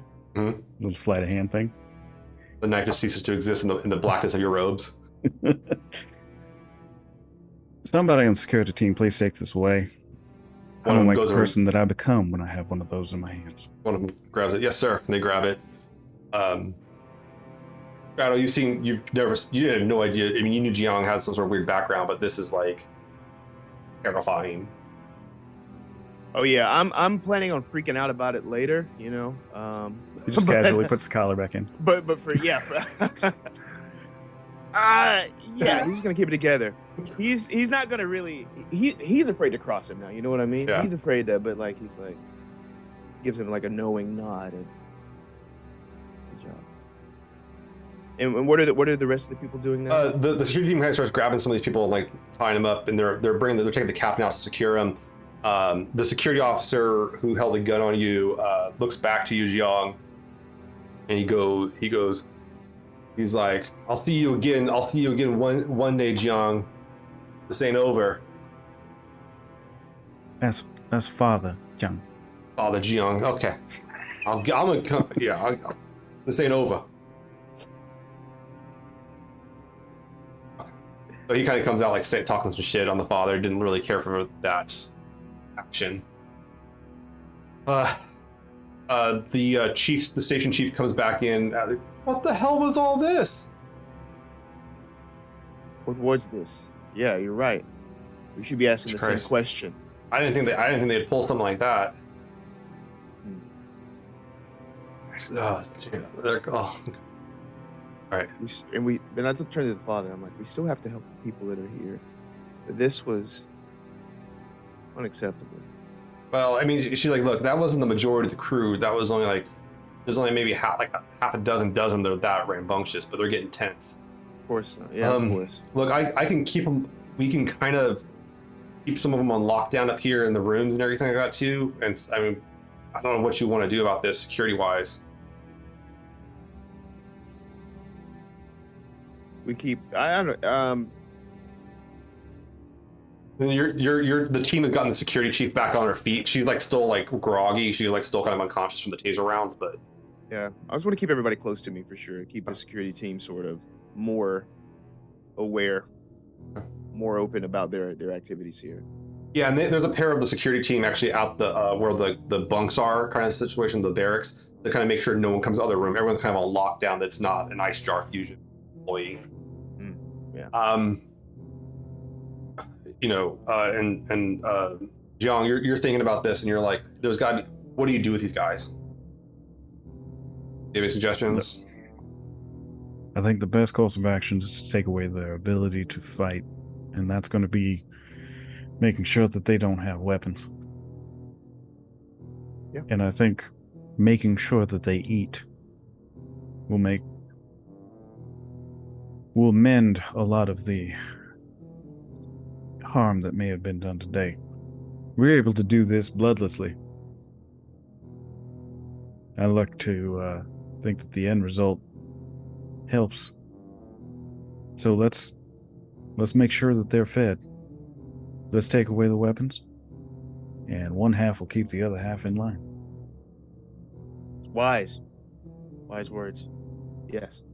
You can certainly using some of, if you really wanted to, Jiang, you're thinking about like your access to the community center you have, and some of the people that work there. You might be able to like kind of have a way to slowly mitigate people down to the colony. Obviously, the belters up here are going to be hard. You can't really bring them down easily, but the energy certainly could, and try to like maybe see about integrating some over time, because you're not sure how long you're going to be in this. And they're people with skills. They're people that know how to work a ship and take care and maintain things. Yeah, we can talk to the people at Ringwell about integrating the belters as well. They have experience with that, obviously. Yeah. So. Cool. And there even might be some people from Ringhold that want to come back up into the low gravity. So maybe there's a way to go. And there's plenty of room on their ship to live. It's actually a pretty good sized freighter. There's plenty of room there and everything like that too, although it is largely empty. Back down, Governor, you after an eventful day, word gets around about your action-filled meeting, we'll say. It feels good to be back in your own office with Tedwin, Smith Patel, Dr. Marv de Ballantine, Father Jiang, and Cassie, looking at a way forward, at least a way to survive for a few years. The last 24 hours have been dramatic, to say the least. How do you guys want to kind of debrief this and think about the way going forward? Is this us back yet? Or oh yeah, you're back on the planet. Yeah, I mean you guys got back, no problem. I'm jumping ahead because we have a hard end time. yes. Yeah. As far as debriefing, yeah, I'm definitely going to talk to the other people. Yeah, you got the staff meeting, kind of like how we began the session. So we kind of went full circle there, and now history's changed, but we're going forward. Yeah, I'm just gonna talk about it very frankly, and just talk about like how this unrest can just make people so jumpy, so aggressive. And it's not that I'm not saying I don't blame them or anything, but it's really sitting in me about how these tensions are making people react. So I'm going to lean more into how the things we do and the things we say and the things we offer are portrayed media-wise is where my focus would go next. Just to control this kind of things. And that's some of the conversation I want to have. Edwin takes a moment. He goes, well, our head of media relations, Cassie, what are your thoughts on that? Sure. Well, Marv and I had, it seems, a much more boring meeting than the two of you did. We were able to accomplish what we set out to do and gain both the trust and the technology of the Ringhold community and fold them into ours. The next steps will really be establishing trust and continuing to build those relationships and to heal those wounds that time has dealt. But we can do it. They were willing to come here, they were willing to share, and as long as everybody knows that we cannot do this if we don't do it together, I think the people can rally. Agreed. And I'll do my best to build those bridges and develop those relationships as well, making sure that there's peaceful and amicable integration between individuals in the ship, Ringwell, and our own colonists, and try to bring about such community building events like basketball. Like basketball. Like certainly- basketball. There, We s- the one consequence of encouraging basketball, Father Young, is that you found that the Belchers really like gambling on the kids. There's been kind of like a gambling ring. I'm not sure how you feel about that, but it's a problem for another day, and honestly, one that's pretty small.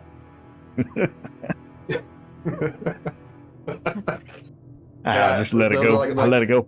They're like, oh man, that team's got 4 Martians on it, man. I'm betting on them every time. Those Martian kids are aggressive. They can take an elbow like you wouldn't believe. What about you, Dr. De Valentine? Well, at the end of the day, we have a self-sustaining power source, something that can operate and maintain our colony here for years to come.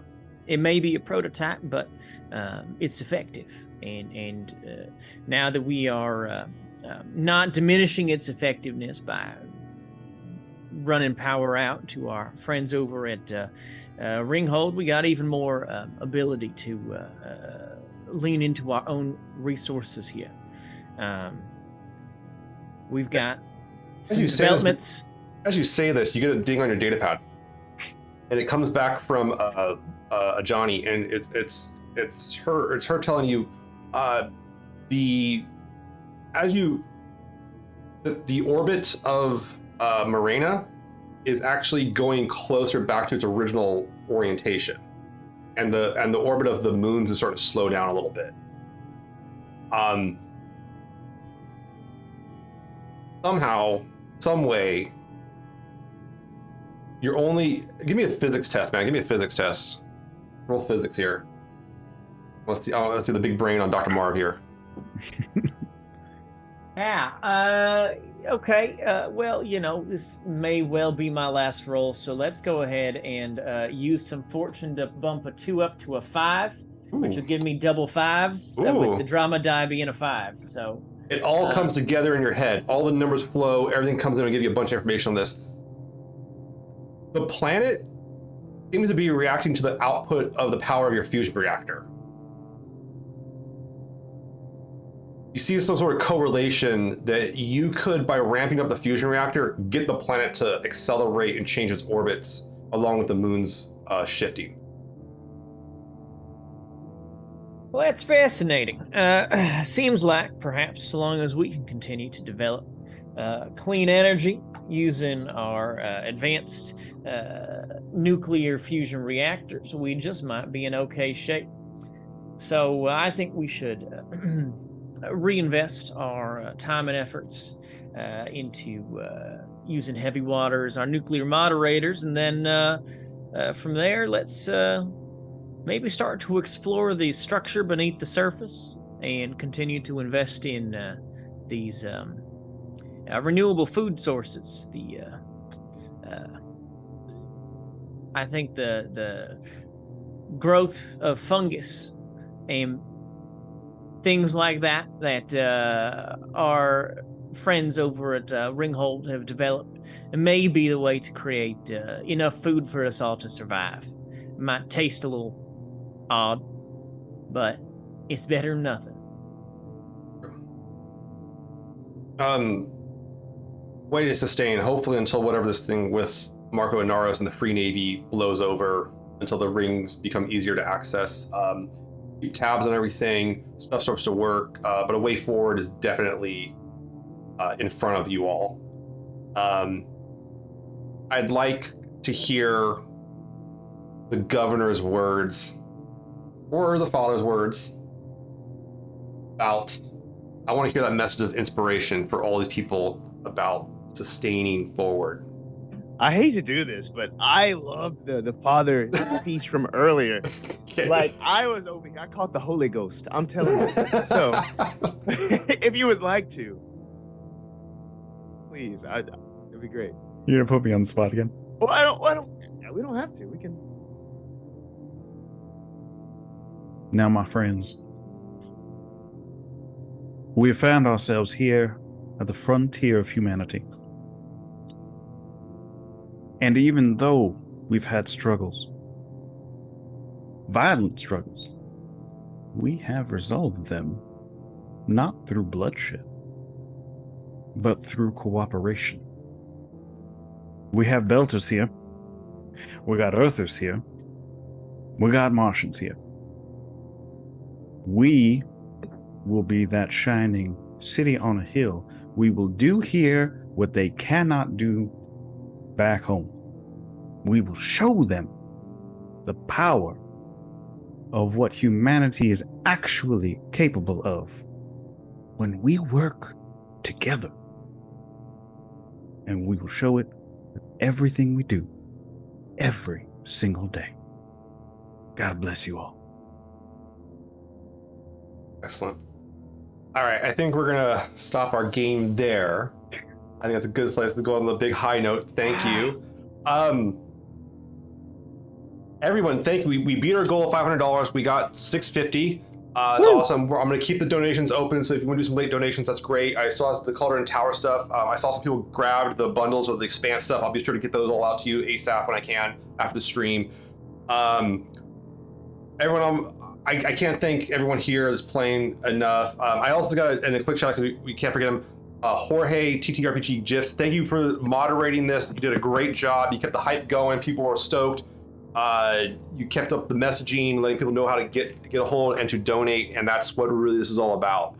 I'd love to hear from everybody that's playing with us. Just a last kind of word.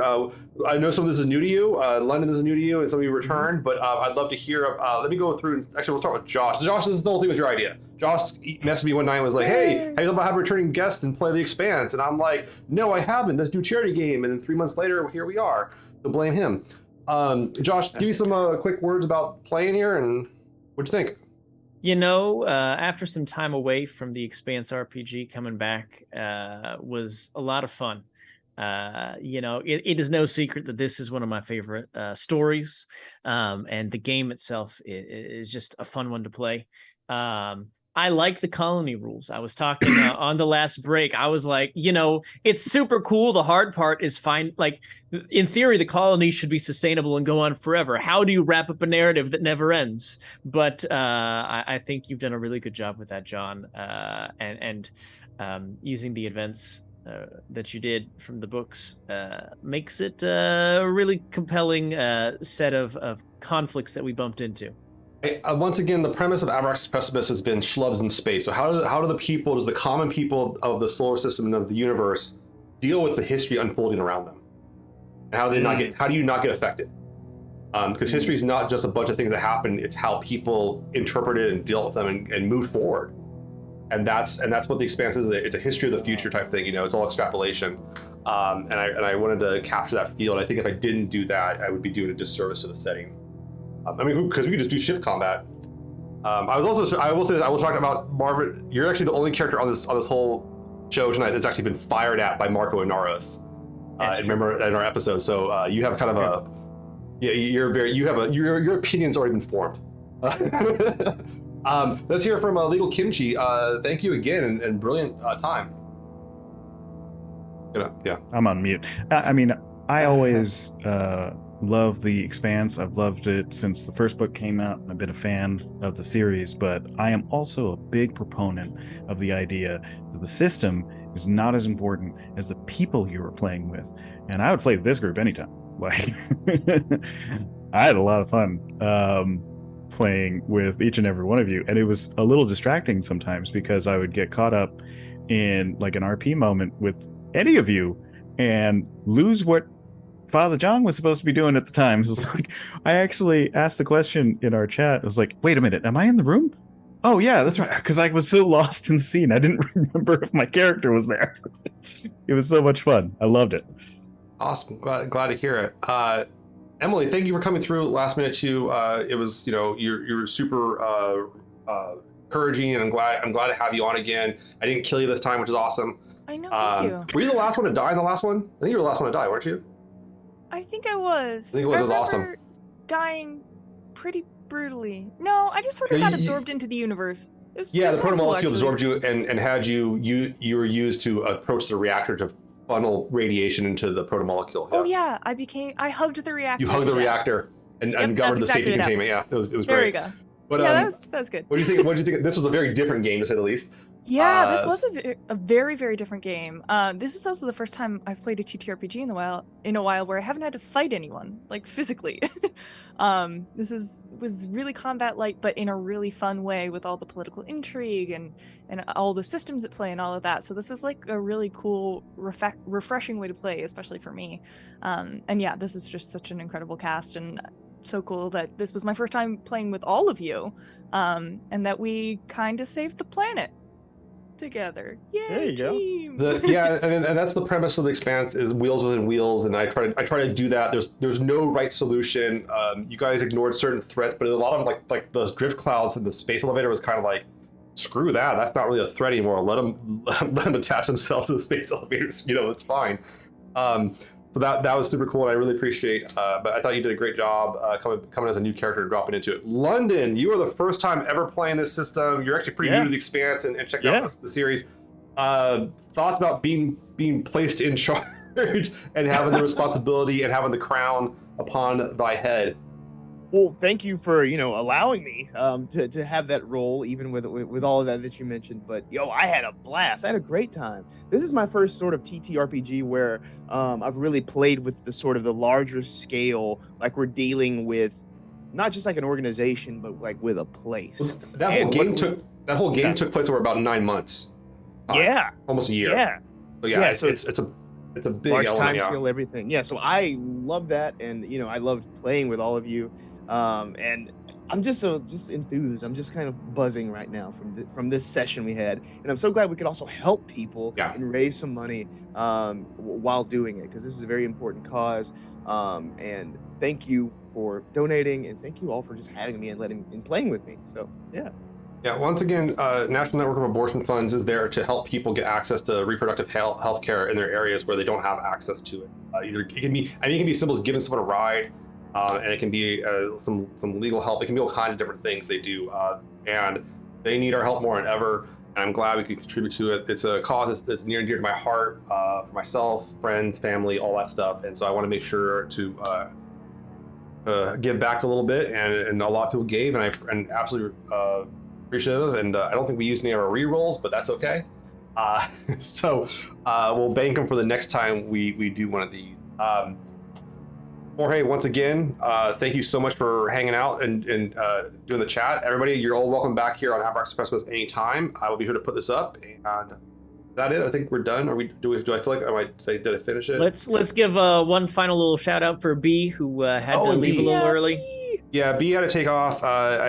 Something popped up and it happens, and we're totally understanding. And they really didn't want to leave, but I was like, no, you go take care of what you need to take care of, and that's awesome. And that's how I am with my home games. I got players, got stuff coming up, and you have to be understanding of people that have real shit happens to people, and understand that. So but we're totally understanding that. But we absolutely love B, and B is fantastic and definitely a part of this city. Game. Actually, I don't want to call it, but all right, experience. There it is. All right, I'm back on Wednesday night with a new episode of Abraxas Precipice, Moloch's Gambit, which is a lot of fun. And everybody else, you can check out the chat and find out where to find them. Please follow all the people; they're all wonderful and they all do great projects. Think we're good? All right. I think we're good. All right. See y'all later. Thank you so much, everybody.